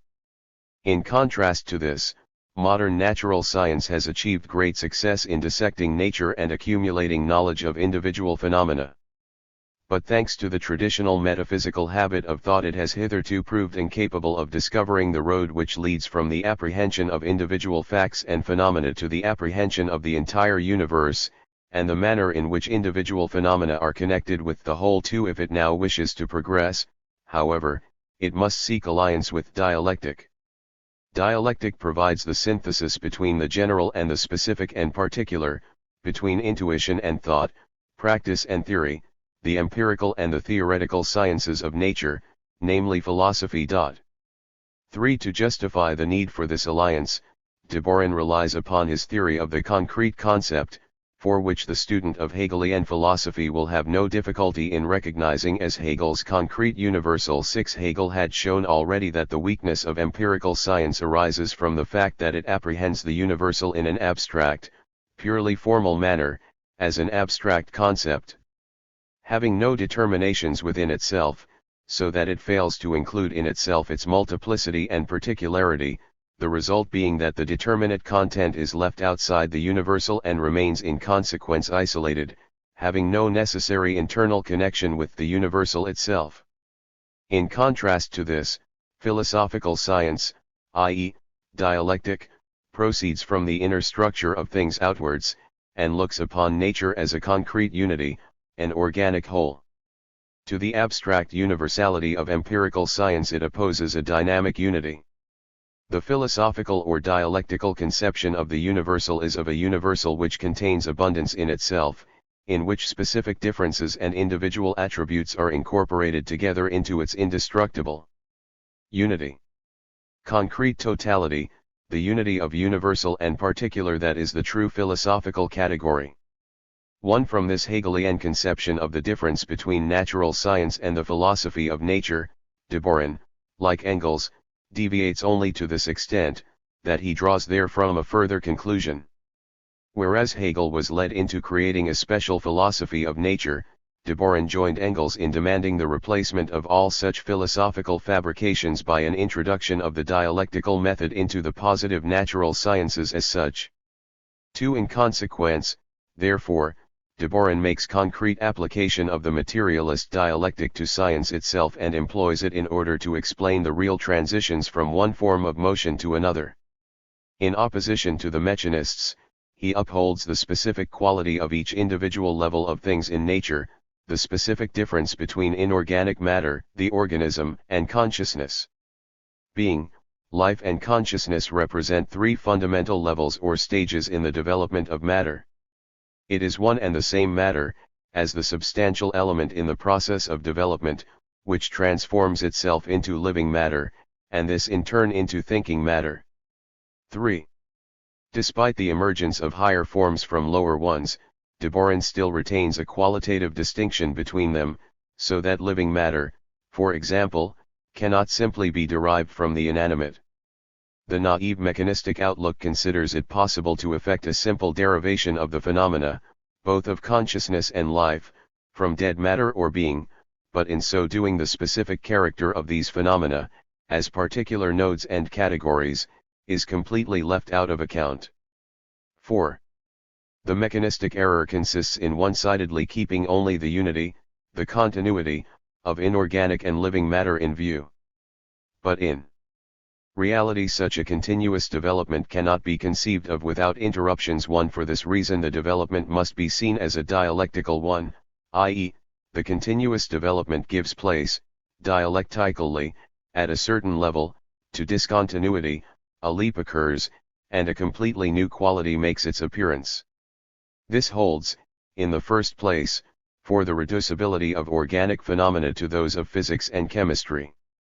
So far as its origin is concerned, the living is descended from the inanimate, but so far as its specific form is concerned it cannot be derived from inorganic matter. 2. The passage from the living to the conscious organism involves, in de Boron's view, a dialectical transition, no less than that from inorganic matter to the organic. At a certain stage in the development of living matter a new leap takes place, and consciousness, a new quality of matter, appears, the object becomes a subject. Since living matter is also at the same time matter as such, and conscious matter also at the same time organic matter, the unity of object and subject is thereby realized. The subject appears to us, not as a spiritual center, an abstract point, completely divorced from the object. It is also at the same time an object. The asterisk subject is above all an organic whole, i.e., body, senses, and brain. There can be no subject without an object. 3. From this standpoint, which discerns the unity of subject and object in the mode of being of the knowing subject himself, de Boron takes issue against the views of Axelrod, already depicted above, according to which the unity of subject and object is realized in sensation. 4. De Boron describes this as an idealistic point of view. For the idealists do indeed consider both subject and object, together with their unity, to be merely given in representation. 5. But this argument appears to be wide of the mark, for Axelrod does not at all maintain that such unity is only realized in representation. In her edition of Lenin's Materialism and Empirio-Criticism she expressly says, "The theory of symbols, which upholds the existence of both subject and object, unifies both factors in that it views the subject as a special kind of object and its sensations as the product of interaction between two objects, of which one is also, at the same time, the subject." 6. Such, in outline, is the philosophical position of de Boron. Many of its elements were also incorporated into the official Dialectical Materialism. The point on which de Boron was most strenuously attacked was his seemingly excessive emphasis on dialectic as a methodology. But as we have seen, this objection scarcely does him justice. Meithen touches on a more important point when he makes it a further objection to de Boron that the latter's view of dialectic represents a reconciliation of opposites, not a struggle between them. In discussing Kant's antinomies, de Boron writes, "Kant opposed the thesis to the antithesis and attempts to show that the thesis excludes the antithesis, and hence that they cannot be reconciled or resolved. The positive dialectic, on the other hand, sees in thesis and antithesis opposites which are not mutually exclusive, but reconciled one with another." 1. Meithen contrasts this view of dialectic with that of Lenin, according to which it is not the unity, but the opposition, which plays the primary role in the dialectic. The unity of opposites is relative, temporary, transient, whereas the conflict between mutually exclusive opposites is absolute, like development and movement itself. 2. 3. Trotsky.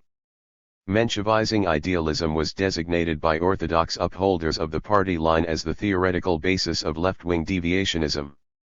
But since these leftists included the celebrated figure of Leon Trotsky, it seems appropriate for us to inquire into the latter's philosophical opinions.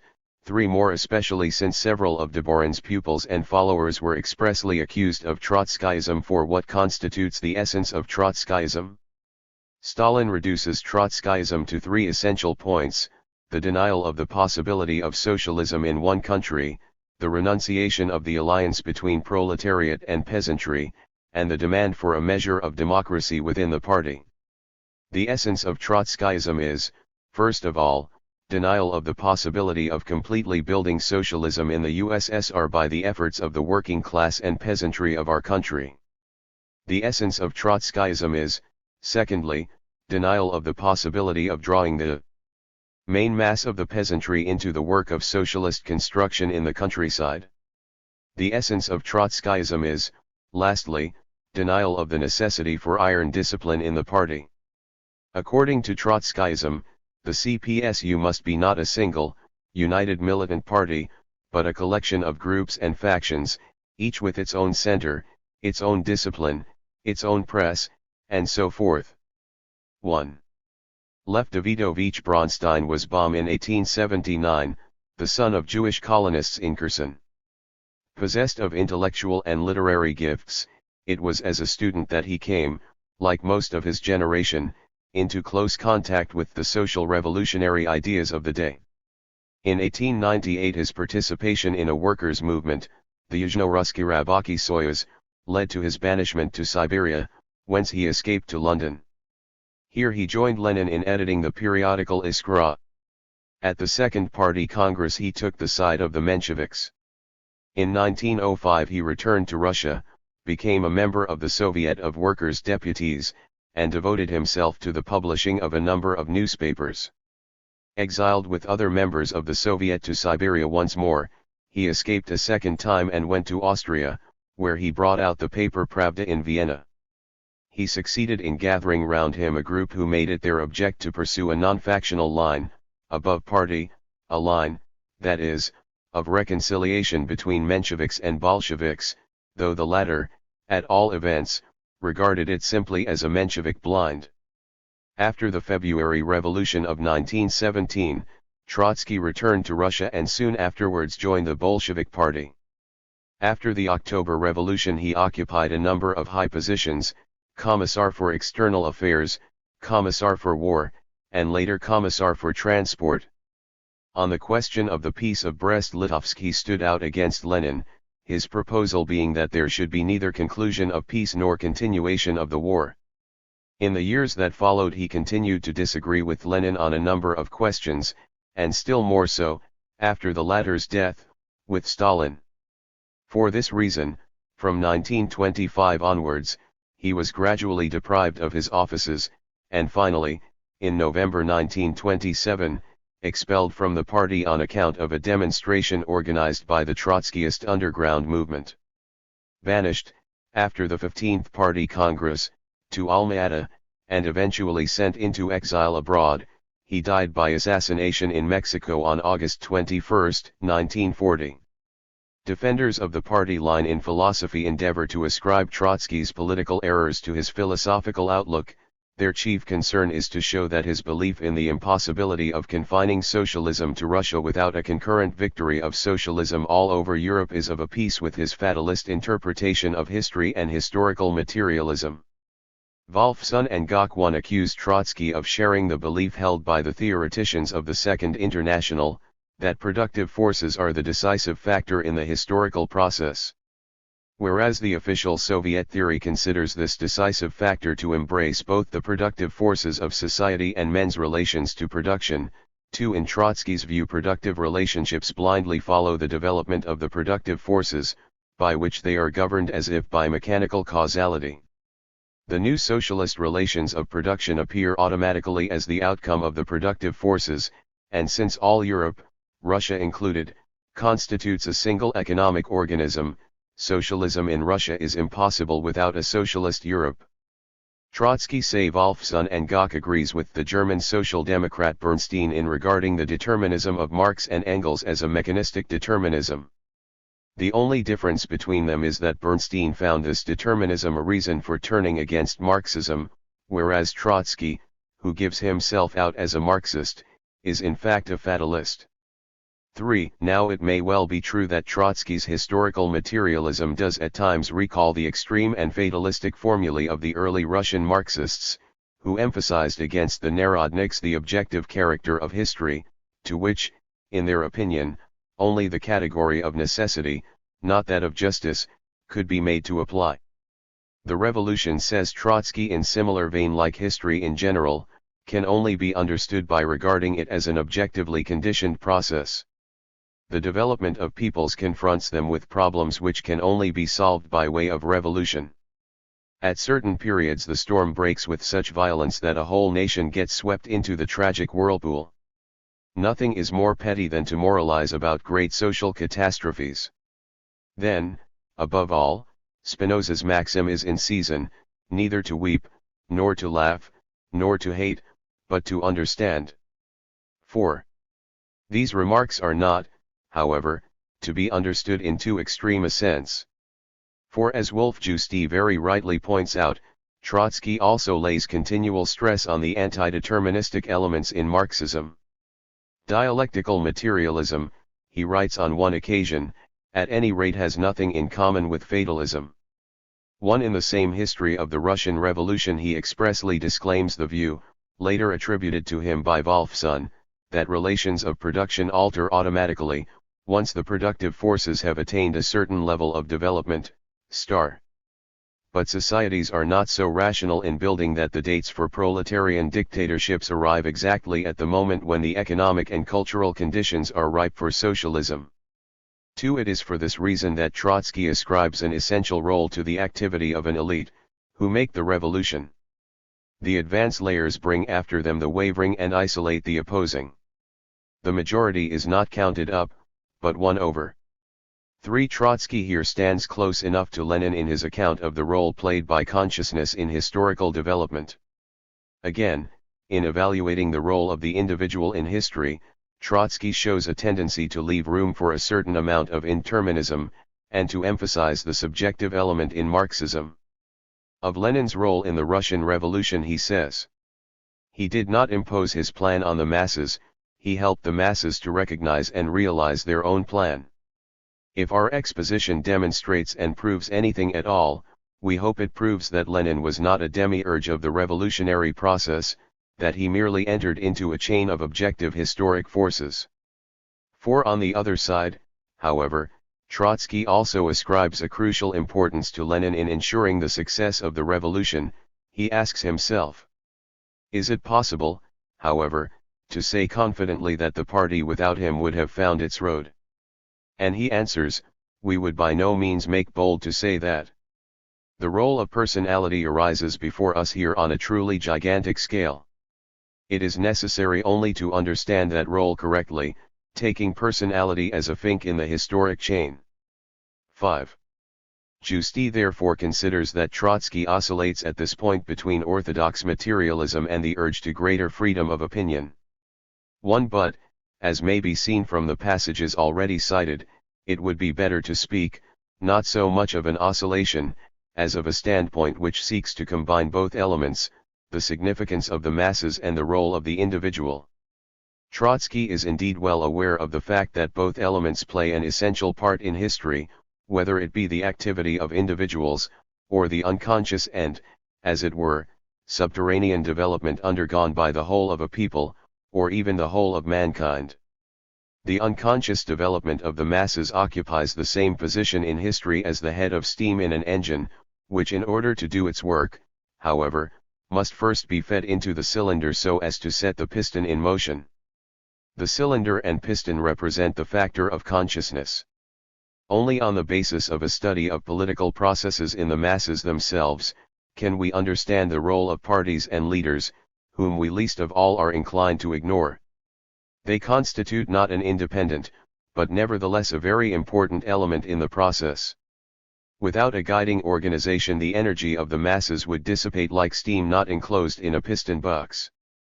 But nevertheless what moves things is not the piston or the box, but the steam. 2. If these considerations, linked as they are with the first essential point in Trotskyism, seem strongly reminiscent of the controversies between the early Russian Marxists and the Narodniks, the same may be said of the arguments which Trotsky uses in support of another of his theories, that of the revolutionary role of the peasantry. His discussion bears upon the celebrated problem of the peculiar path in Russian history. The conflict was occasioned by a book of Trotsky's entitled 1905.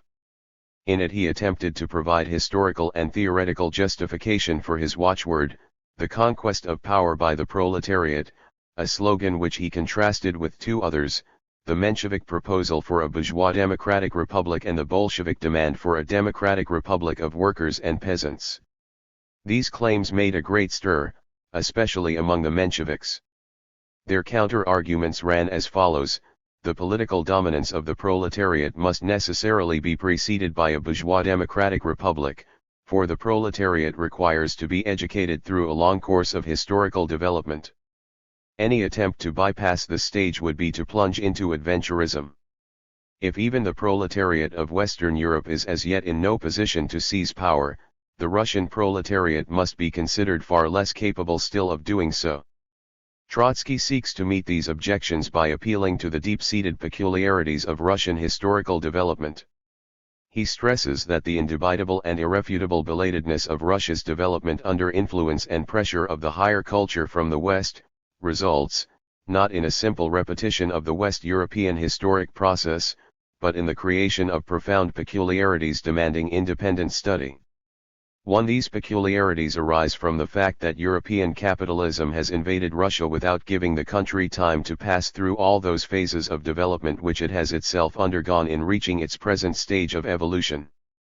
Russian capitalism did not develop from handicraft through manufacture to the factory, because European capital, at first in the trade form and afterwards in the finance and industrial form, poured down on us during that period when Russian handicraft had not in the mass divided itself from agriculture. 2. The result of this is that Russia, though in one sense an exceptionally backward country, is in other respects an ultra-modern one. Hence the appearance among us of the most modern capitalist industry in an environment of economic primitiveness, the Belgian or American factory, and round about its settlements, villages of wood and straw, burning up every year, etc. The most primitive beginnings and the latest European endings. 3. This is the reason why Russia, which in many respects is so backward, is so far advanced in a number of fields, especially the political. Hence the political weakness of the Russian bourgeoisie, hence the ease with which we settled accounts with the Russian bourgeoisie, hence our further difficulties when the European bourgeoisie interfered. And our proletariat? Did it pass through the school of the medieval apprentice brotherhoods? Has it the ancient tradition of the guilds? Nothing of the kind. It was thrown into the factory cauldron snatched directly from the plough. Hence the absence of conservative tradition, absence of caste in the proletariat itself, revolutionary freshness, hence along with other causes October, the first workers' government in the world. 4. The peculiarities of Russian historical development have therefore enabled her to bypass the intermediate political forms which have first had to be traversed in Western Europe, and so made possible an immediate seizure of power by the proletariat. It is to this point especially that the exponents of the party fine have directed their criticism. Trotsky stands accused of a fallacious voluntarism. Marxism, so these critics say, by no means denies the role of personality in history, but the basis of volition, both in the individual and the class, is not choice, but knowledge of objective reality and of the economic class needs that are rooted therein. To Trotsky's pure voluntarism they oppose a voluntarism based on objective logic and mindful of the laws of development of objective reality. In Trotsky, however, voluntarism appears, not as the expression of a known objective necessity, but as something imposed, so to speak, on reality from without. This fallacious voluntarism leads him off into these attempts to overleap the necessary intermediate stages of development. 1. This criticism deserves a special notice, in that it defines the position of the authors of the party line themselves as to the role which can be attributed to the will. It makes striking acknowledgement of the fact that the will must necessarily be governed by the cognitive capacities. Nevertheless, so far as it bears upon Trotsky's position, the criticism seems unfounded, for although he defends the possibility of an immediate seizure of power by the proletariat in Russia, he does not envisage this as a blind voluntarism, as these authors maintain. So much may be seen already from the declaration contained in the preface to his History of the Russian Revolution, that he sees it as the object of his historical labors to give such account of events as will bring to light their conformity to law and the interconnection between them. 2. His view of the historical role of individual personalities tends, as we have already seen, in the same direction. The artificiality, so apparent in this polemic and so typical of controversy between Soviet philosophers of opposing schools, in which politically objectionable opponents must at all costs be credited with false philosophical opinions, this artificiality also emerges in an objection levelled by Maidan against a passage in Trotsky's book. It is in fact just such a passage as to make it clearly apparent that Trotsky's voluntarism does not forsake the ground of objective reality. In the preface to his History of the Russian Revolution, Trotsky speaks of his political opinions, which he has no reason to conceal, and continues. But the reader does have the right to demand that a historical work should not be the defense of a political position, but an internally well-founded portrayal of the actual process of the revolution. A historical work only then completely fulfills its mission when events unfold upon its pages in their full natural necessity. 1. Maidan assumes that Trotsky is here admitting the possibility of a contradiction between the political outlook of the proletariat and the actual process of history, which would be internally at variance with the thesis of partisanship in theory and philosophy. Trotsky concurs, in effect, with Plekhanov's remark that strictly speaking, there can be no such thing as a partisan science. This denial of partisanship in philosophy leads inevitably to a separation of theory from practice. Particular exception is taken to the tone of a speech on Mendeleev, which Trotsky delivered to a conference of Soviet scientists, and in which he gave open expression to his own opinion, that theoretical inquiries must remain independent of the political partisanship of practice. It is perfectly possible for the individual researcher to pay no heed to the practical outcome of his inquiries. The freer, the bolder, the more independent the workings of his thought from the practical needs of the day, the better they will be. 2. Trotsky sees in Uke objectivism the essence of Marxism, which again indicates that this voluntarism is by no means so blind as his opponents would have us suppose. It is just in this that the essence of Marxism consists, that in the last resort it approaches society as an objective topic of inquiry and views the history of mankind as a gigantic laboratory record. It is precisely such an objective attitude which gives to Marxism an irresistible power of historical foresight. 3. The separation of theory and practice underlying this false objectivism is taken by Maidan as a highly typical feature of Menshevizing idealism, and in this respect Trotsky approximates to Debourinism. But Maidan also draws attention to a further affinity on Trotsky's part towards mechanism, rightly detecting in him opinions symptomatic of mechanistic materialism. At the aforesaid conference on Mendeleev, Trotsky maintains phenomena of higher order to be deducible from those of lower order. Psychology, in our opinion, is reducible, in the last resort, to physiology, and the latter in turn to chemistry, physics and mechanics. Chemistry traces the nature of chemical processes to the mechanical and physical properties of the minute parts. Nor do phenomena of a spiritual type form any exception. The soul is a complex system of conditioned reflexes, entirely rooted in the primary reflexes of physiology, which in turn trace their origins through the broad strata of chemistry into the underworld of physics and mechanics. A similar derivation is extended even to society itself. The same may be said of sociology. In order to account for social phenomena there is no need whatever to invoke eternal or transcendent principles of any kind. Society is just as much a product of the development of primary matter as the crust of the earth or an amoeba. Thus it is that scientific thought, with its diamond drill methods, can penetrate from the most complex phenomena of social ideology to matter and its constituent elements, the particles, and their physical and mechanical properties. 3. On the strength of such opinions, others have also reckoned Trotsky among the mechanists, and there is more justification for this, perhaps, than for contriving to connect him with Menshevizing idealism. Chapter 9. 1. Consequences of the decree of the Central Committee of January 25, 1931. Beginning of 1931, with its double condemnation, by the Central Committee of the Bolshevik Party, of mechanism and Debourinism alike, represents a decisive turning point in the history of Soviet philosophy. Whereas previously there had at least been a continuing opposition between rival tendencies within Soviet philosophy, and a resultant conflict of schools and opinions, with discussion and controversy, all such contention is from this time forward abolished. The course of philosophy flows in the narrow channel of officially prescribed opinion. All controversy is now directed outwards merely, against the bourgeois ideology, which is striven against as a class enemy. To be sure, discussions are still conducted within Soviet philosophy itself.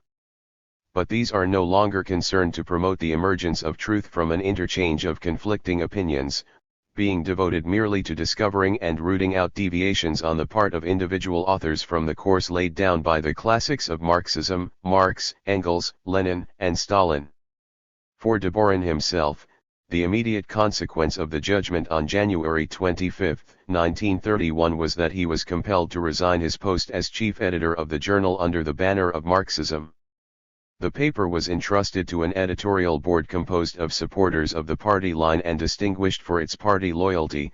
The members of this board included Pokrovsky, Adoritsky, Maidan, Yudin and Maximuov. But in spite of this, Deborin, who, as we have seen, made open acknowledgement of his error and freely showed his remorse, continued to occupy leading positions on the philosophical front. Thus we later find him on the Council of the Philosophical Institute of the Academy of Sciences, on the Presidium of the Academy of Sciences and even on the editorial board of the Vestnik of the Academy of Sciences of the USSR. One, the leading philosopher of the 30s, who repeatedly occupies a prominent position, especially in the first half of the decade, is undoubtedly Mark Borisovich Mitin. On specifically philosophical questions, the new movement sponsored by him remains faithful to the dialectical materialism already preached by Deborin himself against the mechanists. Thus one of its main concerns, for example, is to uphold the independent status of philosophy. It is also anxious to assert and establish on philosophical grounds the impossibility of reducing phenomena of higher order to those of lower order, and does so by giving prominence to the category of quality. This too was a major feature of Deborin's dialectical materialism. The main respects in which the new movement is distinguished from that of Deborin are questions, rather, of method and form. Whereas it had been raised as an objection against Deborin, during the period of struggle, that his philosophical labors were too much divorced from concrete life, that he trespassed against the Marxist postulate of the unity of theory and practice, the attempt was now accordingly made to conform to this postulate by endeavoring after the greatest possible integration of philosophy with concrete life, one of the means to this end being the demand that nobody should be a philosopher who did not also cultivate one of the positive sciences. It having been a further and major complaint against Deborin that he neglected the need for partisanship in philosophy, every effort was now devoted to keeping the work of philosophy in the closest possible contact with the life and work of the party, and to providing the latter with philosophical support in its political struggle for the party line. This undoubtedly has a bearing on yet another main feature of the new trend in philosophy, namely its emphasis on the outstanding philosophical eminence accorded, not to Marx, Engels, or Lenin only, but also to Stalin. Indeed, on looking through the philosophical works published during these years, one gets the impression that in the modem period of Soviet philosophy there is really only one productive philosopher, only one man capable of a creative advance in the subject, namely Stalin, while the philosophical task of all the many professors and authors in the field consists merely in this, that they should expound what Stalin has spoken. Not Mitin alone but all the other authors in question, seize every opportunity of setting in its proper fight the whole unique and outstanding contribution of Stalin to the further development of Marxist philosophy. At the very beginning of this period Mitin had written, "The further advancement of Marxist-Leninist theory in every department, including that of the philosophy of Marxism, is associated with the name of Comrade Stalin. In all Comrade Stalin's practical achievements, and in all his writings, there is set forth the whole experience of the worldwide struggle of the proletariat, the whole rich storehouse of Marxist-Leninist theory." 1. This style of philosophical utterance grew steadily more typical as time went on. The early years of the new regime in philosophy were relatively abundant in the production of philosophical work. From this period there date a considerable number of publications, including both comprehensive treatises, such, for example, as the two-volume textbook of Mitin and Razumovsky on dialectical and historical materialism, and also monographs on individual problems in Marxist-Leninist philosophy, among which particular mention should perhaps be made of P. Dosev's book The Copy Theory. Studies in the epistemology of dialectical materialism, too, described by Jakovenko as the most solid and fundamental philosophical product of this period in Soviet philosophy. 3. In 1936, in the journal under the banner of Marxism, Mitin made a survey of the philosophical work done since the purge of 1931. Certainly no period in Soviet philosophy can have been so fruitful in philosophical literature as the years 1931-6.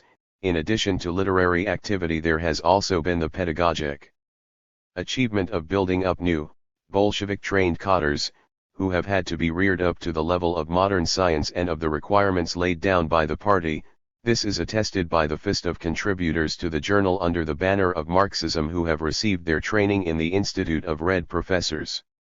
For all these achievements, however, could not prevent a threatening storm gathering over Mitin's head also, such that even this very article takes on more the appearance of an apology than of a calm assessment. This may well have been connected with the politico-social upheaval marked by the adoption of the new constitution in November 1936, the constitution embodying the victory of socialism and workers' and peasants' democracy won. From this time on there was much talk of democracy, parliamentary institutions, and the liberation of human personality. The example of the Soviet Union in introducing true Soviet parliamentarianism was said to have revealed to the eyes of the world's workers that the only road to true socialism and true democracy was the dictatorship of the proletariat, the road, that is, of Marx, Engels, Lenin and Stalin. Leninist-Stalinist socialism alone redeems human personality. The true humanism of Marxist-Leninism finds its expression in love for oppressed humanity, and the relentless prosecution of the class struggle for the classless society is the indispensable condition for the victory of proletarian humanism throughout the entire world. This new spirit may well have also had its repercussions in the fields of culture and philosophy. At all events, the fact is that even the latest phase of Soviet philosophy now suddenly began to be described as out of date and senile and subjected to vehement abuse. Despite the loud assurances of Maidan and company that Marxist-Leninist philosophy represented the summit of all philosophical thought, that Lenin had inaugurated a new epoch in philosophy, that the presence of Stalin guaranteed the further development of philosophy along the right path, despite the emphasis on partisanship in philosophy and the indissoluble unity of theory and practice, it was charged against them that their writings of the years 1932-4 were in every respect outdated and completely useless owing to their abstract and scholastic presentation of the subject. The complaint was raised that their books were polluted with quotations from the execrable writings of Trotsky and Zinoviev and were full of crass political illiteracies too. It throws a revealing light on the atmosphere in which philosophical life is carried on in the Soviet Union, that Maidan hastened to acknowledge that his latest writings had transgressed against the line laid down by the Party for the Philosophical Front. 3. This may be the reason why, despite the attacks launched against him, Maidan has remained to this day one of the leading philosophers and theoreticians in the Soviet Union. In later years we find him as deputy director of the Philosophical Institute of the Academy of Sciences, at whose General Assembly on 28 to 29 January 1939 he was elected to ordinary membership. Nor again did the attacks on the work of Maidan and his collaborators imply that any fundamental change had taken place in the philosophical teachings of Bolshevism. If we compare the later publications with those of the years 1931-6, we find no difference in the doctrines contended for. 2. The differences are chiefly concerned with the formal aspect, ordering of the subject matter, alignment of philosophy to the political activities of the party, insistence on the partisan character of philosophy, emphasis on the significance of Stalin to philosophy, and the like. In a word, an accentuation of the dictatorship of the proletariat even in the sphere of philosophy. In addition, one may also note in the years immediately following a lessening in the actual number of philosophical publications. Lossky's opinion, dating from 1939, that in the last 6 years there has been a striking decline of philosophical literature in the U.S.S.R. 3 is particularly true of the years after 1936, at least so far as quantity is concerned. A quite special importance for all subsequent work in the ideological field attaches to the history of the CPSU short course which appeared in 1938. Although described as edited by a commission of the Central Committee of the C.P.S.U., it was generally attributed, especially after 1948, to the personal authorship of Stalin. 1936 saw the introduction of the new Stalin Constitution in the Soviet Union, whereby the socialization of the country was held to be completed. The next step to be taken was the transition to communism, and hence the creation of the preliminary conditions for this transition became a question of urgency in every quarter, notably in matters of economics, politics, and administration. In the economic field, the prerequisite for communism was held to be an abundant surplus of material goods. In the political field, the communist education of the workers, together with abolition of the survivals of capitalism in the consciousness of the people, and further reinforcement of the power of the Soviet state.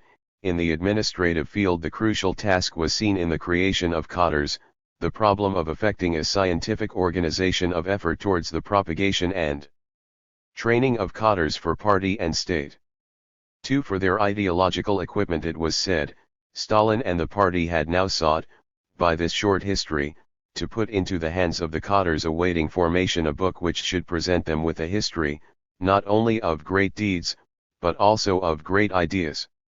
The history of the party was meant to be depicted in this handbook as an unfolding of the fundamental ideas of Marxist-Leninism, as Marxist Leninism in action.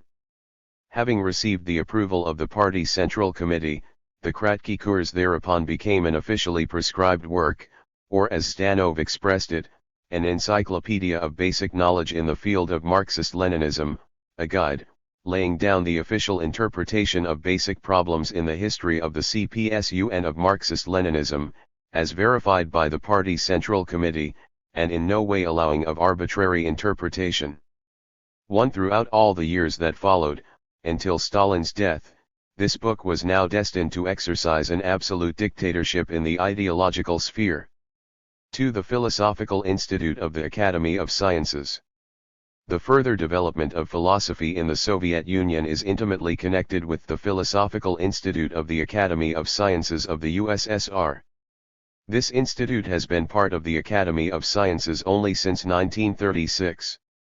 In February 1936, in fact, by decree of the Central Committee of the Bolshevik Party and the Council of People's Commissars, the Communist Academy, founded in June 1918, was incorporated into the Academy of Sciences of the USSR. This meant that the Philosophical Institute, which had existed since 1928 within the Communist Academy, was also transferred to the Academy of Sciences. On this occasion it was considerably enlarged and placed under the direction of V.V. Adoritsky, M.B. Maidan being nominated as his deputy. 2. In 1939 the General Assembly of the Academy of Sciences selected P.F. Yudin as director of the institute. On the council we find, among others, names already known to us, or such as we shall meet again in what follows: A. M. Deborin, M. B. Maidan, I. K. Lupol, B. E. Bykhovsky, E. M. Yaroslavsky, A. A. Maximuov, F. I. Kaskakik and others. The work done by the Philosophical Institute in the pre-war years was not very extensive. The main tasks assigned to it were the issue of a 6 to 7 volume history of philosophy, of which the first volume was printed in 1939 and the second in 1940, together with the preparation of a 2-volume dictionary of philosophy, of which the first volume appeared in print in 1939. Great importance was attached to the bringing out of a textbook of dialectical materialism. As early as January 1938, at the council meeting of the Social Science section of the Academy of Sciences, Maidan produced a report on the plan for a textbook of dialectical materialism, but this plan, like the history of philosophy, remained a project for years afterwards. As preliminary makeshifts there appeared in 1939 a second edition of V. M. Posner's Outline of Dialectical Materialism, and in 1940 A. V. Shcheglov's 1-volume short outline of the history of philosophy. 3. Besides this, a start was made upon editions, in Russian, of the works of Western European philosophers, such as Bacon, Helvetius, Kondelik, Rousseau, and Fourier, and the Russian translation of Hegel was continued. From among the writings of Russian forebears of Bolshevism there appeared a volume of selected philosophical essays by N. G. Khemishevsky. 1-2 But the output of original monographs is relatively small. A special and peculiar task still assigned to the Institute was the campaign against religion. In 1938 the Presidium of the Academy of Sciences complained that the Institute was not doing justice to this task. 2 years later the Presidium again returned to the subject and recommended the Institute to enlist specialists in the natural sciences for the purpose of its anti-religious work and to carry on the campaign in the closest possible association with the League of Militant Atheists. 3. It is an evident proof of the great importance which has continued to be assigned to philosophy in the Soviet Union, that not even the major crisis of the Second World War, calling as it did for all efforts to be concentrated on military tasks, was sufficient to extinguish interest in the work of philosophy, either among the philosophical workers themselves or on the part of the party authorities.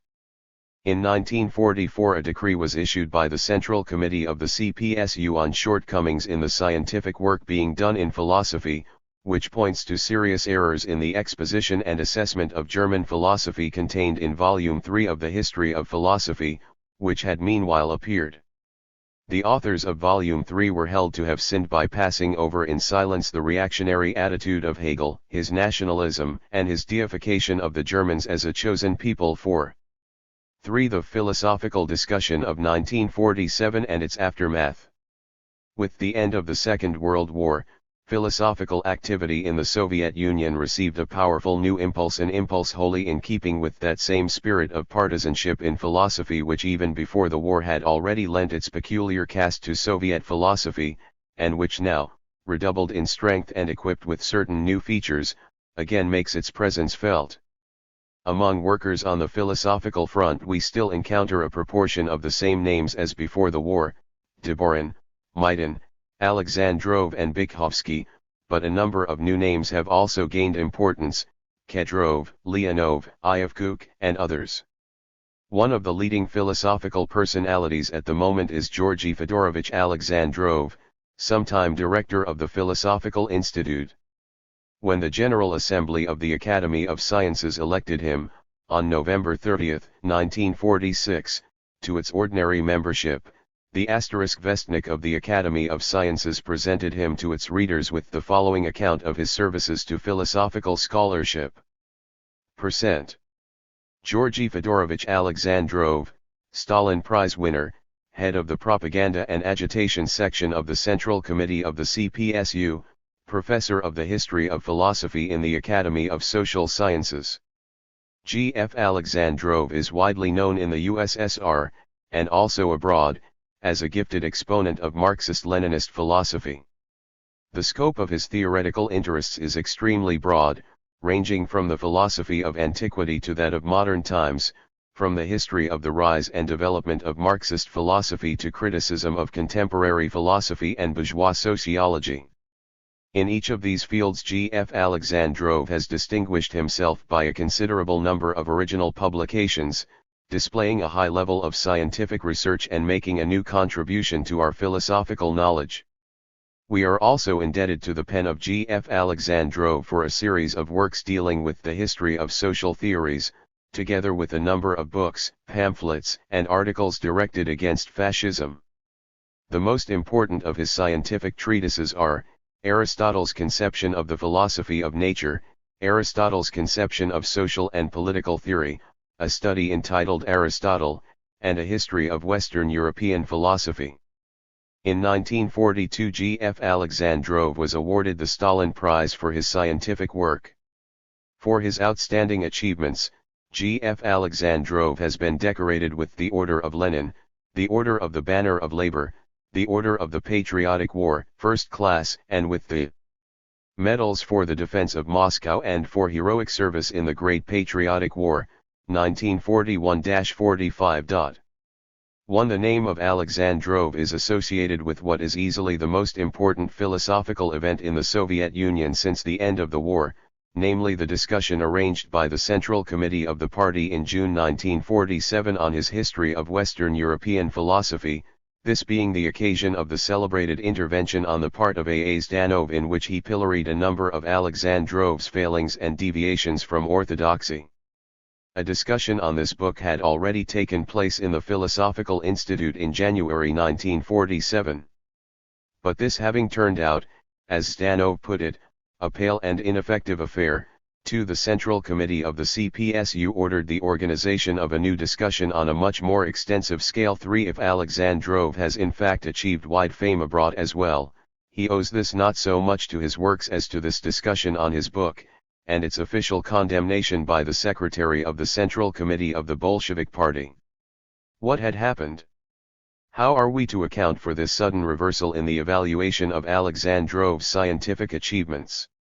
How did it come about that Alexandrov, who only 6 months previously had received such praise from the Academy of Sciences, the first edition of whose book had been commended, by decree of the Council of Ministers of the Soviet Union, as worthy of the Stalin Prize and had received in Bolshevik, the theoretical and political journal of the party Central Committee, an extremely appreciative notice in which its high theoretical standard, depth of content and clarity of presentation were approvingly referred to. For how did it come about that this same Alexandrov and this very same book were made the occasion for the Central Committee's incursion upon the philosophical front? The reasons for this procedure are not entirely clear. But if one looks more closely at Zdanov's intervention in the debate, 5.1 gets the impression that the whole of this noisy discussion was dragged in only in order to give the Central Committee the opportunity of delivering an attack on the philosophical front and of achieving a corresponding emphasis in laying down new norms for philosophical work. This interpretation is confirmed by the relative triviality of the shortcomings censured in Alexandrov's book, by the fact that only a part of Zdanov's speech is devoted to the book itself, the whole second part of it being given over to an indictment of conditions on the philosophical front in general, and lastly by the consideration that this attack on the philosophical front represents but one link in a chain of similar incursions into the ideological field on the part of the Central Committee, into literature, into music, and also into biology. The discussion held in Moscow was attended by more than 90 workers in philosophical science from Moscow and the Union Republics, including Maidan, Svetlov, Kedrov, Ivkuk, and others. The book itself was criticized for its lack of party spirit, evinced in its objective manner of presentation, its inadequate investigation of the social roots of philosophical systems. There were also loud protests against its manner of dealing separately with Western European philosophy, without giving a simultaneous account of the history of Russian philosophy. As well. Zdanov's speech laid particular stress on the fact that in Alexandrov's book the history of philosophy appears as a smooth continuous process of development. Marxist philosophy does not emerge clearly as a revolutionary eruption into philosophy. The author obviously does not understand that Marx and Engels created a new philosophy, differing qualitatively from all previous philosophical systems, however progressive they were. 1. The revolutionary novelty introduced by Marxism consists in the fact that it supersedes the old philosophy which was the property of a small elite, the aristocracy of the intellect, and Marx. The beginning of a completely new period in the history of philosophy, when it became a scientific weapon in the hands of the proletarian emphases in their struggle for emancipation from capitalism too. The main weakness of the book which Zdanov censures is its objectivist spirit. The exposition is abstract, neutral, and Alexandrov sees in every philosopher first of all a professional associate and only secondarily an opponent. Moreover, the author violates the basic position of scientific materialism as regards the dependence of the development of ideas upon the material conditions of social life. This deprives the book of a large part of its scientific character. Zdanov also sees it as a fundamental failing of the book that it is only carried up to the rise of Marxism, and more especially that it leaves Russian philosophy completely on one side, which implies a belittlement of the latter and an endorsement of the bourgeois distinction between Western and Eastern culture. Zdanov then goes on in the second part of his speech to deal with the general situation on the philosophical front. The fact that the book did not evoke any considerable protest, that it required the intervention of the Central Committee, and particularly Comrade Stalin, to expose its inadequacies, this is a proof, for Zdanov, that serious misconceptions are abroad on the philosophical front. 1. The philosophical front is no longer a real front. Philosophical work does not manifest either a militant spirit or a Bolshevik tempo. The Philosophical Institute presents a particularly unsatisfactory picture. Only in name does it represent an institution of an all-union character. In reality it is completely out of touch with the periphery, with the philosophical institutes and chairs in the individual republics, regions, and territories. The work of the institute is scarcely directed at all to contemporary problems, being still far too much orientated upon the past. Zdanov sees the reason for these deficiencies in the fact that the workers in philosophy have not yet taken to heart the lessons inculcated by the Central Committee in its injunctions against lack of ideas and an unpolitical character in ideological work, against the divorce of the latter from contemporary issues, against the deification of all things foreign, and in favor of a militant Bolshevik party spirit. the philosophers have supposed that all this is none of their concern. There has also been a lack of true Bolshevik criticism and self-criticism. At this point Zdanov makes it a complaint against Alexandrov personally that he overestimates his own powers and relies on a far too narrow circle of intimate collaborators and admirers. In this way the work of philosophy has become to some extent the monopoly of a small group of philosophers. All these failings can only be put down to the lack of true Bolshevik criticism and self-criticism. In summing up at the end of the discussion, Comrade Alexandrov admitted that serious faults and failings had been disclosed, both in his book and in the organization of scientific work in the philosophical field. Comrade Alexandrov then went on to discuss how a course in the history of philosophy ought to be arranged if it was to do justice to what had been said in the discussion, and what consequences must be drawn from the debate for the organization of scientific work in the field of philosophy. 1. In an article in Bolshevik devoted to this discussion, these consequences are summarized in the following terms. The substance of the discussion constitutes a serious warning to workers in philosophy, that it is their duty to uphold the banner of Leninist-Stalinist partisanship throughout their scientific work by theoretical elucidation of the problems of the Soviet system and all-round exposition of its great virtues, by treatment of the problems of Soviet culture and all-round demonstration of its superiority to bourgeois culture, by energetic campaigning against all manifestations of servility towards bourgeois culture and against any and every residue of capitalism in the mentality of the people. It must be the task of the Soviet philosophers to put themselves at the spearhead of the struggle against the decadent and horrible ideology of the bourgeoisie and to deal out devastating blows against it. 2. War upon non-party objectivism, war upon servility towards bourgeois culture, war upon cosmopolitanism, and cultivation of Soviet Russian patriotism. These are the watchwords that the philosophical discussion was evidently employed to proclaim. In order to draw out the practical consequences of this discussion, Alexandrov delivered a lecture a few months later in the Philosophical Institute on the program of the Institute's scientific work during the next 2 or 3 years. Zdanov had dwelt on the fact that the philosophers were lagging far behind in their work and were not fulfilling their part in the collective plan for communist education of the workers. Soviet philosophy must not remain the exclusive property of a small parcel of professors. It must be made available to the entire Soviet intelligentsia and must serve the interest of the party. In order to do justice to the great role which Marxist-Leninist philosophy has always played, and must continue to play, in the party's struggle, the Philosophical Institute must needs organize its scientific work in such a fashion that the lost ground is made up and philosophical backslidings are avoided in the future. A true philosophical front must be created, filled with militant zeal, whose business it must be to further the progress of science, and to deal out devastating blows against ideologies hostile to communism.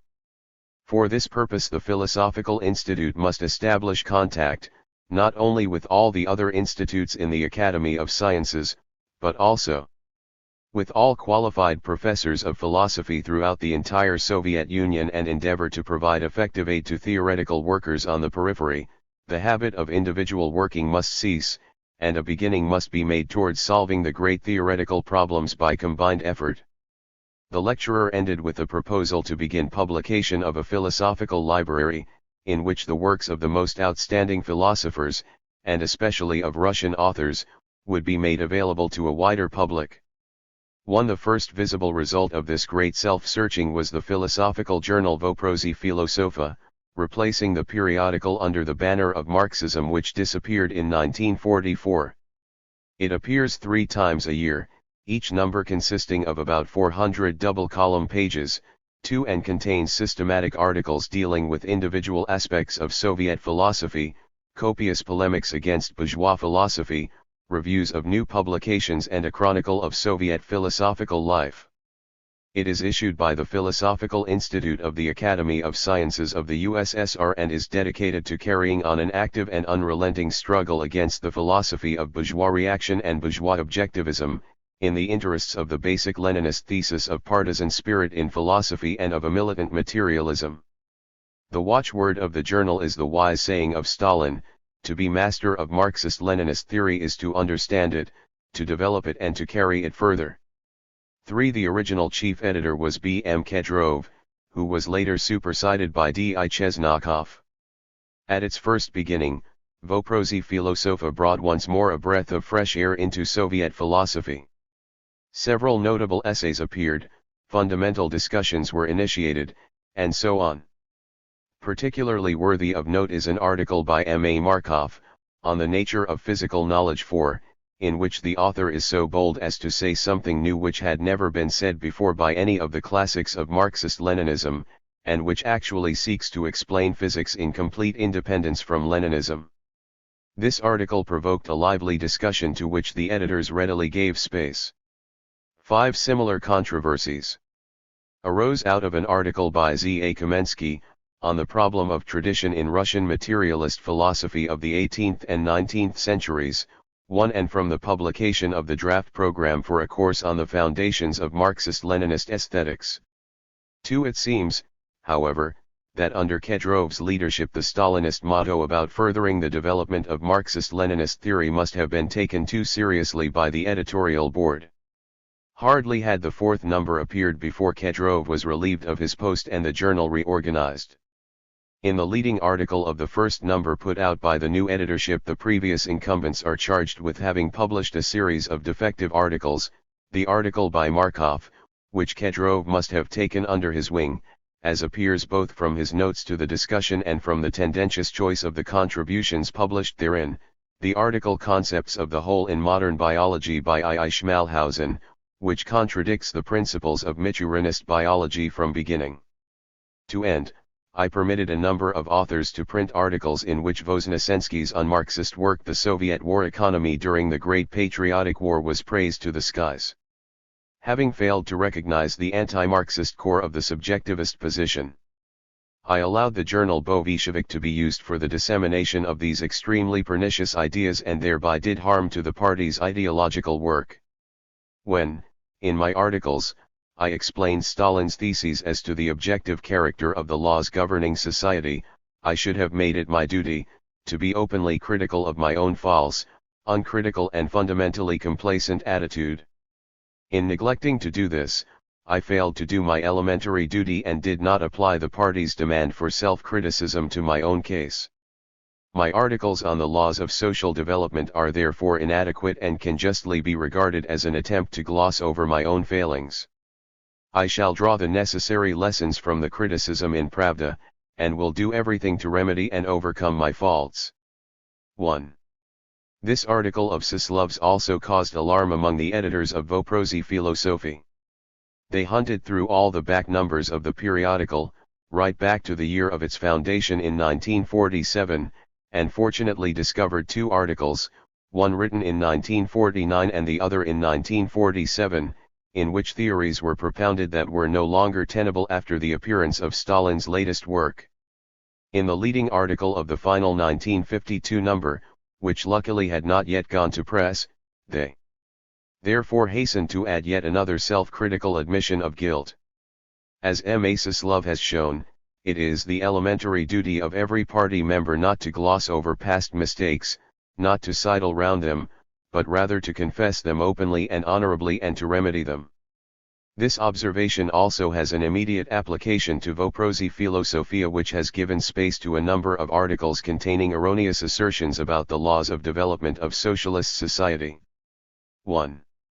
Stalin as a philosopher.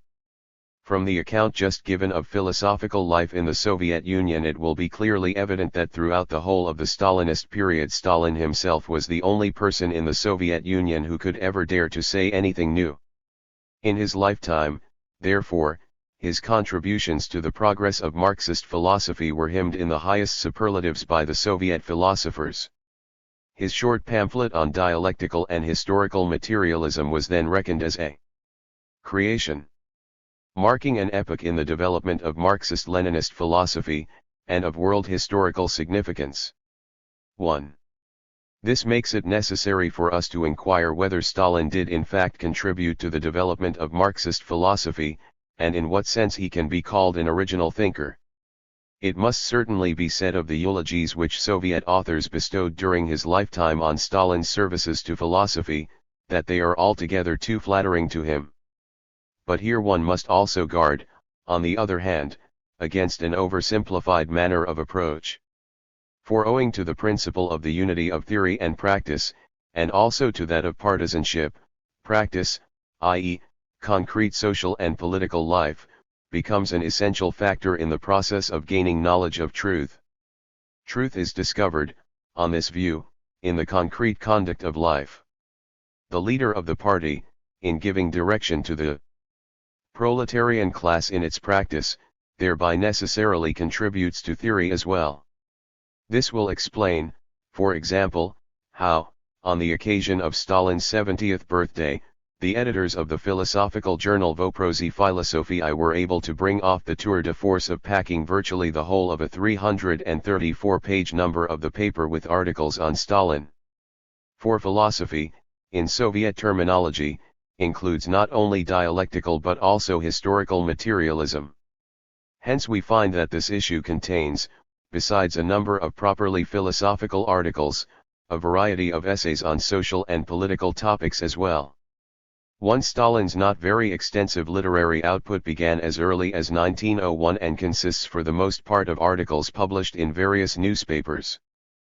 Particular importance attaches to a series of essays, Anarchism or Socialism. 2 and to a pamphlet dating from 1912/13, Marxism and the National Question. 3. A number of articles written in 1917 appeared in book form in 1925, together with an introduction, The October Revolution and the Tactics of the Russian Communists under the title On the Road to October. 4. In April 1924 Stalin delivered a series of lectures at the Sverdlov University in Moscow on the foundations of Leninism, which later formed the nucleus of the celebrated collection of his writings, Problems of Leninism. 5. Very wide circulation has also been given to his report on the draft constitution of the USSR, delivered on November 25, 1936 to the extraordinary VUth Congress which was summoned to ratify the new constitution. 6. A peculiarly outstanding importance among Stalin's works was attributed in its day to the history of the C.P.S.U.B. short course, which from 1948 onwards was ascribed to Stalin himself. Although Stalin's authorship of this work, published as edited by a commission of the Central Committee, is only to be understood in a somewhat indirect sense, meaning that Stalin himself may have laid down the main ideas and the interpretation to be put upon events, there seems little doubt, however, that he was actually the author in a much more immediate fashion of what would certainly have been the most responsible and hazardous portion of the book for any of his subordinates to have undertaken, namely, Section 2 of Chapter 4, on Dialectical and Historical Materialism. Of this short, 27-page account it is said, in what was then the ultra-official biography of Stalin, that it raises dialectical materialism to a new and higher level and is one of the pinnacles of Marxist-Leninist philosophical thought. One of Stalin's later works, his book on the Great Patriotic War of the Soviet Union too enjoyed a particularly large circulation. It is a collection of his reports, speeches, and orders during the period of World War II.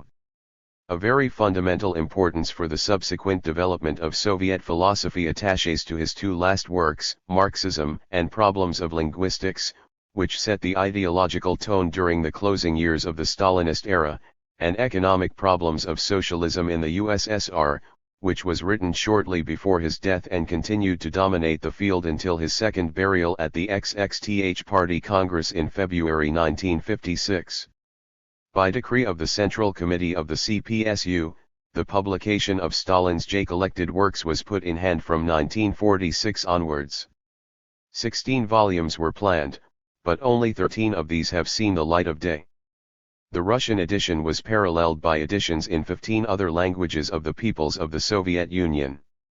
Anne Gradoboyev has described the desperate exertions required of the co-MMItion of the Central Committee, entrusted, under the presidency of Molotov, with the issue of these collected works. 3. In order to fill up the volumes as ordained, they not only collected the articles Stalin had published in the various newspapers, but also tracked down all his letters and telegrams, the records of his telephone conversations, and every scrap of paper that had ever been written on the prescribed number of volumes. they found themselves compelled to credit Stalin with works that he had never written. Gradoboyev designates as such the dissertation on the national question and Leninism, contained in volume 11 of the collected works, which is alleged to be the first published or at least signed by him. When even this proved insufficient to mock version of a work written as early as 1929. The publication figures of works by Stalin are truly enormous. Up to 1949 the 11 editions of Problems of Leninism had been 238 times reprinted, in 52 languages, to a total of 16,980,000 copies. The short history of the CPSU was first published in a series of articles in Pravda and reproduced in a great many other newspapers and periodicals. Incomplete estimates have put the total circulation of papers and periodicals in which it was reprinted at 85 million. In book form it went through 234 impressions in 11 years, being published in 66 languages with a total of 35,762,000 copies, of which 27,567,300 were in Russian, 6,405,500 in other languages spoken in the Soviet Union and 1,789,200 in foreign languages. The brochure on the draft constitution of the USSR had by 1949 achieved a total of 58,878,000 copies. The Russian version of Stalin's collected works appeared in an edition of 500,000 copies.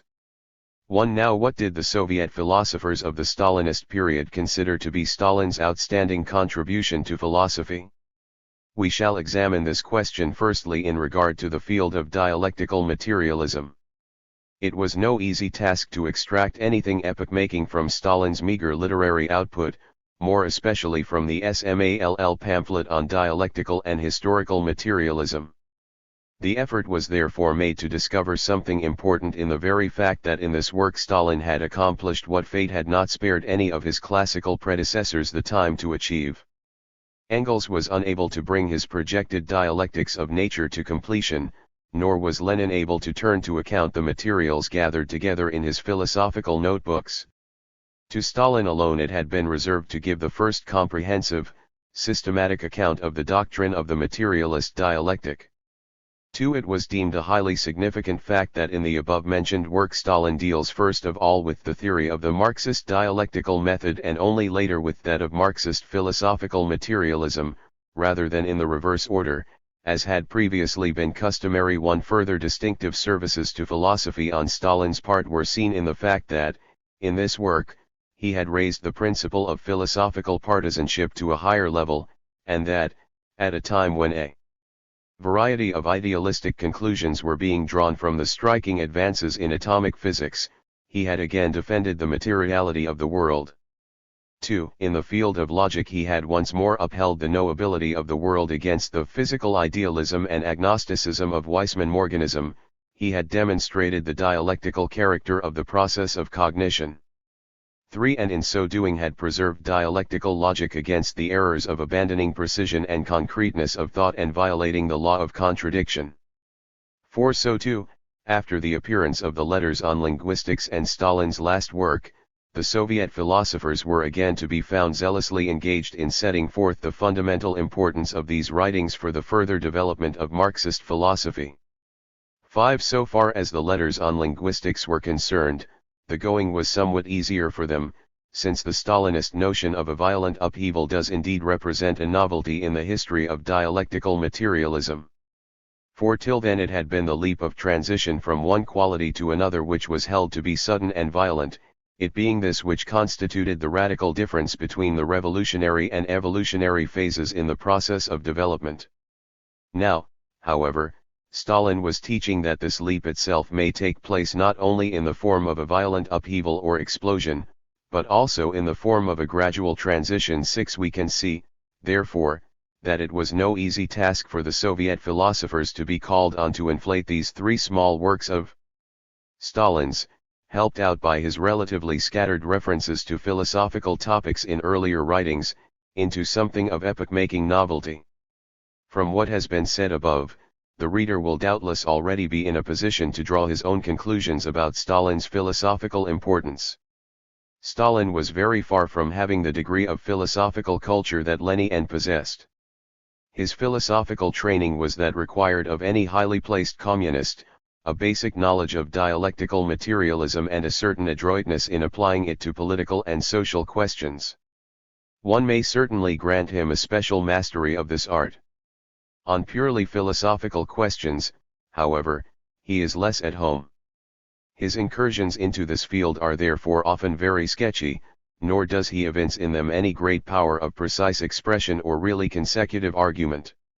In one of his earliest works, Anarchism or Socialism, Stalin attempts, in speaking of the cognitive act, to demonstrate that the external world is prior to human consciousness, and alleges that the materialist theory says that our conceptions, our self, exist only in so far as external conditions exist that give rise to impressions in our self.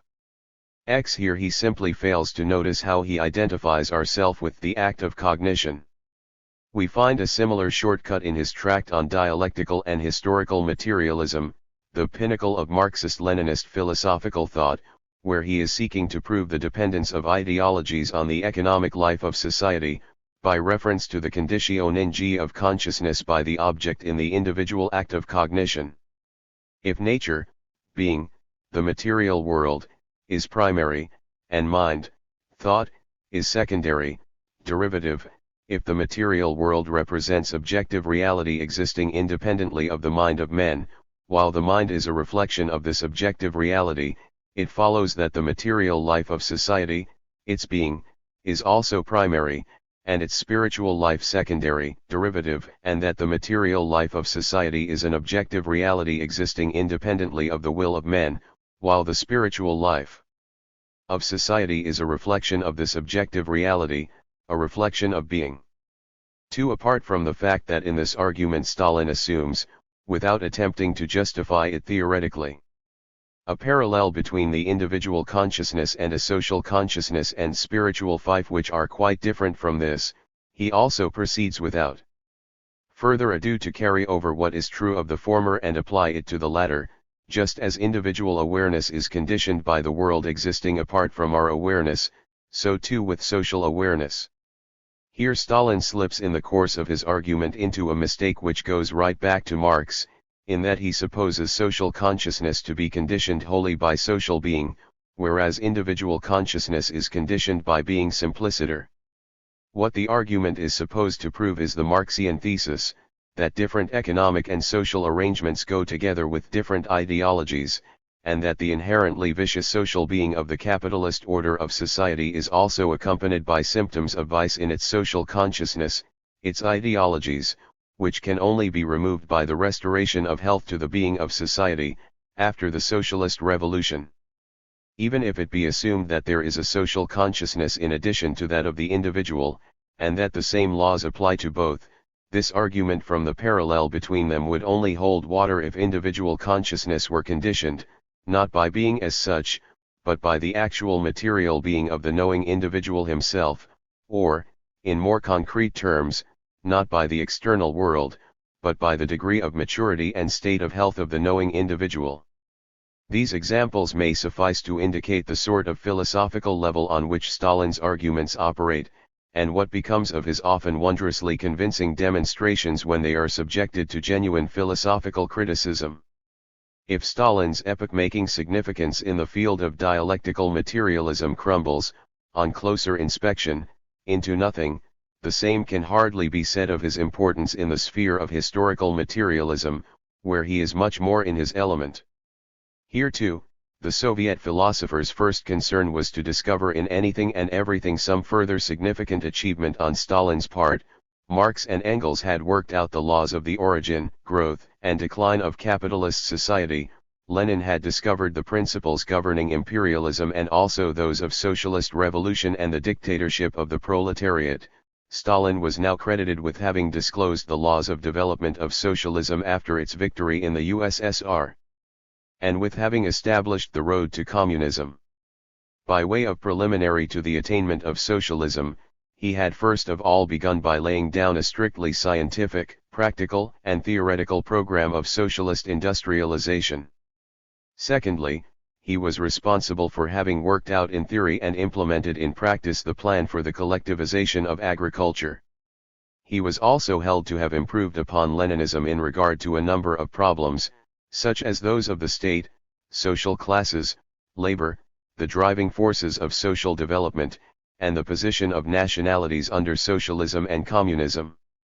On the subject of the state, Stalin had shown that although Engels' formula about its withering away is correct in principle, it presupposes the victory of socialism throughout the whole world. So long as capitalist encirclement continues, the machinery of government must also be retained, but it is nevertheless possible, under these circumstances, to achieve communism in one country alone. In the theory of social classes, Stalin had been the first to give an account of the class structure under socialism in the USSR. The establishment of socialism in the USSR implies the complete destruction of all the exploiting classes. Socialist society in the Soviet Union now consists of two classes only, though there is no antagonism between them, and their nature has undergone a radical transformation, the workers and the peasantry. The Soviet intelligentsia no longer represents a class on its own. Only in days to come, under communism, when the antitheses between town and country and between mental and physical labor have at last been overcome, will class distinctions be entirely done away with. There are, however, 3 points in particular to be emphasized, wherein Stalin did indeed show some originality in his conception of historical materialism and in which, though following, to some extent, in Lenin's footsteps, he does make considerable departures from the original Marxian view. They are, the exceptional significance he attaches to the retroactive influence of the superstructure, i.e., the intellectual factor of consciousness, on the basis in the course of historical development, the solution of two individual problems concerning the developmental laws of the socialist classless society, the ever-increasing importance he comes to assign to the national factor. As regards the retroactive influence of the superstructure on the economic basis, Stalin's underlining of the tremendous organizing, mobilizing, and transforming value of new ideas, new theories, new political views and new political institutions, is no more than a renewal of Lenin's campaign on behalf of Soznatelnost against the economists, who derived the whole process of historical development from the economic factor alone. Marxism may indeed have traced the origin of these ideas and institutions to the conditions of material life in a given society, but it by no means follows from this that these ideas, once arisen, cannot react in turn upon the material basis, social being, and contribute powerfully to its further development. New social ideas and theories arise only after the development of the material life of society has set new tasks before society. But once they have arisen, they become a most potent force which facilitates the carrying out of the new tasks set by the development of the material life of society, a force which facilitates the progress of society. New social ideas and theories arise precisely because they are necessary to society, because it is impossible to carry out the urgent tasks of development of the material life of society without their organizing, mobilizing, and transforming action. Thus social ideas, theories, and political institutions, having arisen on the basis of the urgent tasks of the development of the material life of society, the development of social being, themselves then react upon social being, upon the material life of society. 1. Stalin subsequently dwelt on this point once more in the first of his letters on linguistics. This is bound up with the fact that the Leninist-Stalinist view of historical materialism also leaves more room again for the role of the individual. In theory, Stalin abides by the Marxian conception of the subordinate part assigned to the individual as a factor in history. Just as in his early work Anarchism or Socialism, he had found the main difference between anarchism and socialism to be that the one builds upon the individual, the other on the masses, so also he insisted in his dialectical and historical materialism that in viewing the historical process one must rely on the concrete conditions of the material life of society, as the determining force of social development, not on the good wishes of great men /2. But this did not alter the fact that, especially after the posthumous dethronement of the one-time leading Soviet historian Pokrovsky, the individual was in fact increasingly reinstated in his old rights. Whereas, in the orthodox Marxist picture of history provided by Pokrovsky, the focus of interest lay in demonstrating the efficacy of Marx's iron laws in history, and the individual was regarded only as an exponent of the economic factors setting history in motion. The patriotism which spread throughout the Soviet Union from 1934 onwards also had the effect of redirecting interest upon the great figures in the country's history on their own account. Ivan the Terrible, Tsarist generals such as Kutuzov, and even Alexander Nevsky, who is venerated as a saint by the Russian Church, were resurrected in literature and on the stage and screen.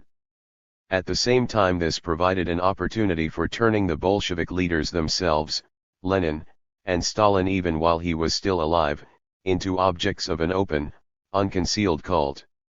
The same tendency to reassign a more decisive significance to the superstructure, i.e., the intellectual factor, can also be seen in Stalin's method of solving the problem of the two laws of development aforementioned, which are supposed to govern the progress of the classless socialist society.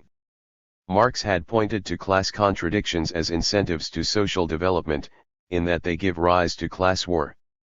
But since, in the socialist society, there are no longer supposed to be any class antagonisms, it was necessary to discover new driving forces of social development, if the attainment of socialist society was not to bring the course of history to a stop. Moreover, Marx had also pointed out that historical development is dialectical in character, in that at certain nodal points the social contradictions are resolved in revolution. The continuous evolution hitherto prevailing is replaced by a dialectical leap, a radical break in social development. But now, even according to Marx, the proletarian revolution is supposed to be the last concluding stage of the process. Hence, therefore, the problem which, though less pressing for Marx himself, required to be settled by Stalin once the new constitution had been introduced: how can social development continue thereafter to have a dialectical character, if there are to be no more revolutions? To take this latter question first, Stalin found the answer in his letters on linguistics, by distinguishing different types of dialectical leap. As already mentioned, the leaps are only supposed to take the form of explosions in an antagonistic class society. In socialist society they are alleged in the first place to occur much more gradually. Secondly, and by no means less importantly, they no longer lead to the collapse of the existing regime. Stalin found examples of such novel leaps in social development in the Stakhanov movement, and more particularly in the collectivization of agriculture. Since the latter, however, was not effected without resistance on the part of the peasantry, he coined for this process the euphemistic term revolution from above, because the revolution was accomplished on the initiative of the existing power with the support of the bulk of the peasantry. We are not so much concerned at this point with the cynicism implicit in Stalin's reference to the support of the bulk of the peasantry, that the peasants resisted collectivization and attempts to palm off responsibility on the party agencies in charge for having pressed the matter too forcibly, though, as he once confided personally to Churchill, 10 million kulaks lost their lives in the process. What is much more important to us here is the concept of a revolution from above, for in this instance the initiative proceeds from the state power, i.e., from the superstructure, and from the party, which must also be assigned to the superstructure, and in Lenin's view is held to represent the organized consciousness of the working class.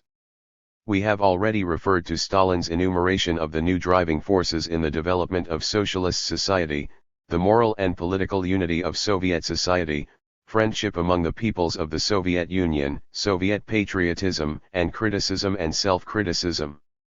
We shall return to these principles at greater length in Part 2. Here we merely wish to observe briefly that these factors also are exclusively mental in character. The first three must be ascribed to the field of volition, while criticism and self-criticism belongs to that of the understanding. Nowhere in Stalin's teaching is his departure from the original intention of Marx's historical materialism more evident than it is at this point. Marx would literally turn in his grave if he were to learn of this complete reversal of his materialist conception of history, or were to get wind of the fact that in the socialist order of society, social development is to be primarily determined by wide-ranging moral and spiritual factors, and that motivating forces in history are again to be supplied by that very criticism which he explicitly attacked, at the period when he was striving to establish his own materialist conception of history. This contradiction of the Marxian formulation of historical materialism is supposedly glossed over by saying that the question here is concerned merely with the retroactive effect which emerges as a secondary result of the influence of the economic basis and merely assists the latter to take shape and consolidate itself too, but this is a purely formal solution. The importance assigned by Stalinism to the moral and subjective factor in historical development is altogether too large for it to be reckoned as merely assisting the process. The closer this process of development approaches to communism, the greater the significance ascribed by Stalinism to the subjective factor, i.e., to factors such as consciousness, organization, will and determination. Indeed, they actually become a decisive force in history. It is, moreover, of cardinal importance here to observe that there has probably been little or no change in official Soviet doctrine on this point as a result of the de-Stalinization policy. For in the first place, the whole Stalinist conception of the organizing, mobilizing, and transforming significance of the superstructure is already laid down in principle in Lenin's theory of Soznательность, and besides, all four of the new driving forces that Stalin unearthed to propel the development of socialist society are also found cropping up again in Khrushchev's report to the XXTH Party Congress. A still more striking alteration of the Marxian view of history is effected by Stalin in relation to the national question. It was indeed merely a corollary of the reinstatement of the individual, and the enhanced significance allotted to the subjective factor, that the importance of the national issue should also have come increasingly to the fore. But although the rehabilitation of subjective moral and ethical values could be effected with at least a semblance of preserving Marx's materialist conception of history, by speaking of a reciprocal action of the superstructure upon the basis, it was no longer so easy, in the course of a positive treatment of the national factor, to remain within the categorical framework of basis and superstructure. Stalin eventually found himself compelled, therefore, in his letters on linguistics, to embark on a thoroughgoing extension of this framework and to construe it in somewhat relative fashion, by explaining that not all social phenomena can be reduced to the categories of basis and superstructure. The national question had long been a field in which Stalin was especially interested. His earlier writings on the subject were unambiguously committed to the view that social interests take precedence over national ones. While allowing certain formal concessions to dot the different national cultures, he did so only in order that these national cultures might be the more readily imbued with the socialist spirit.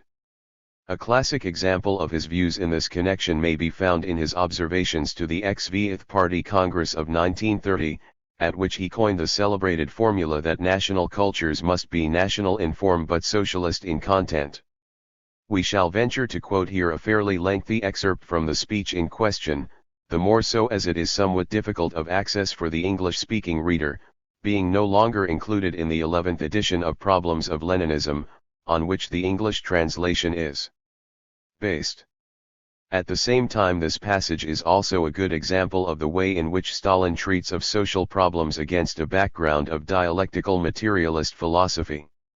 Against the deviation towards Great Russian chauvinism, which had cited Lenin in support of its view that the slogan of national culture was a bourgeois slogan, Stalin defends the right of national minorities to cultural development.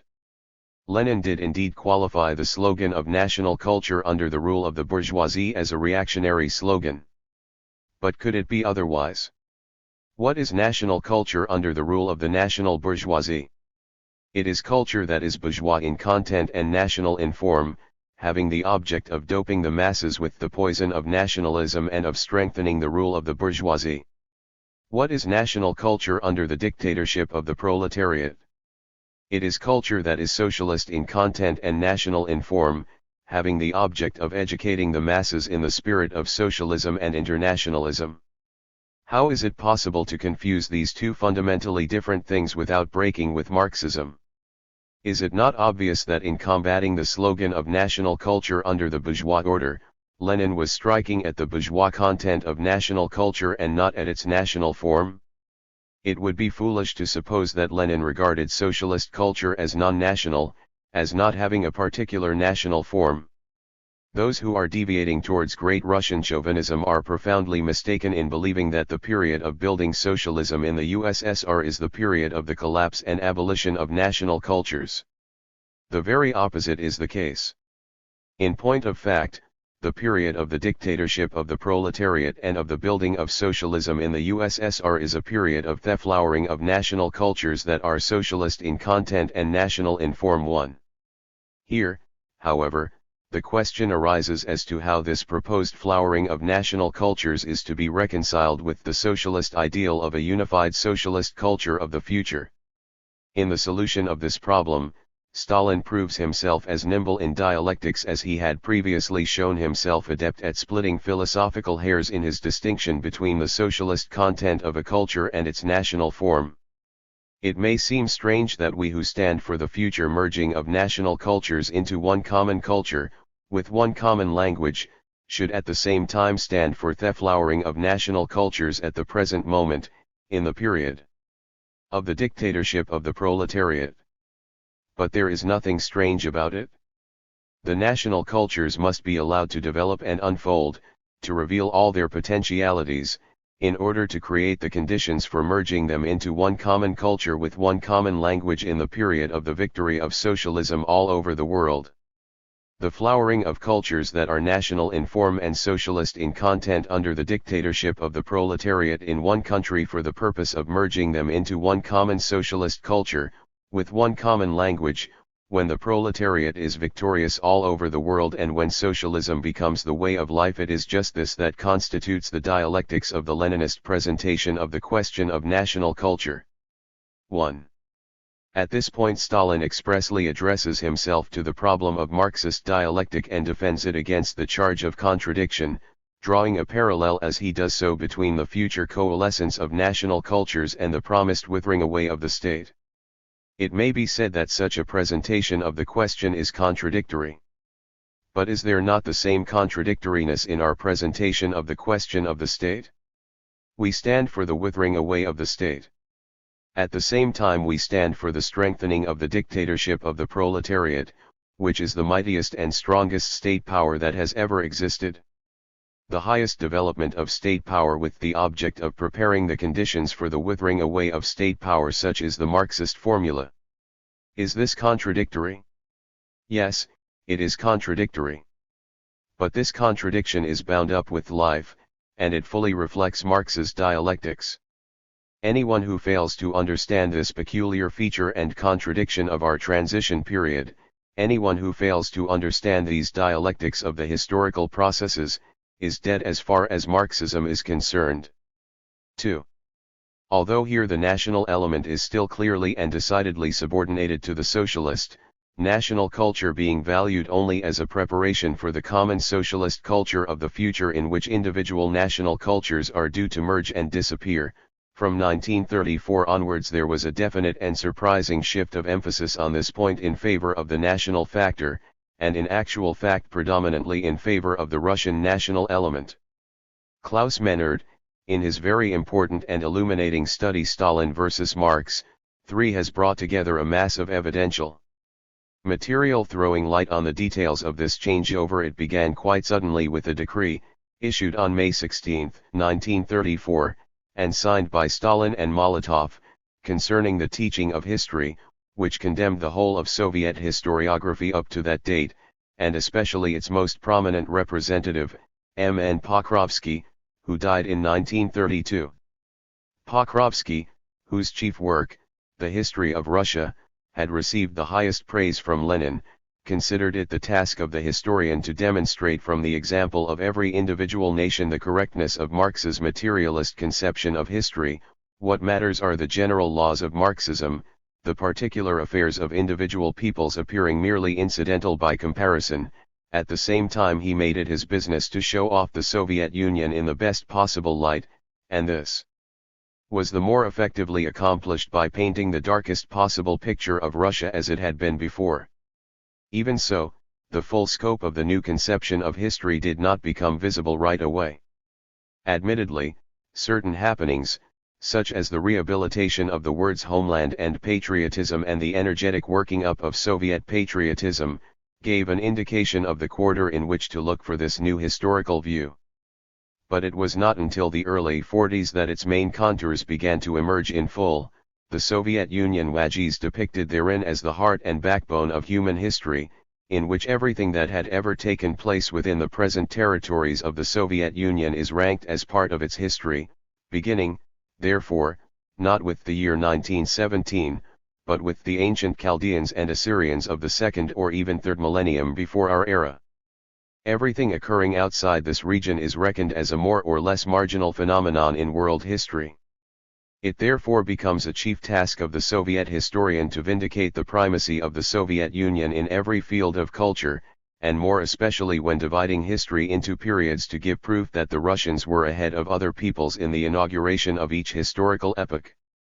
And since the Russian people are the leading nation in the Soviet Union, this patriotism, which had originally taken the form of a Soviet patriotism, emerges more and more as an officially inspired Russian national patriotism.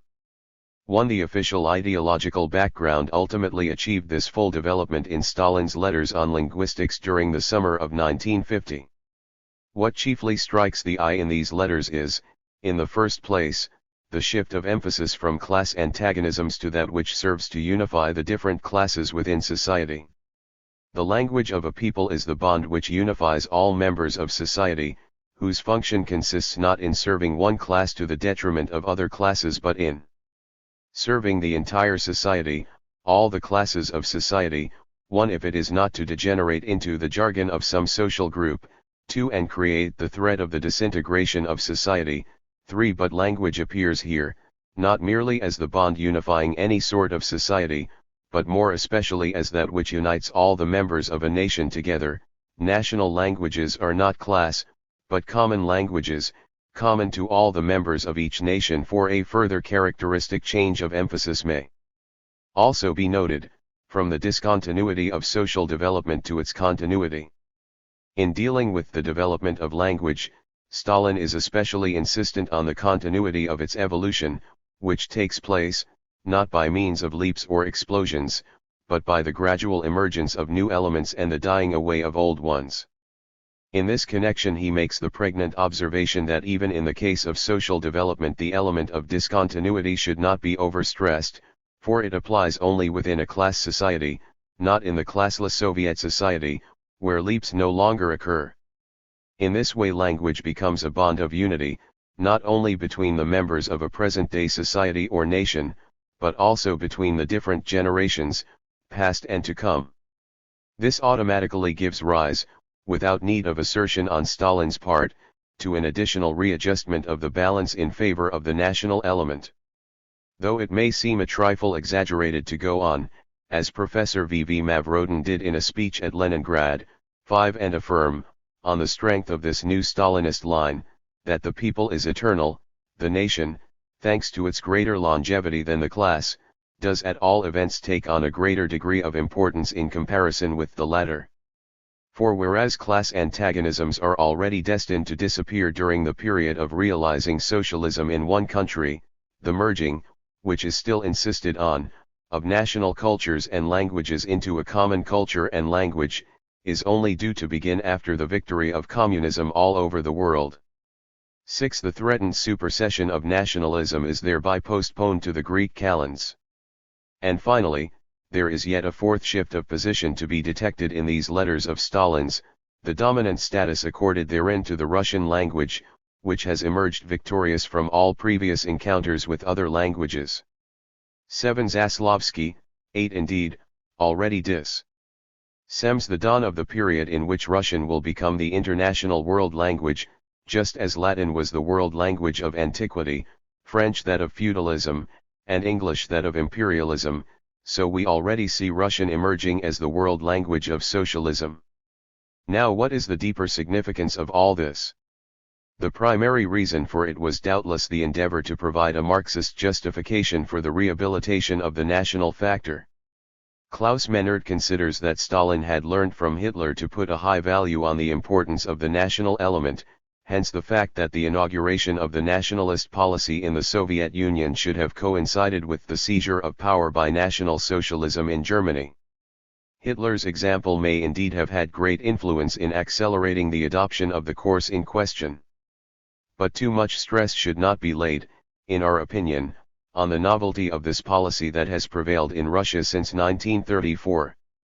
For in the first place, the tendency to make the Soviet Union the be-all and end-all of history is already discernible in Russia a good 10 years before 1934. The transformation of the Comintern into a docile instrument of the Soviet government and the Russian Communist Party was already beginning in Lenin's lifetime. Even then the complaint was heard that Russia was no longer the vanguard of the communist world revolution, but rather that the international communist movement was being turned into the rearguard of the Soviet Union. And so far as the ever-increasing insistence on Russian patriotism is concerned, it is noteworthy in the extreme that even Lenin himself should have complained of Stalin's pursuit of great Russian nationalism in his attitude towards the Georgian communists, and that a quarrel would have broken out between them on this very point if Lenin's illness had not put a sudden end to any further control, on his part, of the affairs of the regime. 2. In addition to this, the significance of the letters on linguistics has often been seen in the fact that they transform linguistics into an instrument of Russian imperialism. It is true enough that in this work Stalin not only sought to effect a theoretical rehabilitation of the national factor, but also endeavored to harness Russian nationalism to his car, and therefore gave the Russian people the leading role among the nationalities of the Soviet Union. But an appeal was also intended to the national feelings of the other peoples, inasmuch as they are assured of the fullest development of their national cultures under the leadership of the Russian people, and insofar as the friendship of the peoples of the Soviet Union is designated as an incentive to the development of socialist society. But besides this, it also appears, as N. Gradoboyev has pointed out, that Stalin's appeal to national feelings was directed above all to the colonial peoples. He obviously hoped that the establishment of communism on a world scale would be more readily attained by mobilizing the national struggles for liberation of the colonial and oppressed peoples than by stoking the embers of the class war. Stalin would therefore seem to have been concerned here with the cultivation of a Soviet rather than a Russian brand of imperialism. No less significant, however, than the stress laid on the national factor, is the pronounced conservative tendency which runs through Stalin's letters on linguistics and is evinced in all the shifts of emphasis already referred to. The function of language is to serve as a unifying bond for the whole of society, in order to prevent it from falling to birth. He ended by giving orders that they should both be called to account for this great Russian nationalist campaign. In a note of January 4, 1923, Lenin sums up Stalin as follows: Stalin is too rude, and this fault, though entirely supportable in relations among us communists, becomes insupportable in the office of General Secretary, and goes on to consider whether the dangers of a split owing to differences of opinion between Stalin and Trotsky might be obviated by putting in someone else instead of Stalin as General Secretary of the party. After Lenin had got wind of renewed acts of violence by Stalin in Georgia, his secretary reported on March 6, 1923, Vladimir Ilyich is preparing a bomb for Stalin at the Congresses. And his widow, Krupskaya, tells us, of the last letter that Lenin was able to dictate, Vladimir has just dictated to the stenographer a letter to Stalin, breaking off all relations with him. Cf. on this subject Boris Severin, Stalin. A critical survey of B. Pieces. After so much earlier talk of the class struggle, one cannot but be struck by this insistence on a unifying bond for the whole of society. In the theory of the various types of dialectical leap, and of the revolution from above, the conservative impulse is plainly visible.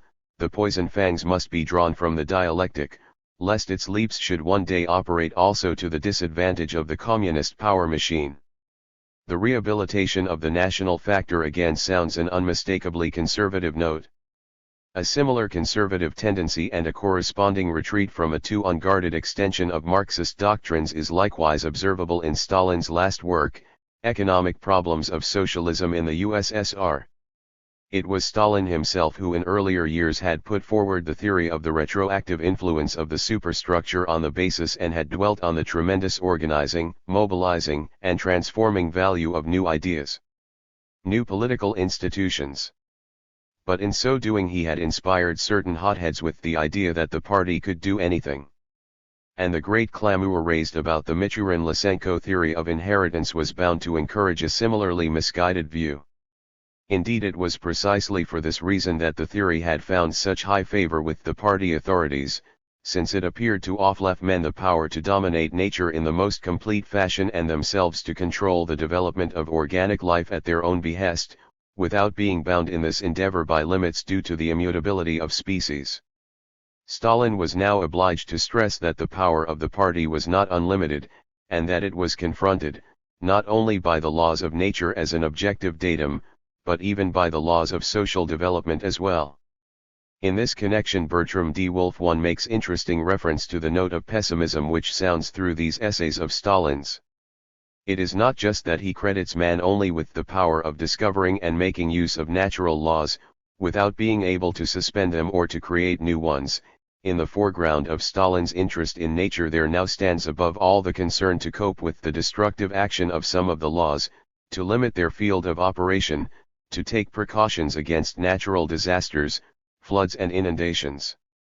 We observed earlier that Stalin's conservative tendency emerges, inter alia, from the letters on linguistics, in his view of language as a bond unifying the whole of society.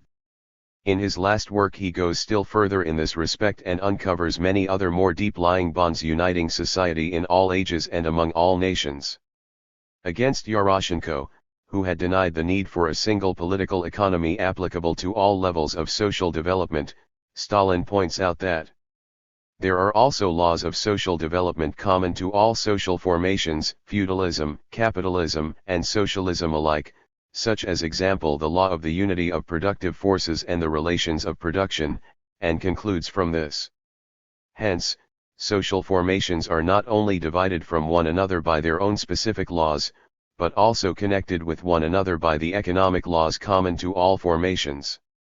In replying here to Yaroshenko, Stalin speaks only of a law of the unity of productive forces and the relations of production. But at the outset of his essay he refers to it as the law that the relations of production must necessarily conform with the character of the productive forces. Whereas in Marx's introduction to the Critique of Political Economy this law is purely descriptive in character, it is here transformed under Stalin's hand, as H. Chamber has pertinently observed, into a normative law, or postulate. This carries on the conservative trend which in both his previous writings was implicit in the theory of the active role of the superstructure. Just as this latter theory was already able to justify, in the Soviet Union, the prior erection of the political structure of socialism, before the creation of the socialist economic basis, so now the law of the necessary conformity of productive forces and relations of production also made it possible to justify the undisguised and extremely vigorous intervention of the state when, immediately after the revolution, and particularly during the collectivization of agriculture, the new relations of production were imposed by force. In so doing, it was merely proceeding in accordance with its knowledge of objective economic law. As in the case of the objective character of social laws of development, so Stalin also beats a similar retreat with regard to the elimination of the distinctions between town and country and mental and physical labor. Hitherto the impression had been given that in the Marxist utopia the classless society of the future the antitheses between town and country, industry and agriculture, mental and physical labor would be completely done away with. It was supposed, not only that labor in general would be transformed from a burden into a primary necessity of life, but that, in consequence of the use of technology, more or less the same working conditions would prevail everywhere, and moreover that owing to the high cultural level of mankind everyone would be capable of performing any kind of work.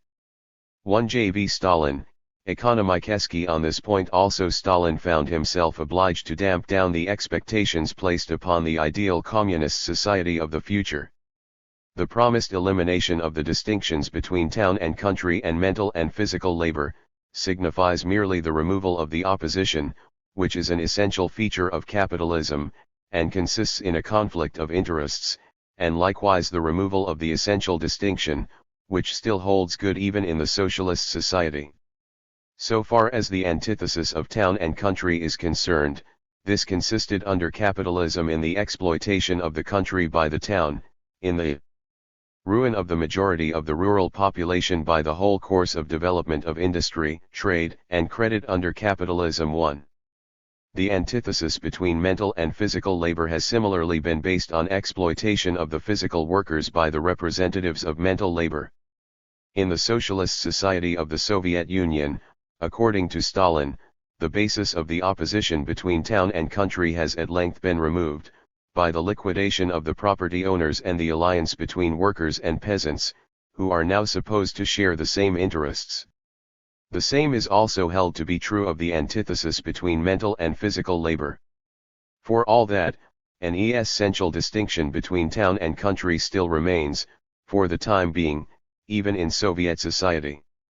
It consists in this, that public ownership of the means of production prevails generally in industry, whereas group ownership still continues to be the rule in agriculture. Not till this group ownership has been converted into public ownership will the essential distinction between town and country also disappear.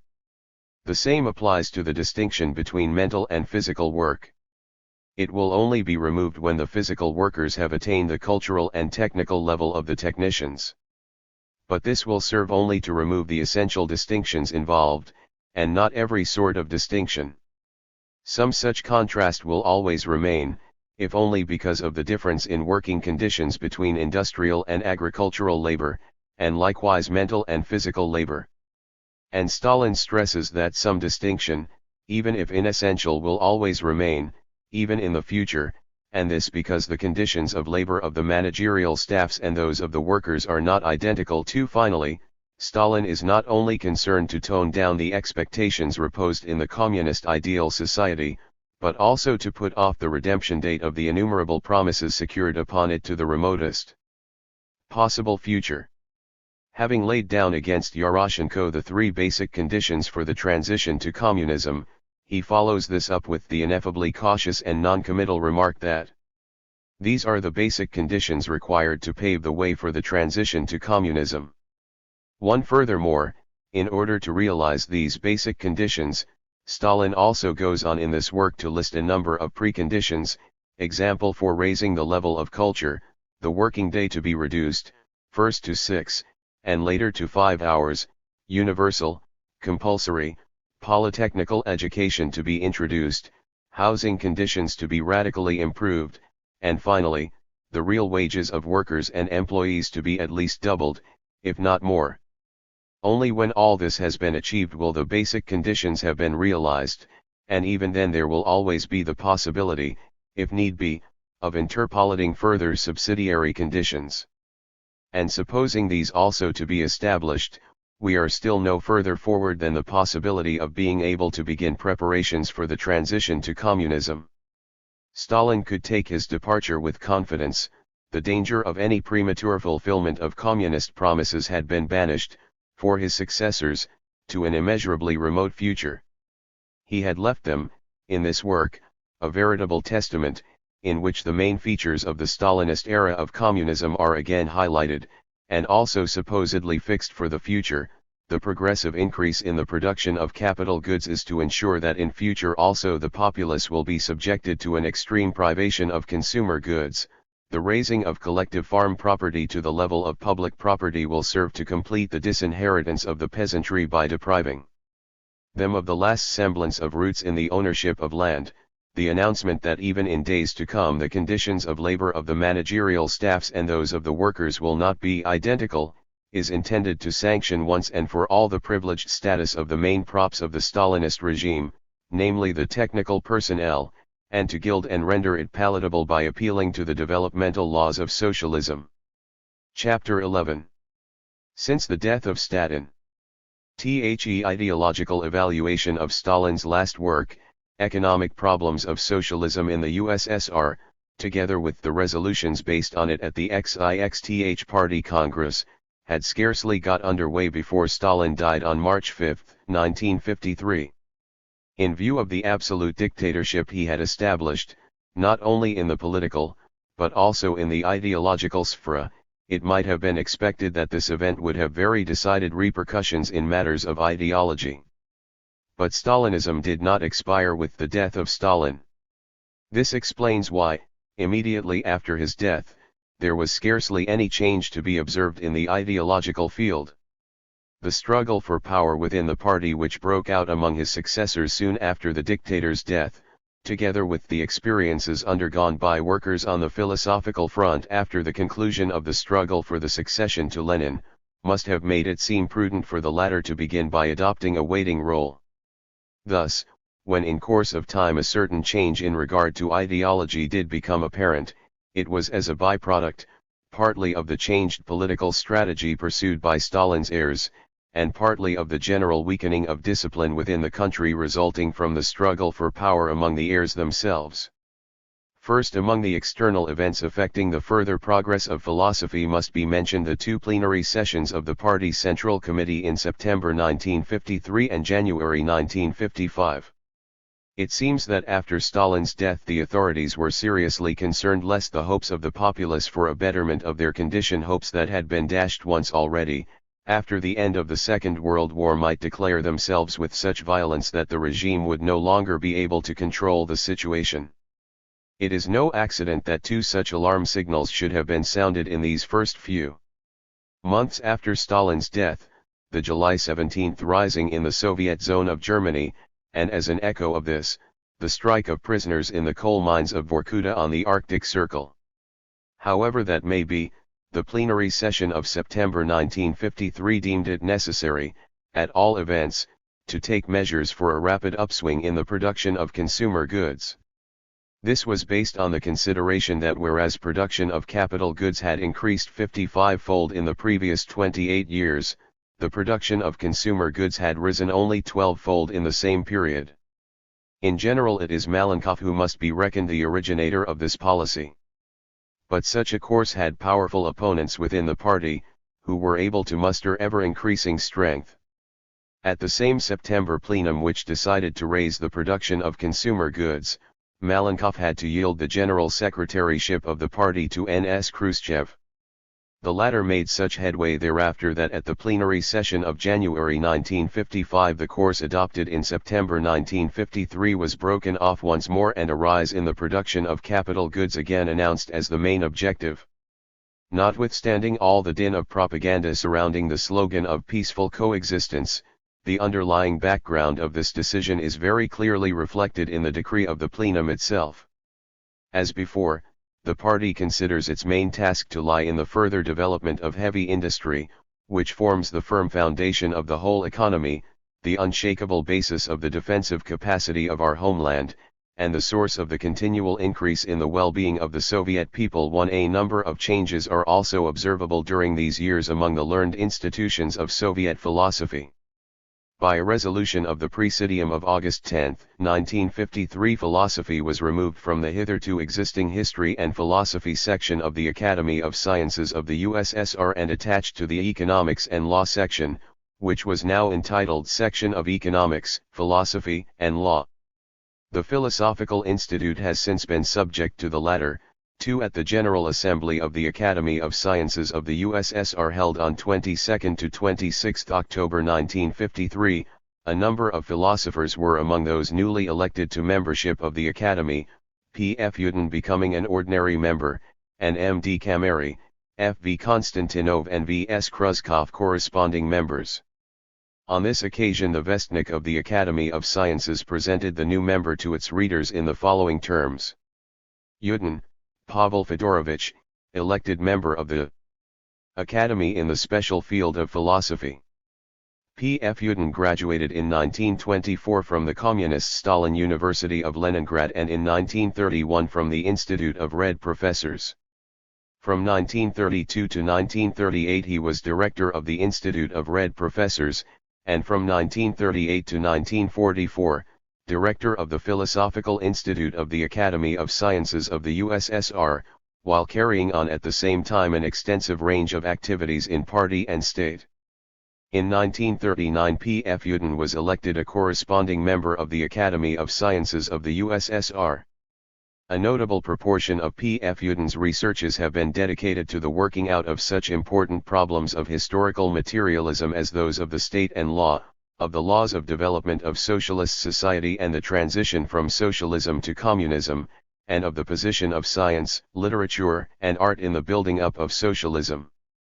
P.F. Yudin can boast of major works, such as The Materialistic and the Religious World Outlook, Marxist-Leninism on Culture and the Cultural Revolution, and Soviet Culture. A number of his scientific writings have been devoted to examining the role and significance attaching to the classic works of Marx, Engels, Lenin, and Stalin in relation to the development of philosophical science. P.F. Yudin's activities as a Marxist philosopher have been distinguished by energetic opposition to Menshevising idealism and also to bourgeois theories of the state and law, and of literature and art. In 1948 P.F. Yudin received the Stalin Prize for his part in the preparation of volumes I and II of the Collective History of Philosophy.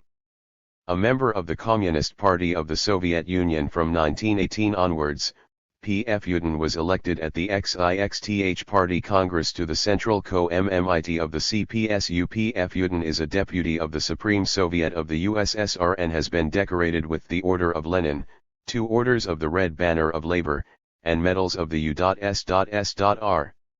One at the end of 1953, therefore, the following Soviet philosophers were members of the Academy of Sciences of the USSR, ordinary members, G.F. Alexandrov, M.B. Maidan and P.F. Yudin in the section of Economics, Philosophy, and Law, and A.M. Deborin, who had stayed behind in the Historical Sciences section, corresponding members, M.T. Ivkuk, M.D. Kamary, F.V. Konstantinov, V.S. Kruzkov, A.O. Makovalsky, A.A. Maximuov, P.N. Fedosiev and S.L. Rubinstein.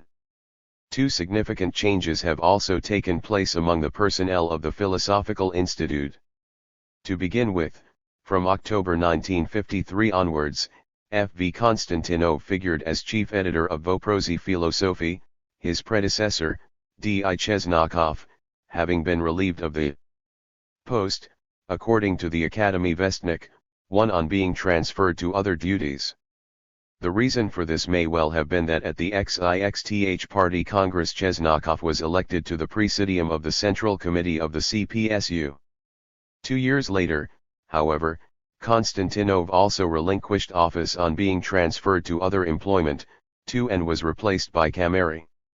On G.F. Alexandrov's appointment as Minister of Culture in April 1954, the Presidium of the Academy of Sciences released him from his responsibilities as Director of the Philosophical Institute and Secretary of the Section of Economics, Philosophy, and Law, though he remained on the Presidium of the Academy itself.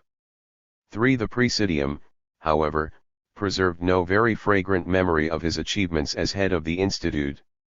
When, in the summer of 1955, it reviewed the work of the Institute over the years 1951-5, and in so doing found it behindhand with the tasks assigned to it, the Presidium expressly emphasized that this was the fault of the leadership, and especially of Alexandrov, who had occupied the post of director for many years past and must be held responsible, not only for a variety of deficiencies in the organization of the Institute, but also for a series of ideological errors that had crept into its work. For the position of director was not filled again until a year after Alexandrov's demission of office, and then by P.N. Fedosiev. 5 actual happenings in the philosophical life of the Soviet Union included the appearance of the long-awaited textbook on dialectical materialism, produced by an authors collective under the general editorship of G.F. Alexandrov, and the publication of the second edition of the textbook on historical materialism, issued under the general editorship of F.V. Konstantinov. Both books appeared in 1954 and were thereafter subjected to discussion on a very extensive scale in the various scientific institutions of the Soviet Union. We shall be returning to many of the reports of these discussions, since they provide a very graphic picture of the present state of philosophy in the USSR and also give clear evidence of the shifts of emphasis and atmospheric changes which have taken place since Stalin's death. As regards these changes in Soviet philosophical life after the death of Stalin, they are primarily discernible in the fact that the person of Stalin has been promptly relegated to the background. Hardly had the official lamentations and ritual elegies died away, than his name was shrouded in a mysterious silence. Whereas in the year preceding his death, 8 articles in Voprosi Philosophy had been devoted to Stalin, there is but one further article to be found on him afterwards, and in only one other title is he mentioned along with the other 3 classics, and these in the first 2 numbers compiled after his death. Since then his name no longer occurs in any title. The present endeavor is to install the Communist Party, and especially the Central Committee, in the position previously occupied by Stalin. Very fortunately for the purpose, it so happened that Stalin's death occurred in the very year of the 50th anniversary celebrations of the founding of the Communist Party of the Soviet Union. In the speeches and publications which greeted this jubilee there was a striking tendency to credit the party with achievements previously attributed to Stalin alone, and to refer to the Central Committee at points where Stalin's name would formerly have been mentioned. The journal Voprosi Philosophy celebrated the occasion in the leading article of its 4th number of 1953, which went to press at the end of August, hardly 6 months after Stalin's death. In the course of this article, which bears the title "The Communist Party, the Leading and Guiding Force of Soviet Society," one Lenin is very frequently referred to, whereas Stalin is only mentioned on 2 occasions. The first of these is a quotation from Malenkov's speech to the XIXTH Party Congress, the second names Stalin as leader of the Central Committee in a context which must have remained for many an abhorrent memory, namely as organizer of the bloodthirsty liquidation of the partisans of Trotsky, Bukharin and Zinoviev. 2. The new constitution adopted in 1936 and commonly referred to in earlier days as the Stalin Constitution, is now described as the new constitution. 3. The winning of the Great Patriotic War, unfailingly attributed to Stalin on former occasions, is now a triumph of the inspiring leadership and political wisdom of the Communist Party, for even the principle of the tremendous mobilizing and transforming value of the socialist ideology, a typically Stalinist Formula 6, is ascribed, in a leading article in Voprosi Philosophy on the great philosophical heritage of Lenin, to Lenin himself. 6. It was not enough, however, merely to keep silent on the subject. There soon began a violent campaign also against the cult of personality as alien to the spirit of Marxist-Leninism. Collective leadership was proclaimed to be the only truly Marxist form of government, and stress was laid on the importance of the people as creators of history. The cult of personality is irreconcilable with the principle of collective leadership. This cult, which is alien to the spirit of Marxist-Leninism, disparages the role of the Communist Party and its central leadership and appreciates the activity of the party masses and the Soviet people. The cult of personality has nothing in common with the Marxist-Leninist appreciation of the high importance attaching to the guiding activity of leading institutions and personalities. The party sets out from the consideration that only the collective experience and collective wisdom of the Central Committee, founded on Marxist-Leninist theory and the broad initiative of the leading cadres, are able to guarantee the correct leadership of party and country. 1. The struggle against the un-Marxist cult of personality, the principle of collective leadership, the historical role of the masses, now become no less recurrent themes in Soviet ideological writing than the struggle against cosmopolitanism and the like had been in the years preceding. Lest the break with the immediate past should appear too obvious, this struggle against the cult of personality is frequently based on an appeal to Stalin himself. On the occasion of the 50th anniversary of the party, the Economics, Philosophy, and Law section of the Academy of Sciences held a joint session, in conjunction with the Historical Sciences and Literature and Language sections, on October 19, 1953. All 3 speakers, the President of the Academy, A.S. Nezmayanov in his opening address, and P.N. Pospelov and F.V. Konstantinov in their respective contributions, took issue against the cult of personality. Pospelov referred in doing so to a remark made by Stalin himself about a work entitled Tales of Stalin's Childhood, which had been got ready for the press in 1938 by the Publishing House for Juvenile Literature. Stalin sent a letter instructing that the manuscript should be burnt, on the ground that this work was liable to implant in the minds of Soviet children and Soviet citizens generally the cult of personalities, the cult of infallible heroes, a dangerous and pernicious undertaking, since the theory of heroes and masses represented an un-Bolshevik theory of social revolutionary origin too. On reading this, we might almost be tempted to suppose that Stalin was really not to blame for the emergence of the personality cult, were we not aware that the universal and blatant adulation customary in the last years of his life would not have been possible without his consent. No less elegant is the artifice employed by V.S. Khrushchev in order to avoid associating his attack on the personality cult with a dubious disavowal of Stalin. In an article, V.I. Lenin Genius of Creative Marxism, 3 he contrives to represent matters as if indulgence in the cult of personality were at least equally chargeable against those heads of scientific institutes who have established an Arakcheyev regime in their departments, have stifled free criticism and prevented the forces of youth from coming into play. 1 The extent to which, soon after his death, the authority of Stalin had lost its character of absolute infallibility, can also be seen in the reviews accorded to the textbook on dialectical materialism. In his pamphlet on dialectical and historical materialism, Stalin had begun by expounding the Marxist dialectical method under 4 heads, and thereafter devoted a further 3 to Marxist philosophical materialism. Since then, the content of the textbooks had also followed a similar plan of arrangement, including the one under review. But very many reviewers now declared that it would have been more to the purpose if the exposition had begun, not by dealing with problems of method, but with a description of Marxist philosophical materialism. 4. It is not possible to throw light on the manner and method of investigating the material world without having previously explained what this material world itself consists in. 3.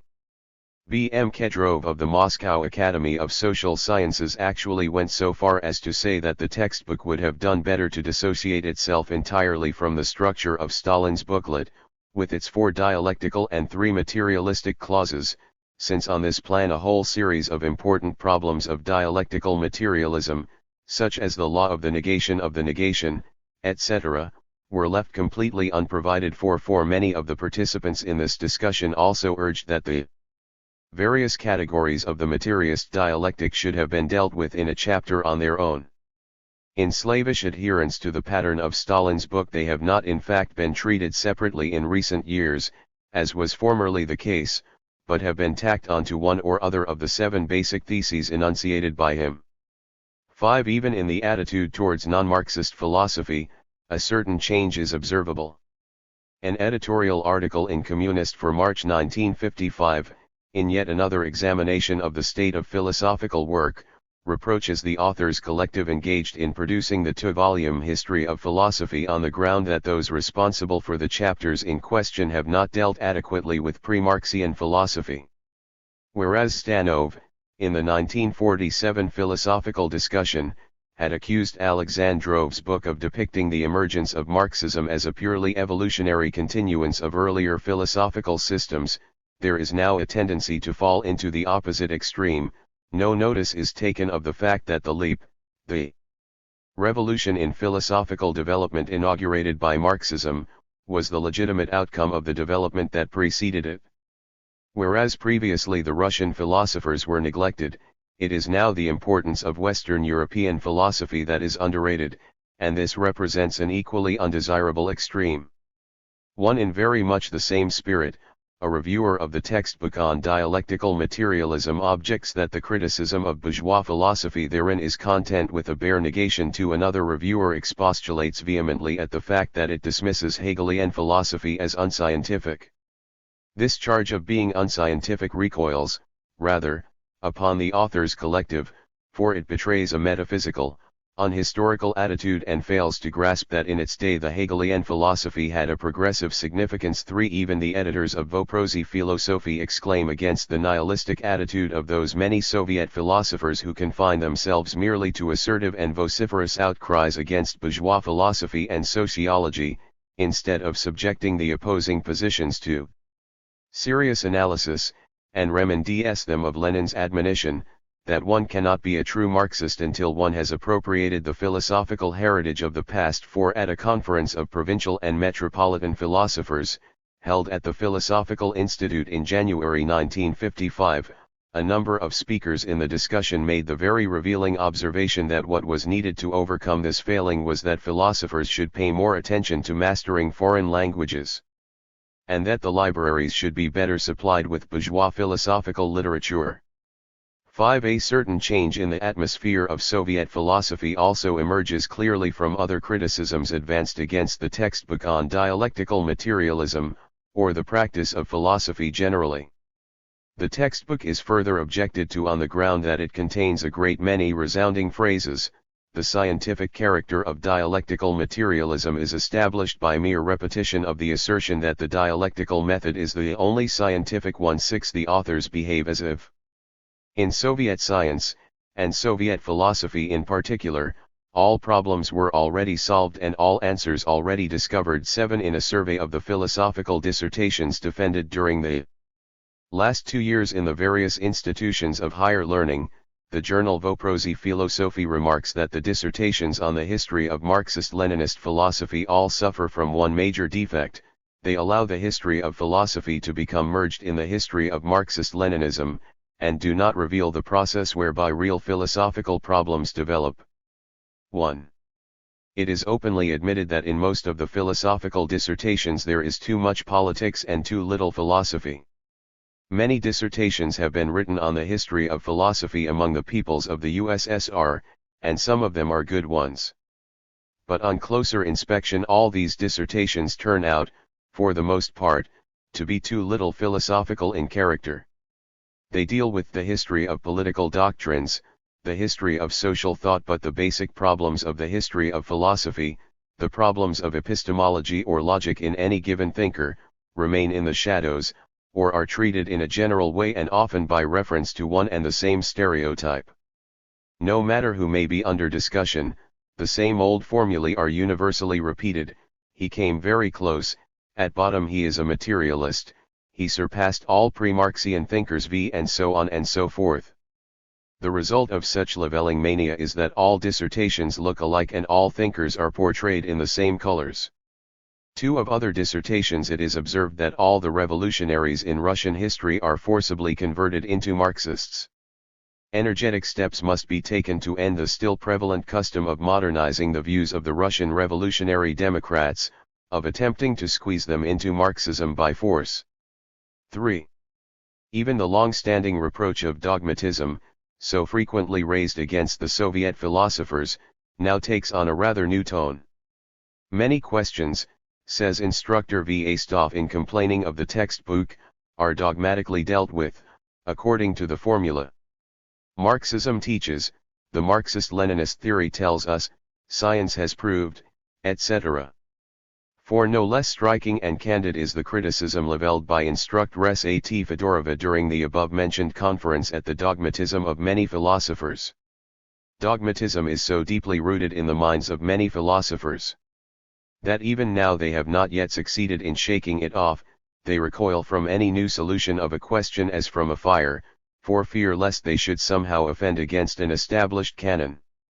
1. In general, the Soviet philosophers have often been rebuked of late for timidity. Timidity, superficiality, the perpetual dishing up of threadbare truisms, abject flattery, are not infrequently to be encountered in scientific works on political economy and problems of historical materialism. 2. One result of this timorousness is that many philosophers retreat into the innocuous field of commentating on the classic writers. We must overcome the very dangerous tendency to be observed among a certain number of philosophers, who specialize in commentating on the works of the Marxist-Leninist classics. They take it for granted that the advancement of philosophical knowledge is not their affair. They are afraid of the difficulties involved in generalizing the exceptionally rich store of practice relating to the building of communism in our country. 3. Whence this theoretical cowardice and superficiality, asks the author of the article. This question, posed only a year after the above-mentioned affair Fedosiev, may divert us by its almost tragi-comic air. But the author is ready with his answer: such cowardice arises from ignorance of life, from a divorce between scientific work and practice, from a bookish, cliché-ridden approach to scientific questions. The investigator can be bold in setting and solving theoretical problems only when he is completely equipped with the latest facts, when he has seen a great deal for himself and has tested and examined it. For a further feature of the development of philosophical life in recent years, as of Soviet cultural and scientific life generally, has been the earnest endeavor to establish scientific contact with the outside world. There has lately been a marked increase in the number of Soviet delegations dispatched to scientific congresses abroad, and of foreign delegations invited to visit the Soviet Union. On the philosophical side, a very large Soviet delegation attended the Congress of the Union Internationale de Philosophie des Sciences at Zurich from 23 to 28 August 1954.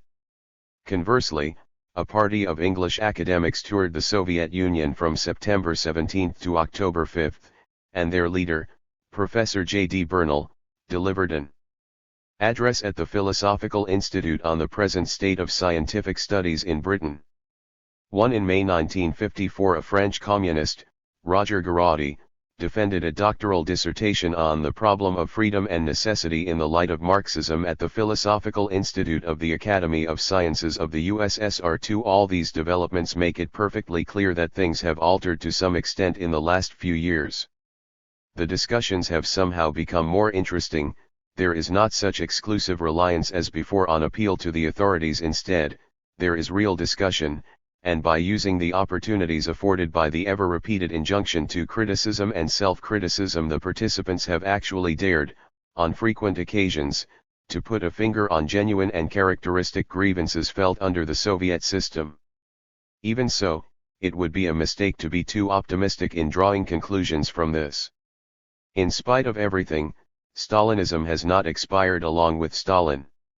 All the genuinely interesting and apposite criticisms above mentioned are still embedded in a flood of the usual complaints.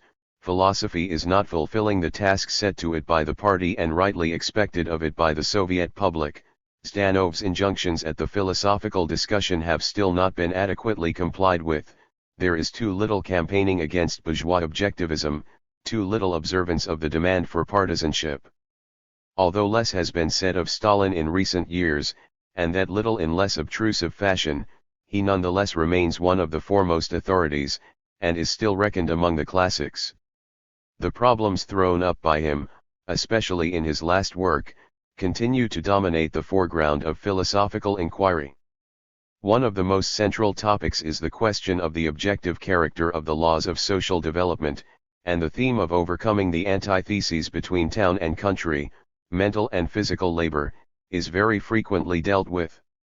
The party likewise remains, as in Stalin's lifetime, the highest authority, even in cultural and scientific matters.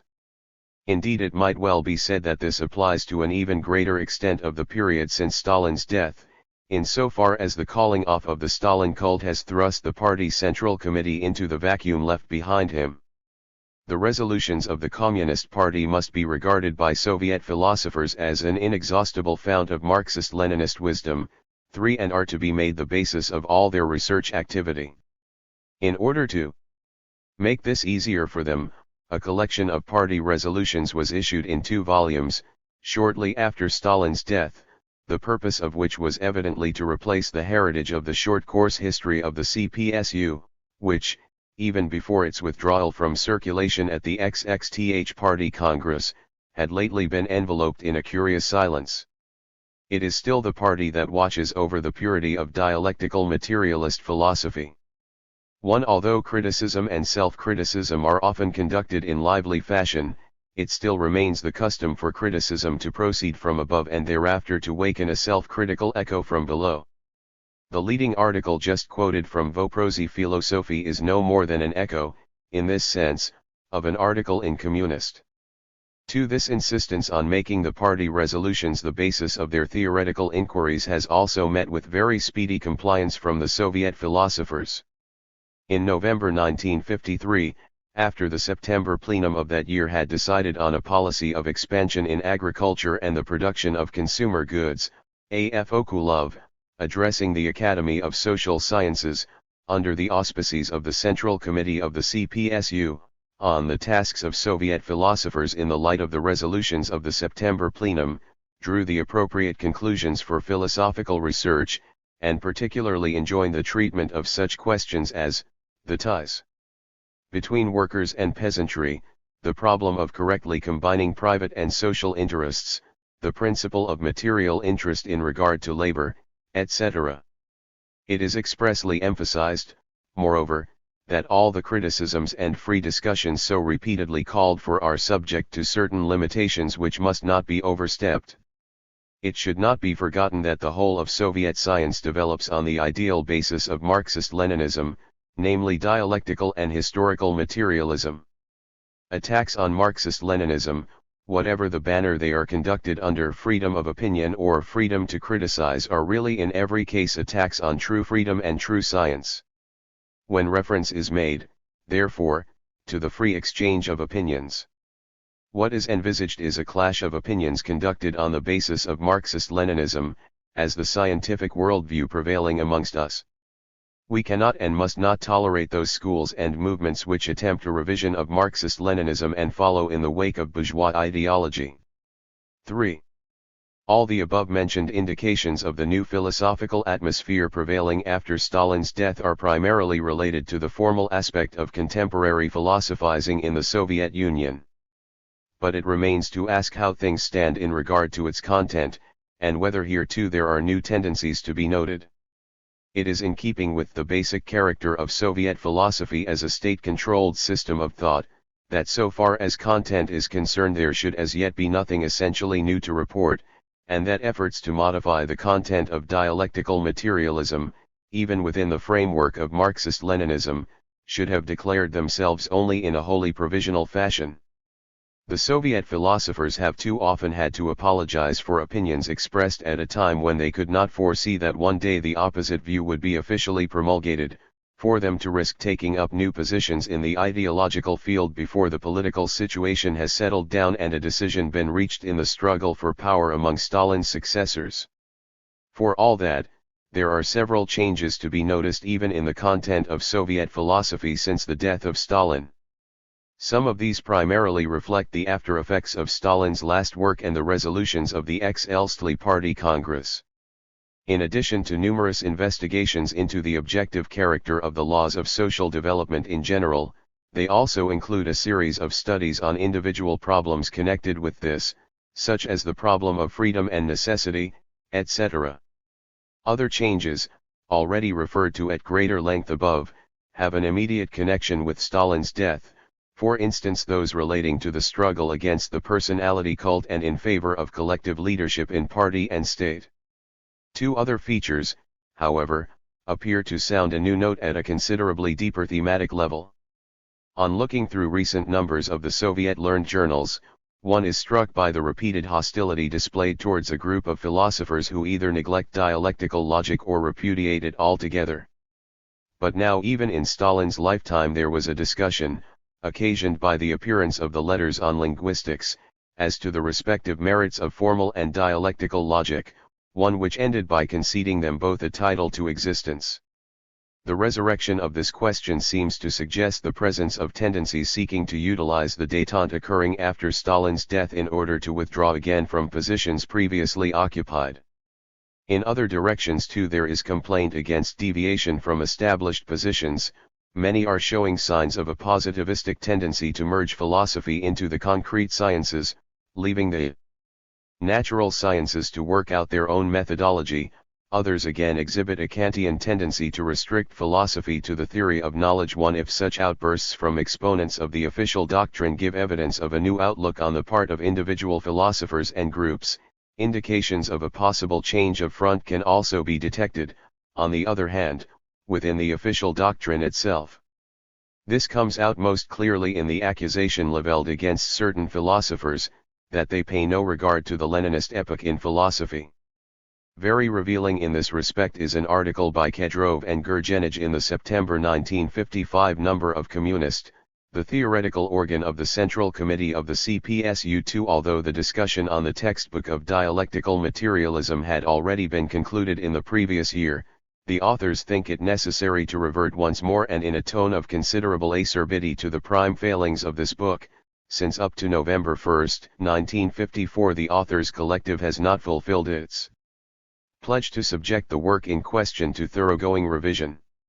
The disregard of the Leninist heritage emerges most clearly in this book from its failure to abide by Lenin's principle of the unity of dialectic, logic and epistemology.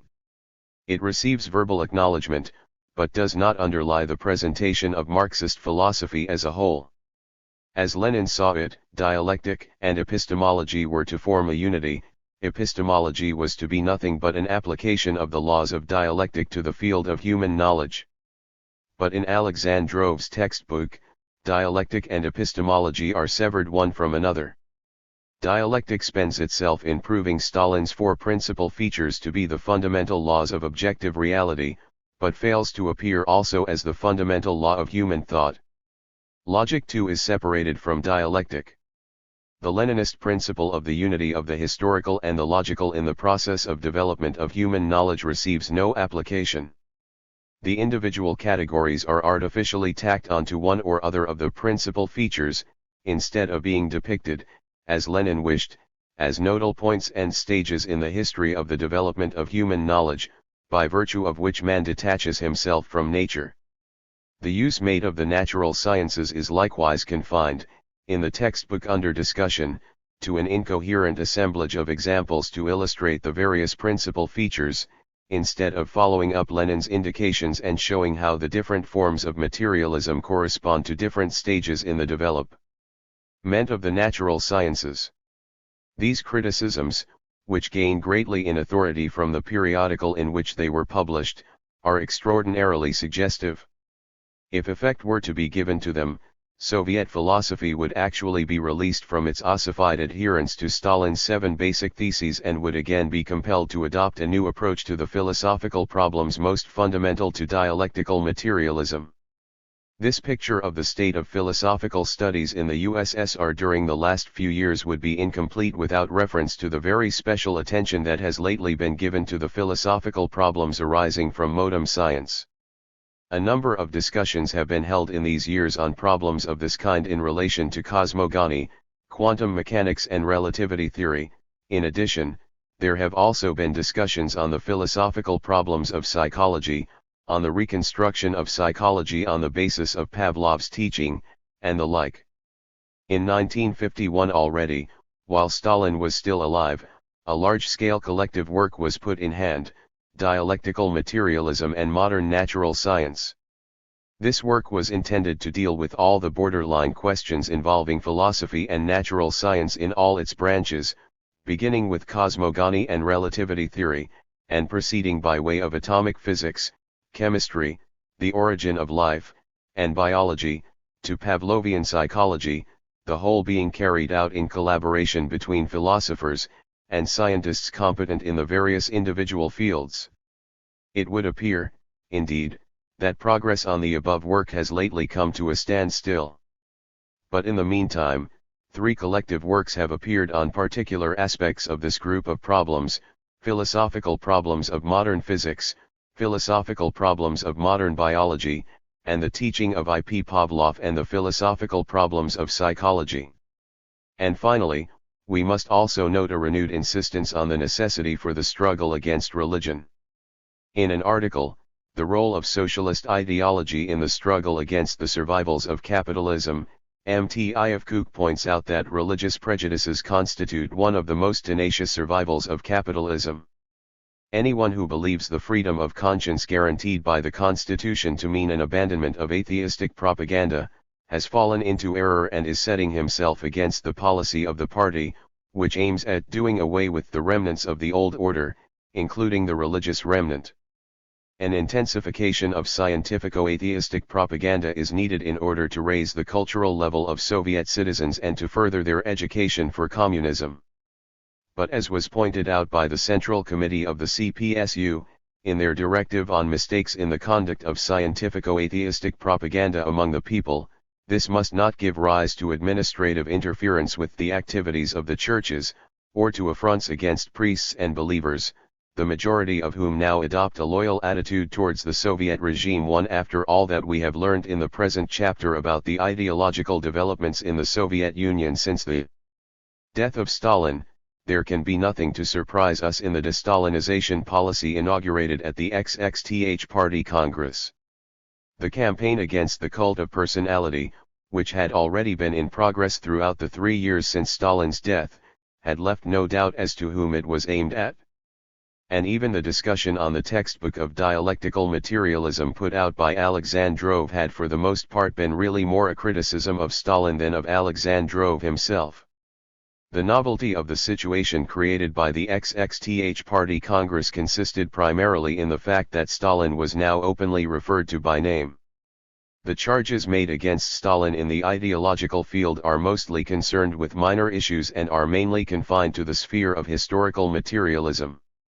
As against this, a number of points in Khrushchev's report continue to provide clear evidence of typically Stalinist modes of thought. The measures adopted by the Congress to further the advance towards communism are also just the same as those advocated by Stalin in his last book. The elements of novelty which have made their appearance in the field of dialectical materialism since the XXTH Party Congress consist primarily in a reversion to the 3 laws of the materialist dialectic, and more especially in the rehabilitation of the law of the negation, and in an extension of the theory of categories, which had been very much neglected in Stalin's Dev. Part 2. The System of Soviet Philosophy. Chapter I. Conception of Philosophy. 1. Philosophy and the Special Sciences. It is to the credit of official Soviet philosophy that despite a variety of attempts even within Bolshevism itself to deny philosophy any title to continued existence, it has preserved the concept of philosophy as an independent intellectual discipline. This was the outcome of its struggle against the mechanists, the positivists of Soviet philosophy. 1. Again, in specifying the object of philosophy in relation to the natural sciences, it was in the course of its struggle against mechanism and Menshevizing idealism that the official Soviet philosophy worked out its adopted position. Whereas the mechanists wanted to get rid of all philosophy and to see the entire Marxist world outlook embodied in the latest findings of the positive sciences, the Menshevizing idealists were accused of having degraded Marxist philosophy to a mere methodology and robbed it of any positive content, philosophy having become, in their hands, a system of empty concepts and abstract categories, divorced from the concrete historical development of the natural and social sciences. 2. How far this objection may legitimately be urged against Deborin has already been discussed in Part 1. 3. In the view of official Soviet philosophy, dialectical materialism is neither exclusively a methodology nor yet a general theory of the world built up on the basis of the natural sciences, but both of these, a combination of world outlook and methodology. In the first place, it is certainly a world outlook, a theory of reality, and as such deals, in the material sense, with the same subject matter as the special sciences. But if this is so, the question arises, how then? Is philosophy possible as a truly scientific discipline alongside the special sciences? B. M. Kedrov dealt with this question in considerable detail in his address to the Zurich Congress of the International Union for the Philosophy of Science, in August 1954. In antiquity, so he began, philosophy was the sole science, and as such also included material appropriate to the natural and social sciences. The relation between philosophy and all other branches of knowledge consisted in an absolute subordination of the one to the other. This viewpoint has also survived in those later systems of natural philosophy, some of them very recent, which have attempted to incorporate into philosophy all branches of human knowledge. Here philosophy figures as a science of sciences or the queen of the sciences. The individual is swallowed up in the general. Since the Renaissance, however, one field of knowledge after another has separated itself from philosophy as an independent science, and hence there arose in the 19th century the positivistic attitude towards philosophy, which refused to allow it any title to existence at all, since once the individual sciences had detached themselves it was no longer left with any subject matter of its own. Here the relation between philosophy and the special sciences consists in a complete antagonism. The individual has swallowed up the general. It was Marx and Engels, according to Kedrov, who first found the true solution. The process of differentiation among the sciences did not remove the foundations of philosophy, but led to a more exact determination of its proper subject matter, whereas the special sciences confine their inquiries to a particular portion of reality and investigate the laws operative in that field. Philosophy's inquiries are directed to the laws operative in reality as a whole and in all fields in common. Hence the mutual relations of philosophy and the special sciences no longer consist in subordination of one to the other, or in antagonism, but in a mutual interfusion and supplementation.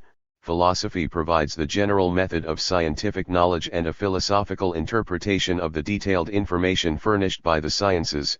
The sciences supply the concrete factual material which serves philosophy as a starting point in its task of generalization. The foundation for this view of the mutual relation between philosophy and the other sciences consists in the true, dialectical solution of the problem of the mutual relation between general and particular in scientific knowledge. These two opposites form a unity, interfuse with one another, without either destroying or dividing themselves from one another. 1.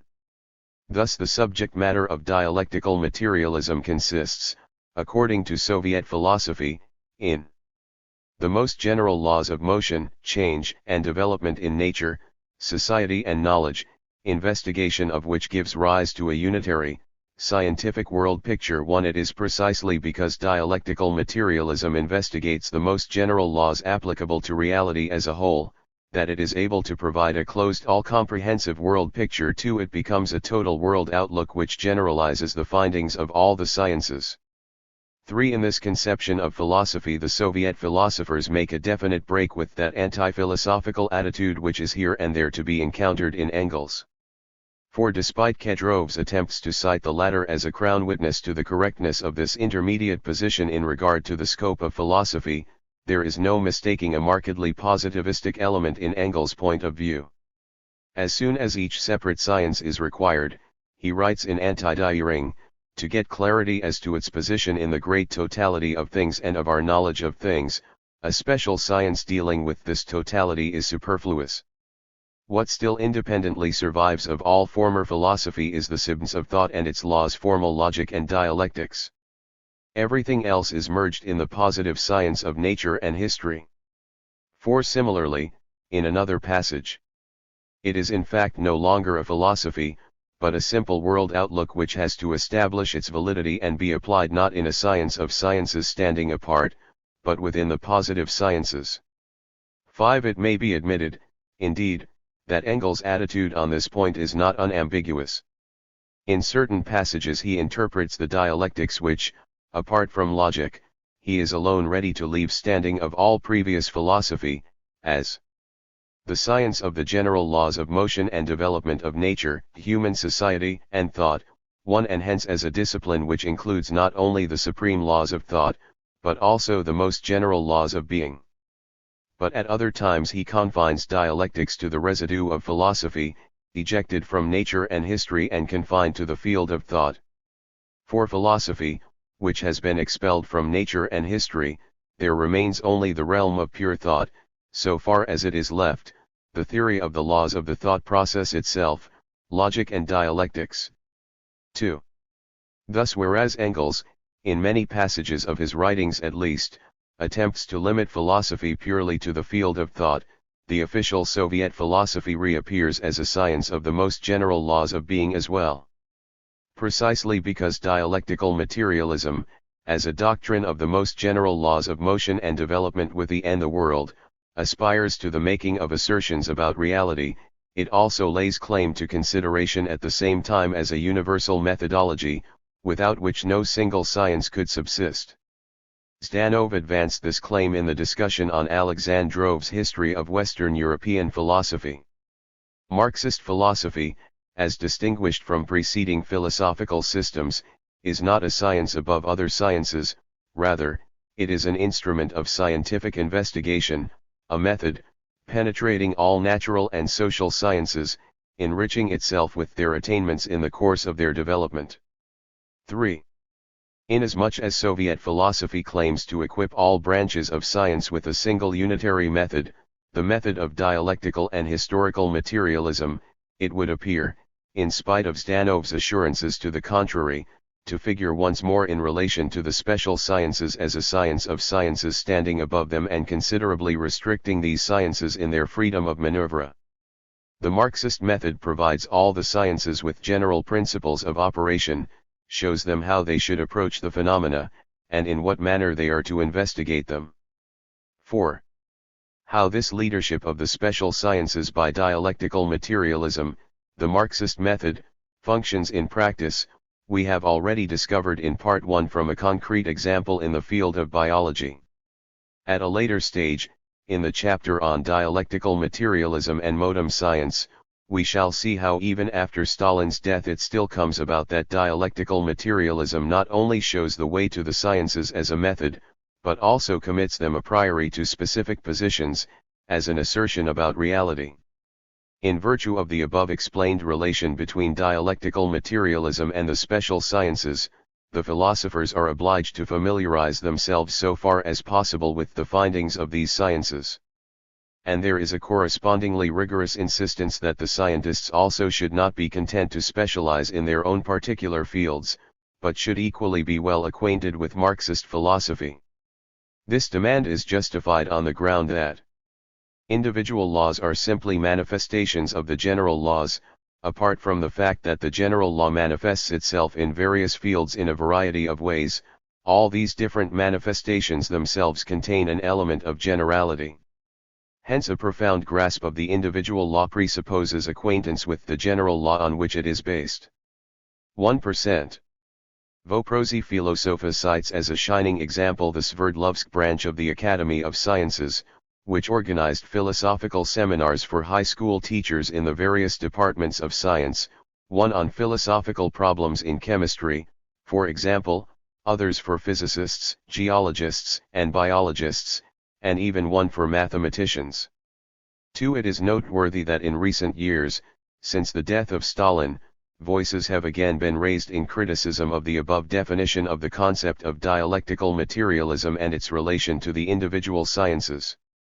In the discussion on the new textbook of dialectical materialism, issued under Alexandrov's editorship, V. Karpushin and N. Dymchevsky, of the University of Moscow, attacked the idea that it was the business of dialectical materialism to provide a unitary, scientific world picture. 3. The difference between Marxist philosophy and the other sciences lies, not in the fact that the former investigates the world as a whole instead of mere individual ranges of phenomena, but, above all, in the fact that it represents a tool of scientific inquiry, a method permeating all the natural and social sciences. 4. 254 Conception of philosophy. 2. Individual philosophical disciplines. We have just seen evidence of Engels' propensity to limit the scope of philosophy so far as possible in favor of the special sciences. Of all the manifold specialized disciplines in philosophy which generally form the subject of philosophical inquiry, Engels was only prepared to leave room for epistemology. His first step was to exclude nature and history from the sphere of philosophy. So far as the philosophy of nature was concerned, this 1 Ibid, p. 309. 8 dm, p. 9. 2 vf, 1952, 5, pages 250 ff was only possible, in Engels' view, so long as the natural sciences were not yet in a position to provide a comprehensive picture of the interconnections in nature, and a posteriori account of the ties linking both individual phenomena in the various fields of inquiry and also the various inquiries one with another. The philosophy of nature attempted what science was not yet able to provide, by putting in place of the real but as yet unknown interconnections ideal, fancied ones, filling in the missing facts by figments of the mind and bridging the actual gaps merely in imagination. 1. Thanks to the 3 great discoveries already referred to, 2 which have disclosed the totality of events in nature as a single, interconnected, dialectically advancing process of development, we have now arrived at the point where we can demonstrate the interconnection between the processes in nature not only in particular spheres but also the interconnection of these particular spheres on the whole, and so can present in an approximately systematic form a comprehensive view of the interconnection in nature by means of the facts provided by empirical natural science itself. 3. This, however, signifies the end of the philosophy of nature. Today, when one needs to comprehend the results of natural scientific investigation only dialectically, that is, in the sense of their own interconnection, in order to arrive at a system of nature sufficient for our time. Today natural philosophy is finally disposed of. Every attempt at resurrecting it would be not only superfluous but a step backwards. 4. Engels also cut out the philosophy of history in a similar fashion. But what is true of nature, which is hereby recognized also as a historical process of development, is likewise true of the history of society in all its branches human. Here, too, the philosophy of history, of right, of religion, etc., has consisted in the substitution of an interconnection fabricated in the mind of the philosopher for the real interconnection to be demonstrated in the events, this having appeared to consist in the realization of some idea, or in a mysterious providence. Here, therefore, just as in the realm of nature, it was necessary to do away with these fabricated, artificial interconnections by the discovery of the real ones, a task which ultimately amounts to the discovery of the general laws of motion which assert themselves as the ruling ones in the history of human society. 1. This task has now been completed, in Engels' opinion, by the working out of the Marxist materialist conception of history, which makes any sort of philosophy of history superfluous from now on. The outcome of all these reflections was that all that was left, for Engels, of the whole of philosophy, was logic and the theory of knowledge. In Soviet philosophy, however, we find in the course of time an ever more obvious retreat from this position of Engels, and a gradual reinstatement of the individual philosophic disciplines in their rightful places. Whereas Engels, having driven philosophy out of nature and history, had sought to restrict it to the realm of pure thought, logic, and dialectics, Soviet philosophy interprets the dialectic in the sense elsewhere conceded to it by Engels, namely as a science of the general laws of motion and development of nature, human society, and thought too. The result has been that in this way nature and history have again been smuggled back into the jurisdiction of philosophy, from which Engels wished to exclude them.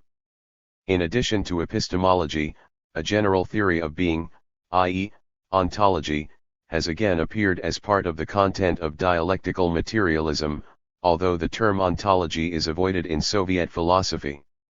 As we shall see in due course, the basic laws of the materialist dialectic, together with the categories of dialectical materialism, have a meaning that is not only or even primarily epistemological, but is ontological instead.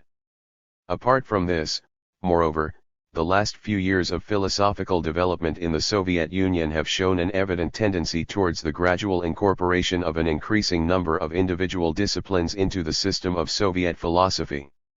The Philosophical Institute of the Soviet Academy of Sciences includes sections devoted to the following subjects: dialectical materialism, historical materialism, history of philosophy and philosophy of science, to which 3 further sections were added in 1956, for psychology, aesthetics and atheism, respectively. 1. What is particularly astonishing about this revival of the individual philosophic disciplines is the reintroduction of the philosophy of science after Engels had so emphatically dismissed it. In order to make the resultant contradiction of Engels less obvious, the title philosophy of science has, however, been rather shamefacedly adopted, instead of simply calling it philosophy of nature. Lenin himself had already felt that the rise of modern science, so far from rendering the philosophy of nature superfluous, had created, on the contrary, a pressing necessity for such a field. Later Soviet philosophy has followed his example, especially in the controversy over Michurin's biology. But the implied departure from the traditions of Marxist philosophy was very properly recognized by Professor Maslenikov, who already in 1949 at an all-union conference of philosophy professors was moved to protest against the introduction of this so-called philosophy of science, Firstly, it was in principle impossible to give a satisfactory definition of this specialism, and secondly it meant a reversion to the past, a transformation of philosophy into a science of sciences too. From the standpoint of traditional dialectical materialism he was indeed absolutely right, but his words produced not the slightest echo of response. Hardly less astonishing, even, is the return to psychology. For Marxist philosophy hitherto, concerned as it was solely with nature, society, and man as a social being, had been characterized by a notable lack of interest in man as an individual.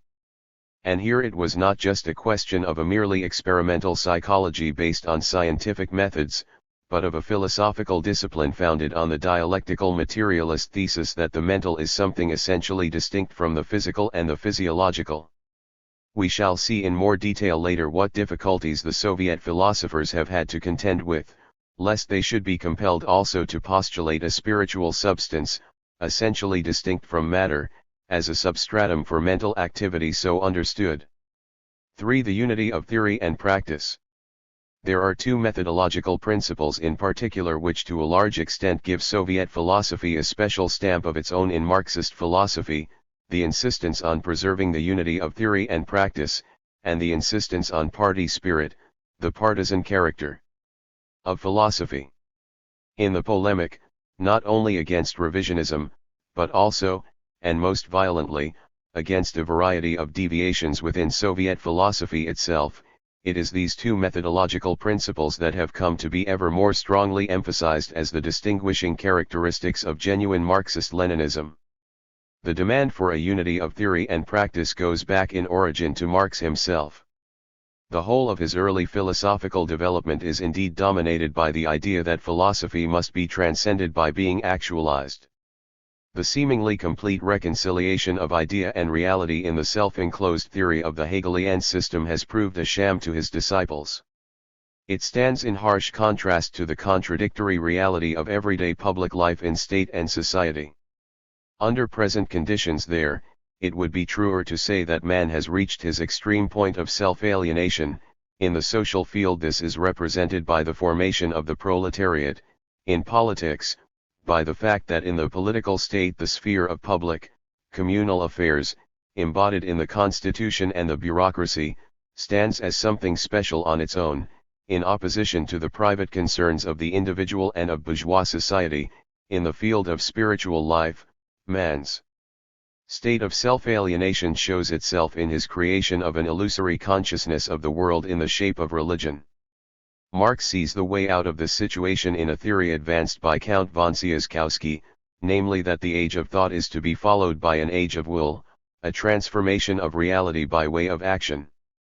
It is a psychological law, that once the theoretical spirit has been liberated it turns to practical energy, emerging as will from Amanthi's kingdom of shades and rounding upon the independently existing world of reality.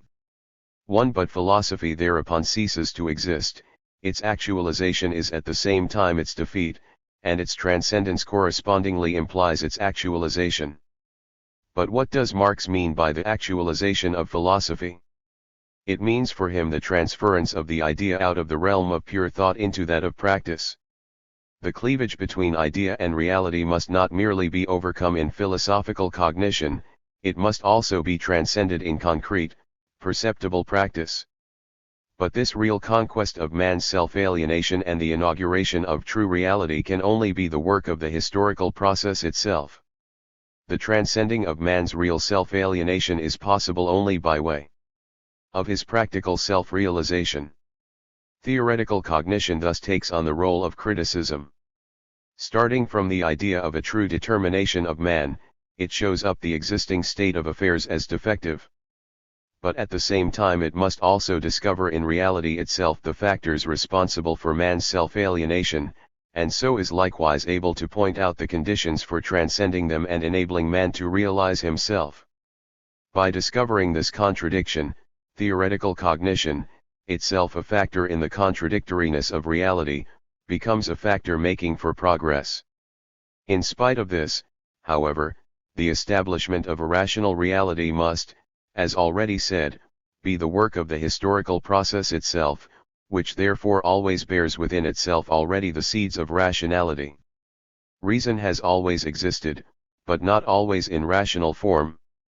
The critic can therefore start from any form of theoretical or practical consciousness and develop out of its own form of existing reality, the true reality as its ideal and ultimate goal. According to this notion of Marx's, therefore, the business of criticism is not to bring truth into reality, but as it were to stand by reality itself, in the role of a midwife, to deliver it of the truth, and that simply by making the world aware of its own consciousness, awakening it from its dreams about itself, explaining its own actions to it. It will then appear that the world has long been dreaming of something which it only needs to become aware of in order to possess it in reality. What is required, therefore, is not merely that thought presses towards realization, reality itself must press towards the thought. In this case it is sufficient that theory should sing to the world its own melody, for in order itself to become a material force by taking hold of the masses. Whereas Lenin was later to require a special organization in order to bring a revolutionary consciousness to the proletarian masses, it is enough for Marx merely, that somehow the spark should leap across from thought pressing towards reality into reality pressing towards thought, in order to kindle the fires of revolution. Just as philosophy finds in the proletariat its material weapons, so the proletariat finds in philosophy its intellectual weapons, and as soon as the lighting of thought has penetrated into the flaccid popular soil, the elevation of Germans into men will be accomplished. There is a further factor of importance in Marx's early thought on this topic of the unity of theory and practice. We have seen above that the reason why man, in his view, creates an inverted picture of the world is because present-day society itself by nature represents an inverted world. But once the weapon of criticism has been replaced by the criticism of weapons, the effect of this social and political emancipation of human society will also be to amend its state of mind. Only under communism, therefore, is it possible to apprehend reality in its true colors. Now the Marxian standpoint here outlined also forms the initial starting point for the Soviet theory of the unity of theory and practice, even though the latter is far from attaining the philosophical level of Marx's speculations. For a classical formulation of the Soviet view of this doctrine, it is still possible even now to refer to a passage from Stalin's lectures on the foundations of Leninism, delivered at the Sverdlov University in 1924. Theory is the experience of the working class movement in all countries taken in its general aspect. Of course, theory becomes purposeless if it is not connected with revolutionary practice, just as practice gropes in the dark if its path is not illumined by revolutionary theory. But theory can become a tremendous force in the working class movement if it is built up in indissoluble connection with revolutionary practice, for theory, and theory alone, can give the movement confidence, the power of orientation, and an understanding of the inner relation of surrounding events, for it, and it alone, can help practice to realize not only how and in which direction classes are moving at the present time, but also how and in which direction they will move in the near future. The unity of theory and practice is also supposed to exhibit a dialectical character, emphasis being laid in this connection on the decisive role of practical activity in this unity, the primacy, the preeminence of practice in relation to theory. This primacy is based on the fact that practice, the foundation for the development of theory, is also the criterion for its truth, and that the tasks created by theory can only find their solution in practice. In Lenin and Leninism, however, in contrast to Marx, a momentous shift of accent may be noted in the relation between theory and practice, namely that Lenin lays great stress on the necessity of bringing socialist consciousness into the proletarian movement from without. This contrast with Marx becomes all the more significant here in that this from without is actually taken by Lenin to mean that such a consciousness has arisen outside the working class, from within that bourgeois intelligentsia to which Marx and Engels belonged, i.e. the very class who, on Marx's theory of alienation, represent the main exponents of the inverted view of the world. We have said, wrote Lenin, that there could not yet be social democratic consciousness among the workers. This consciousness could only be brought to them from without. The history of all countries shows that the working class, exclusively by its own effort, is able to develop only trade union consciousness, i.e., it may itself realize the necessity for combining in unions, for fighting against the employers and for striking to compel the government to pass necessary labor legislation, etc. The theory of socialism, however, grew out of the philosophic, historical, and economic theories that were elaborated by the educated representatives of the propertied classes, the intellectuals. According to their social status, the founders of modern scientific socialism, Marx and Engels, themselves belonged to the bourgeois intelligentsia. It may be said, indeed, that even in Marx consciousness enters into the movement of reality from without. But here it is the well-nigh spontaneous passage of a spark which kindles the fires of revolution and thereby allows the truth, already latent, as in a charmed sleep, within reality, to emerge in full blaze in and from the latter. But in Lenin there is need of a mighty, organized effort in order to bring a socialist consciousness to the workers' movement. And it was precisely for this purpose that Lenin founded the Communist Party. The elaboration of a socialist ideology and the bringing of this into the workers' movement figures even to this day as one of its most important tasks. Throughout its glorious history of more than half a century, the Communist Party of the Soviet Union has regarded it as of first-rate importance to develop the socialist ideology and to bring this into the workers' movement and into the consciousness of the working class. 2. Socialist consciousness here is not something which awakens almost of its own accord, it has to be laboriously brought to the workers first. The unity of theory and practice is therefore an artificial creation. The unification of socialist ideas with the workers' movement is brought about by the Revolutionary Party of the Proletariat. Now it is interesting to see how the party affects this unity of theory and practice. It becomes evident in the course of this how the differing conceptions of the translation of theory into the reality of the proletarian movement, as entertained by Marx, on the one hand, and by Lenin and Stalin on the other, contain the root from which the latter have evolved an image of the party which might well have filled Marx with dismay. As a postscript to Stalin's declaration about the tremendous organizing, mobilizing, and transforming value of political ideas and theories, Rutkovic attempts the following description of the manner and method whereby the party introduces theory into the workers' movement. The first thing, having regard to theory and the party program, is to draw up a plan of action, a correct political line of behavior for each strategic phase, so as to know how to ensure that the political line shall take concrete shape in clear-cut slogans and directives intelligible to the masses. 2. Since, as Stalin says, great energy is aroused only for a great objective, one must put this great objective before the masses as a completely concrete call to immediate action. It is in this way that the ideas of Marxist-Leninism acquire their gigantic mobilizing power. 3. But the conceptual indoctrination of the masses is not sufficient by itself, the mobilizing power of progressive ideas must be supplemented by their organizing power, for in his report to the XVIth Party Congress, Stalin very definitely underlined the necessity for organizational intervention, if ideas were to be translated into reality. Good resolutions and declarations in favor of the general line of the party are only a beginning, they merely express the desire for victory, but not the victory itself. After the correct political line has been laid down, organizational work decides everything, including the fate of the political line itself, its success or failure. Here Stalin considers two factors in particular to be of crucial importance. The first essential for success in organization is the correct choice of the most highly conscious elements and their continual supervision during the carrying out of directives.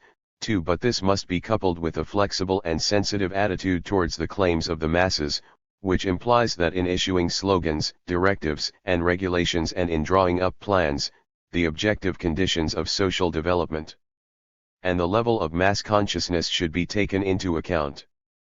3. Marx had supposed it enough to awaken the world from its dream of itself and to make it conscious of the thing dreamt of, in order for it already to possess this thing in reality. Stalin had doubtless learned better than that from experience.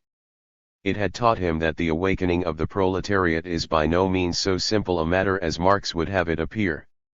It needs a well thought out, tightly knit organization, which keeps even the better informed elements under continual pressure and control, and beguiles the less informed by an elastic deference to their more limited awareness. Thanks to the mobilizing and organizing power already described, the ideas of Marxist-Leninism also come to have a gigantic transforming power, for with the liquidation of the exploiting classes in the Soviet Union, an ever-increasing importance has come to be attached to the subjective factor, i.e., to Marxist-Leninist theory, to party policy, and to the communist consciousness of the masses. The colossal economic achievements of the Soviet people during the post-war years would have been impossible without the everyday work on communist education of the masses, carried out by the Communist Party and the Soviet state. In its world historical significance, the latest victory of the Soviet people, the considerable overfulfillment of the post-war 5-year plan for reconstruction and development of the national economy, represents a material incarnation of the ideas of Marxist-Leninism and a living testimony to the mighty role played by revolutionary theory. The nearer Soviet society approaches to communism, the greater becomes the role of communist consciousness among the masses, the role of the ideas of Marxist-Leninism. 5. From this conception of the unity of theory and practice it follows that each is dependent on the other, that practice cannot get on without theory, nor theory without practice. In the first place, the Communist Party has need of theory, in its practice, because of its organizing, mobilizing, and transforming role. Marxist-Leninist theory serves the party and the people as a trustworthy compass. It equips them with knowledge of the laws of socialist construction, with an understanding of the interconnection of events and phenomena. It enables them to discover the underlying processes in life. It points out the course of development, the shortest way of advance to the goal. It gives warning of danger, and by its aid the intrigues of the enemies of socialism are detected, serious mistakes are opportunely averted, and the masses are inspired with faith in the victory of socialism. 1. But in particular the Communist Party also cherishes its theory as a means of scientifically foreseeing the broad outlines of future development, and thus of being able to pursue a scientifically grounded policy. Dialectical materialism is able to provide a theoretical generalization, not only of past facts, but also of the present, and even to foresee the future in a scientific manner. 2. As Lenin, too, had already emphasized, without a revolutionary theory there can be no revolutionary movement. 3. But theory itself requires, in Soviet opinion, to be intimately connected with practice. The general laws of social development have admittedly been discovered by the classical authorities of Marxism. But society is continually developing, and it is the task of the communist theoretician to provide a theoretical generalization of the new experiences of the proletariat in its struggle for communism. What a multitude of new things are occurring in the life of the socialist society! What great deeds are being accomplished by our Soviet people! New ties are coming into being, new forms of cooperation and mutual aid among men, of creative initiative on the part of workers, collective farm peasants, and the intelligentsia, new forms of growth of communist consciousness. All these processes are of world historical significance. Our country is pointing all other countries towards the new day. It is opening the road to communism for the whole of mankind. All these experiences therefore call for diligent study and theoretical generalization. 1. All this betokens the creative character of Marxism. Hence, especially in recent years, there has been a determined campaign against dogmatism, pedantry, and Talmudism. Even today the classic justification for this struggle is still derived from Stalin's letters on linguistics.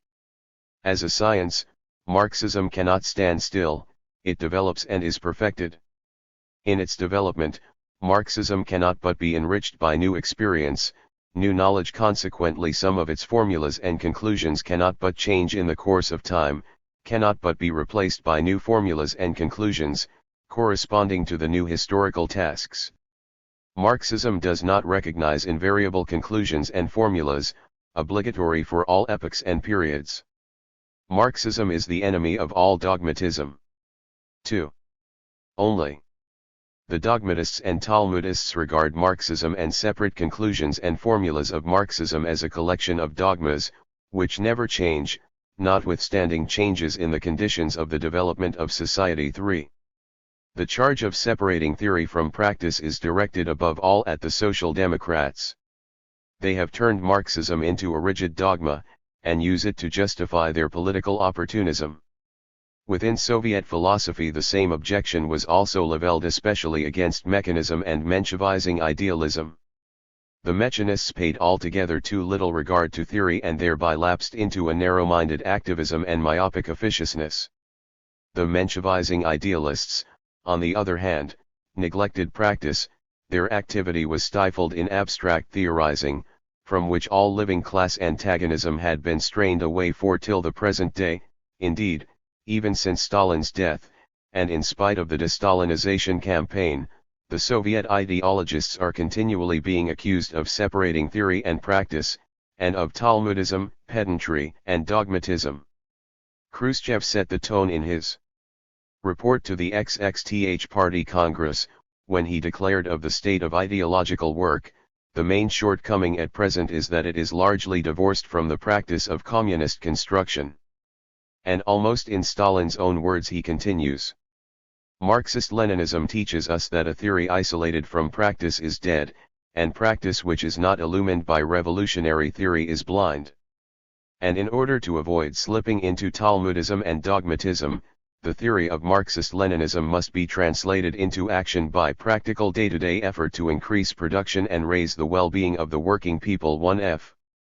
In the leading article of the second number of the 1956 volume, the editors of Voprozy Philosophie point out the lessons to be learned by the philosophers from these statements of Khrushchev's, with particular reference to the link between Talmudism and dogmatism and the cult of personality.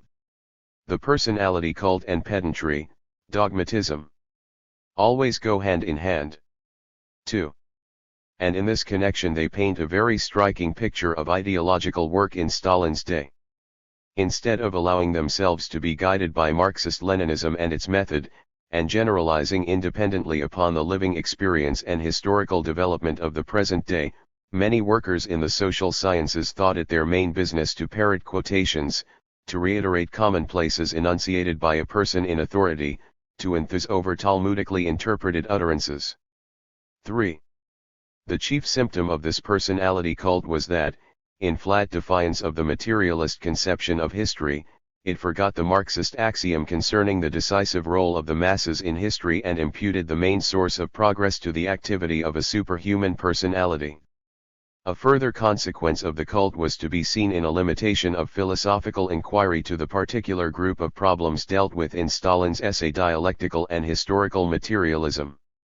The erroneous idea got about that this work, which gives a condensed account of the foundations of dialectical and historical materialism, was actually the summit of Marxist philosophy. Owing to this cult of personality, a series of dogmas arose in Marxist philosophy. Dogmas which put thought in chains and hampered independent creative work in the field of dialectical and historical materialism and also on the history of philosophy. Such a dogma, too, was the false idea that Stalin's principal features of the dialectical method and of philosophical materialism exhausted all the problems of dialectical materialism. Many logicians had concluded from this that there was no need to work out a dialectical logic, and that formal logic was the only logic, in complete contrast to Lenin, who had called for the creation of a greater, i.e., a dialectical logic.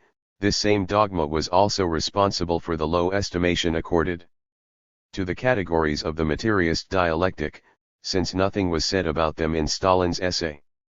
1. From all the foregoing discussion of the principle of the unity of theory and practice it emerges that from the Soviet standpoint it is absolutely impermissible to try to discern the essence of Marxism merely in a socio-economic doctrine, or in some sort of positive science of the transformation of society.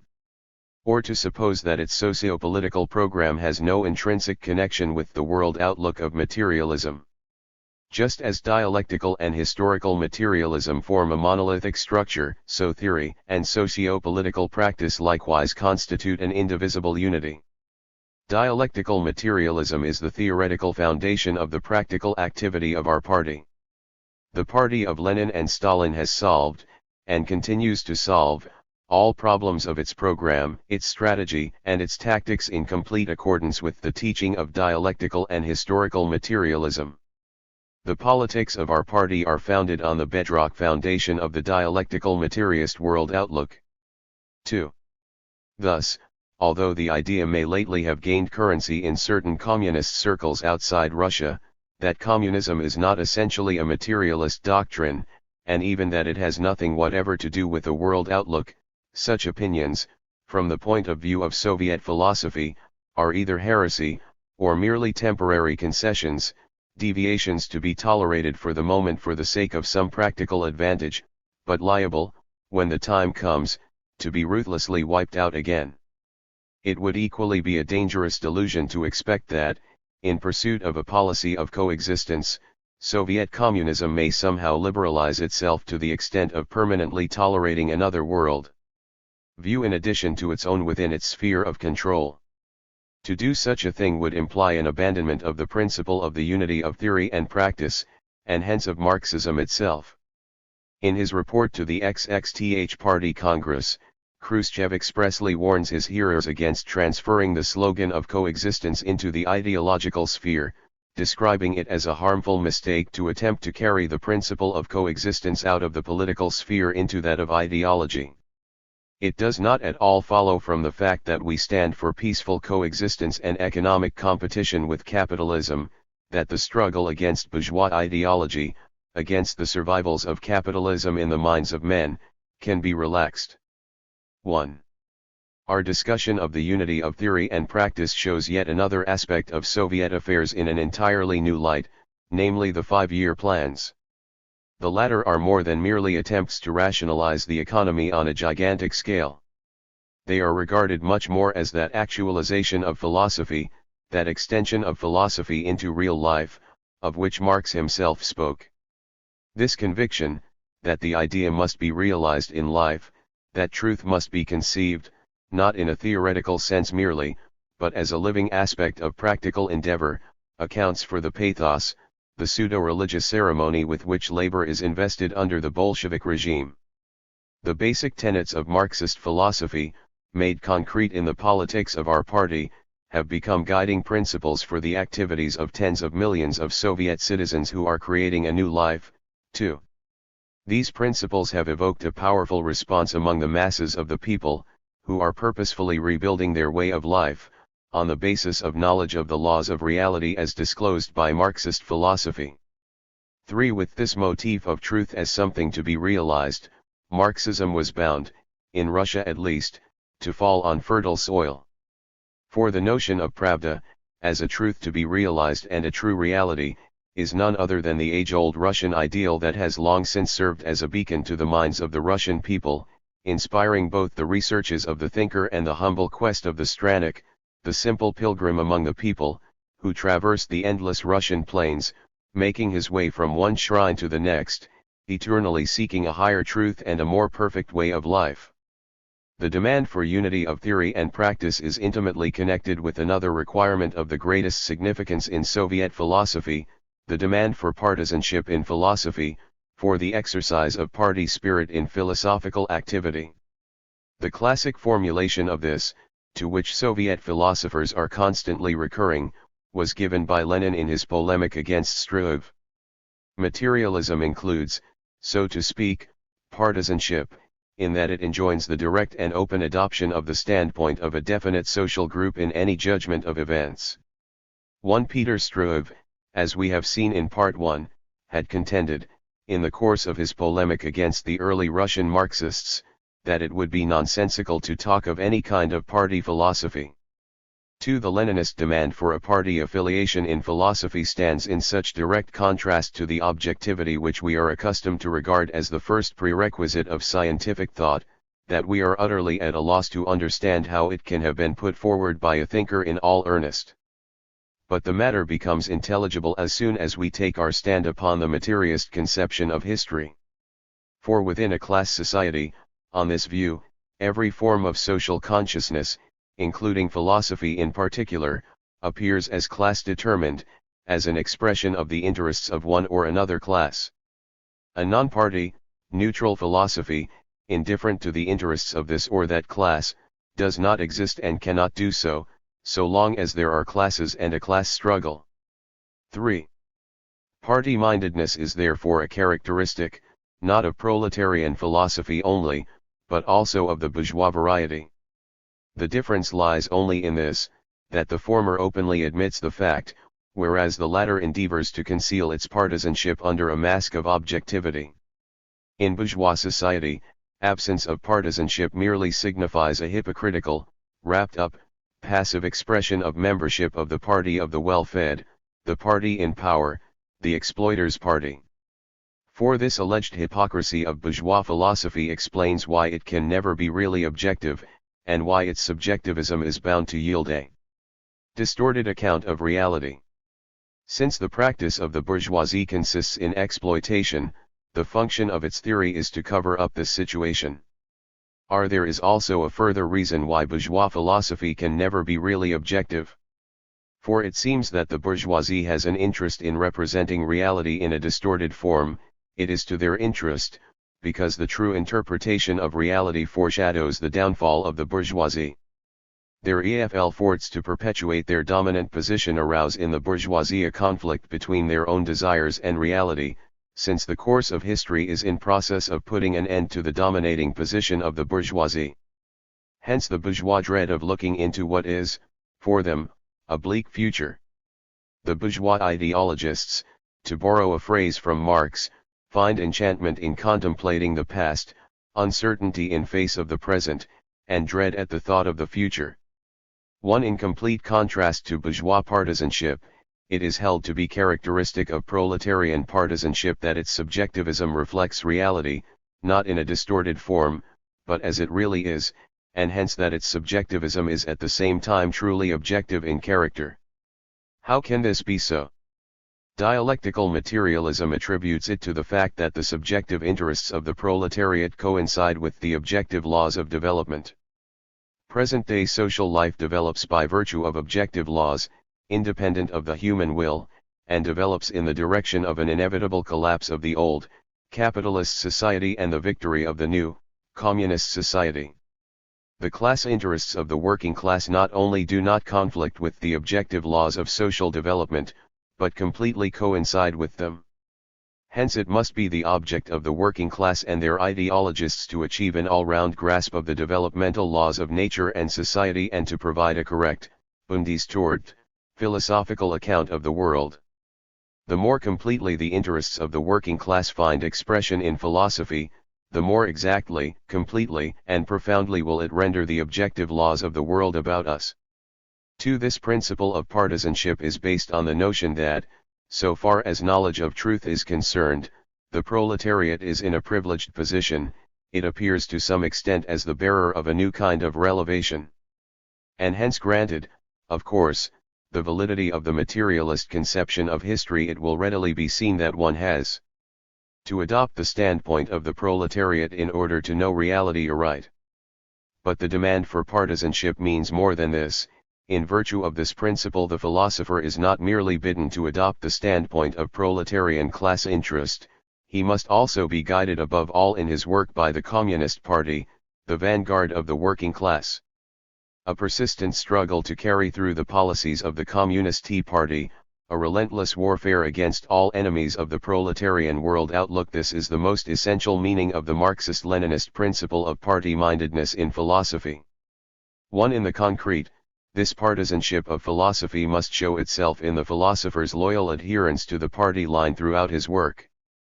According to the political tasks to be accomplished by the party at any time, we therefore find endlessly renewed variations on the summons to partisanship.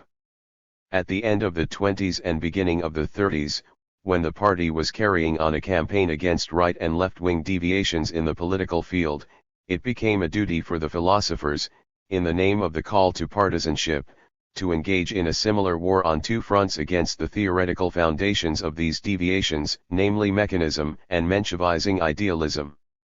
In the years after the Second World War, roughly until the death of Stalin, and especially during the period of so-called Stanovshchina, the main watchwords of partisanship were, war on objectivism, war on cosmopolitanism, war on servility towards bourgeois culture, and the display of a symbolic Soviet patriotism.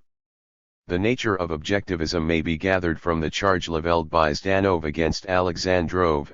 It is objectivism when Alexandrov, before criticizing some bourgeois philosopher, pays tribute to his merits and burns incense to him too.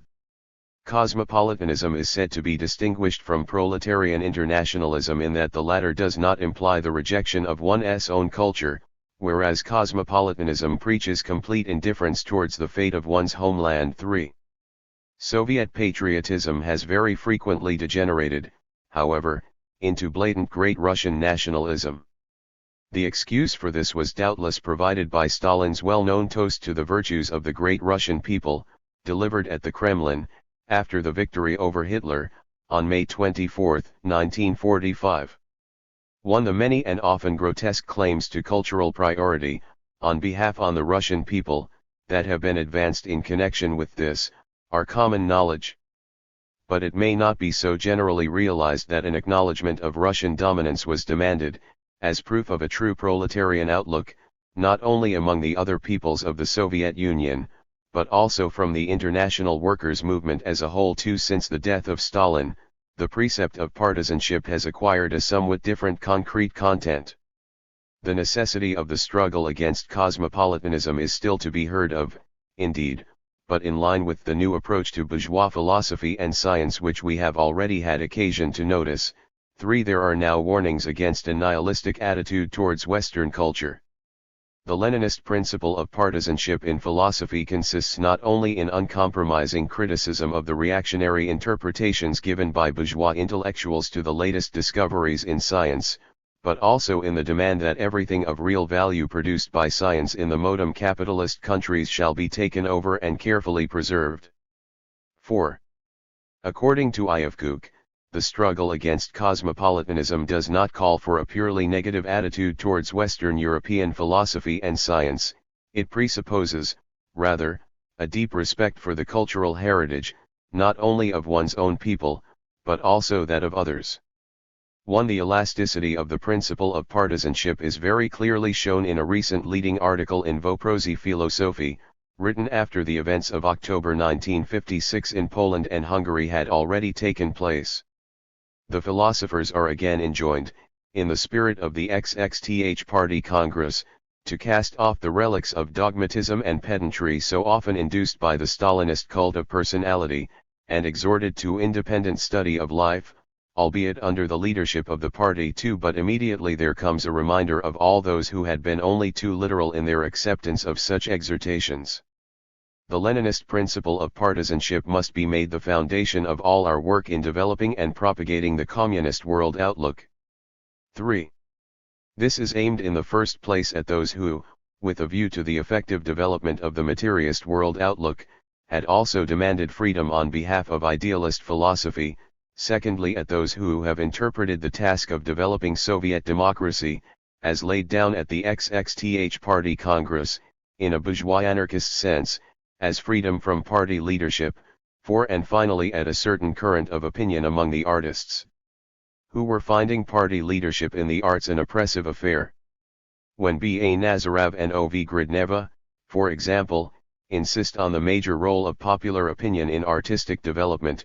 5. There is certainly something in what they say, but they tend to lose sight of the fact that the official viewpoint develops at all times under the influence of the various social ideas worked out by the ideologists of different classes. Public opinion among the Soviet people is formed and developed under the leadership of its most progressive part, its avant-garde, the Communist Party, under the guiding, organizing, and inspiring influence of the great ideas of Marxist-Leninism. 1. If, after all that we have just heard about the principle of partisanship, we now return to what was said earlier about the unity of theory and practice, we can see that the party has a dual role in bringing about this unity. In the first place it figures as the organ which brings forth the idea, consciousness, from out of reality.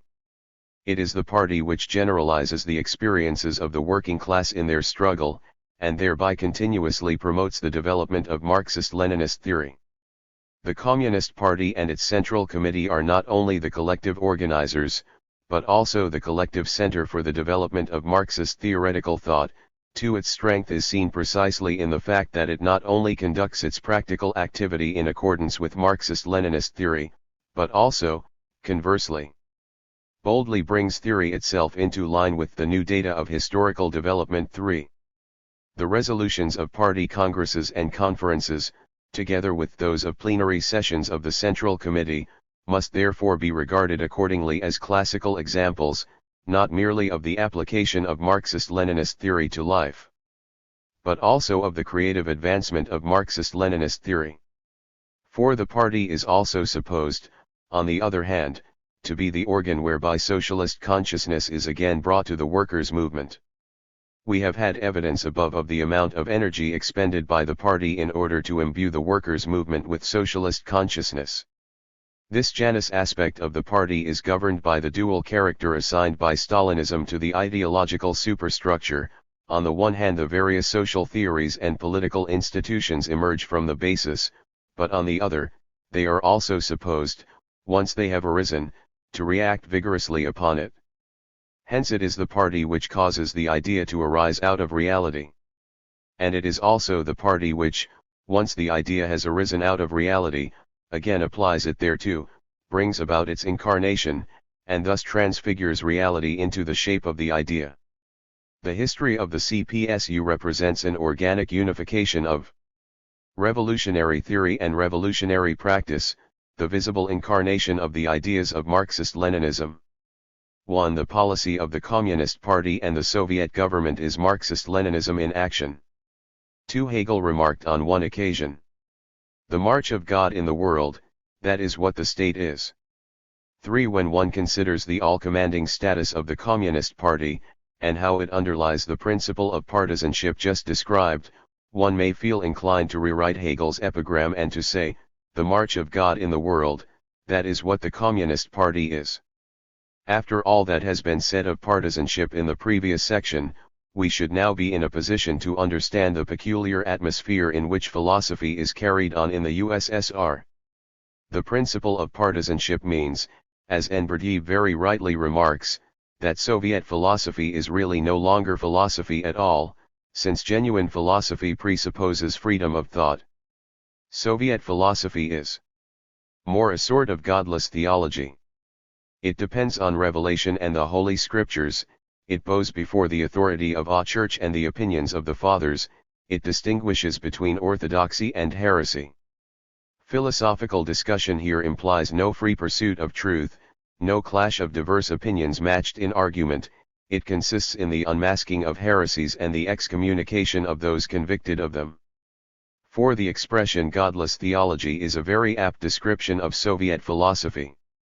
For despite its repudiation of God and revelation, the Soviet method in philosophy is a typically theological one.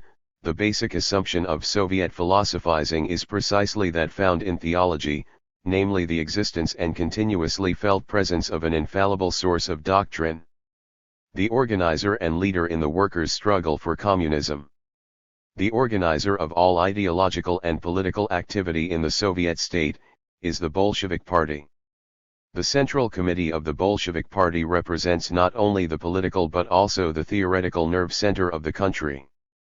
One in contrast, however, to a truly theological method, which remains strictly confined to the field of revelation, i.e., to matters of faith and morals, and is invoked in other fields of inquiry, such as philosophy, at most as a negative norm, to the Bolshevik source of infallible doctrine extends, as we have already seen from the foregoing, and shall see further in the chapter on dialectical materialism and modern science, into every field of knowledge and culture. His constant endeavor to demonstrate the conformity of party doctrine to the sciences, or rather, of the sciences to party doctrine, often verges on the grotesque.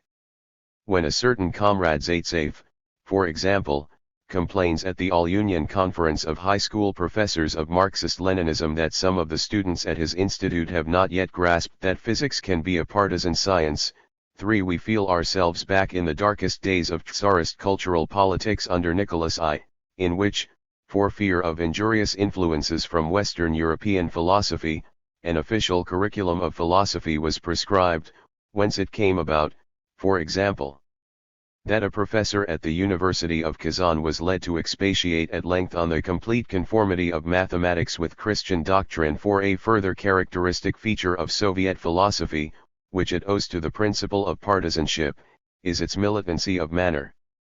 Berdyaev very aptly describes the Soviet philosophers as warriors of Philosophia Militans 5. In reading the products of Soviet philosophy, it is perhaps this very militancy, the almost military character of their terminology, which chiefly strikes the eye.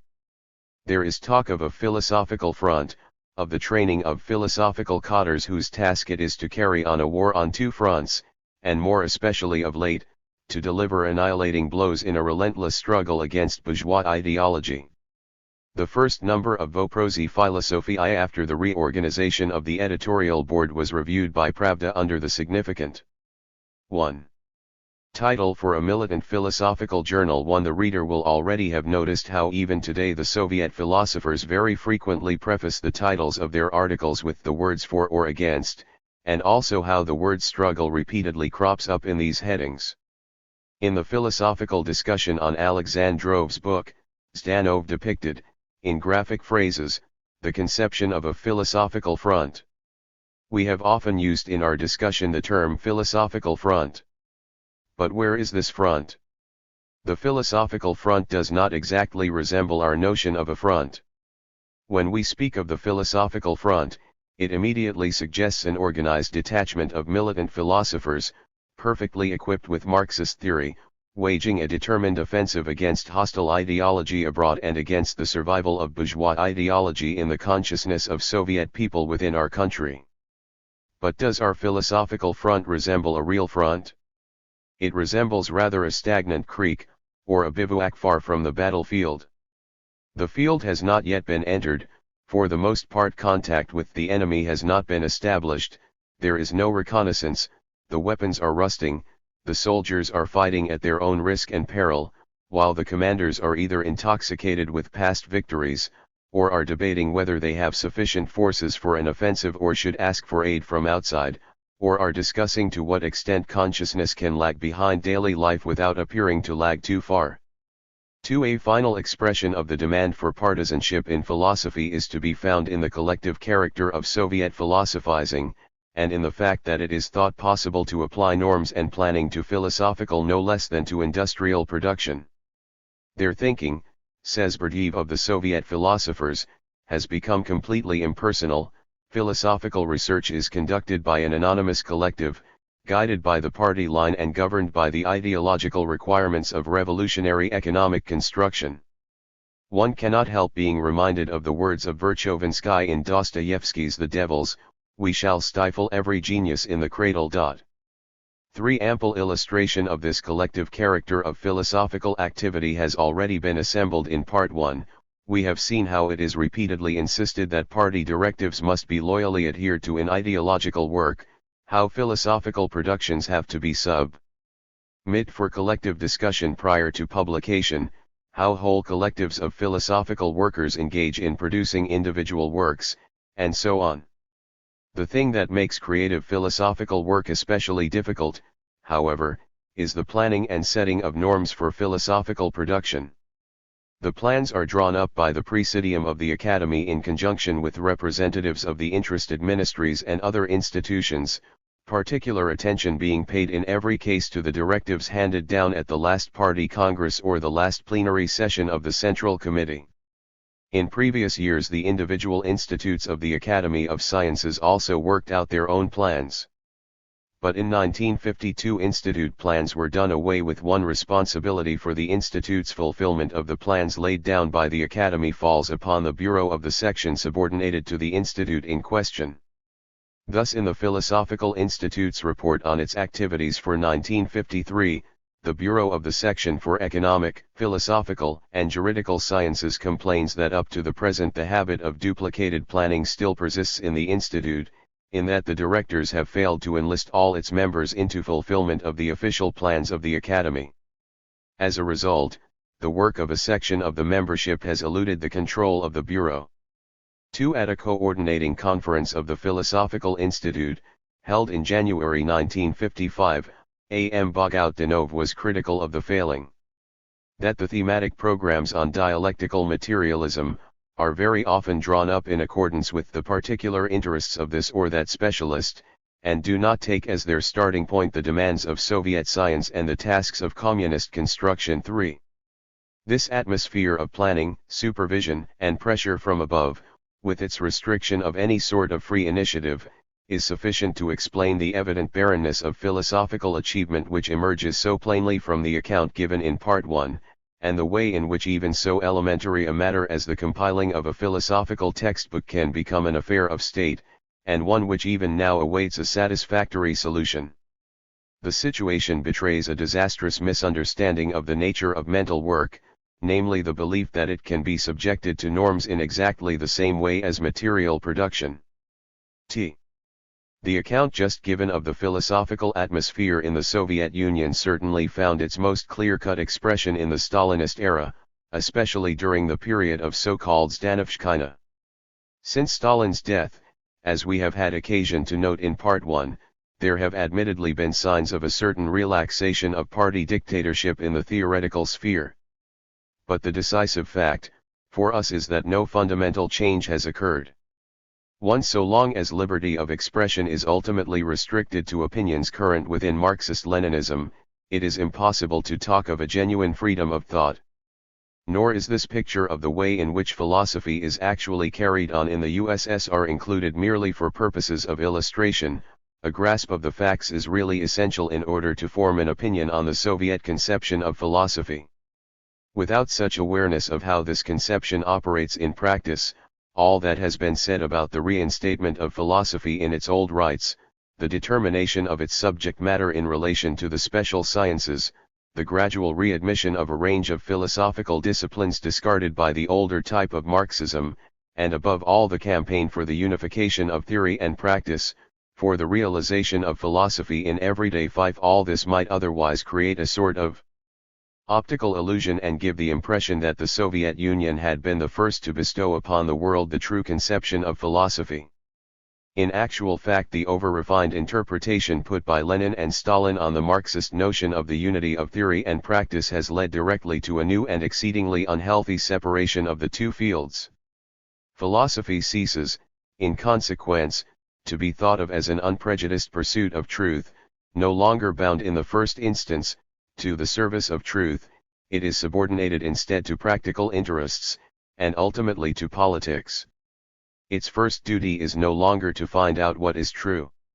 It is obliged to proceed, rather, from certain propositions, deemed incontestable in virtue of having been laid down by the classical authorities, and to instill them into the consciousness of the masses, in order to lend security and a sense of direction to the revolutionary movement. This indifference to truth has led Soviet theory into a new and marked separation of theory from practice. It has become, in effect, a sort of arsenal of euphemistic slogans, serving to cloak realities of a very different and often decidedly brutal sort. There is talk, for instance, of a whereas in actual fact the conjuring up of this movement has required the incarceration in forced labor camps of approximately 1/7 of the adult male population. The friendship of the peoples of the Soviet Union is described as a spur to the development of the new Soviet society, whereas it is to be feared that certain smaller nations under the Soviet hegemony are actually in process of extermination. There is talk of criticism and self-criticism, though in fact, as we have seen so clearly in Part 1, this invariably means criticism from above. The complete practical ineffectiveness and purely decorative character of this genuine Bolshevik criticism and self-criticism is plain enough from the mere fact that, as has already been shown in detail, criticism from above has repeatedly felt itself obliged to reprove the very lack of such criticism and self-criticism. Measured against reality, all the theories erected on catchwords of this sort, such as those of friendship among the peoples of the Soviet Union, Soviet patriotism, criticism and self-criticism, etc., emerge as a system of empty concepts leading a life of their own, completely divorced from the real situation, over which they are required to throw a veil of extenuation and euphemism. Chapter 2. The Theory of T. Katter. Avianji dealt with the formal side of Soviet philosophy in the last XX chapter. We may now apply ourselves to the intellectual content of Soviet dialectical materialism. In the present chapter, therefore, we shall consider the problems raised by the system, insofar as it purports to be a form of materialism. In the following chapter we shall then be concerned with the dialectical character of this materialism. In taking matters in this order we are making a conscious departure from the scheme laid down by Stalin, whose essay on dialectical and historical materialism begins with the Marxist dialectical method and only then goes on to Marxist philosophical materialism, an arrangement tacitly accepted, up to the time of his death, as obligatory in all published Soviet accounts of the system of dialectical materialism. Leonov, who adheres to the scheme in his outline of dialectical materialism, published in 1947, and who was praised on that account in the discussion on his book arranged by the Academic Council of the Philosophical Institute on 23 and 25 December 1948 *1 has indeed attempted to provide a theoretical justification for this procedure. It gives better expression to the revolutionary change in philosophical thought which Marxism has brought about. To this it must be replied that the scheme is an illogical one. For dialectic, in the Soviet view, is not just a method, merely, but also, and in the first place, itself a property.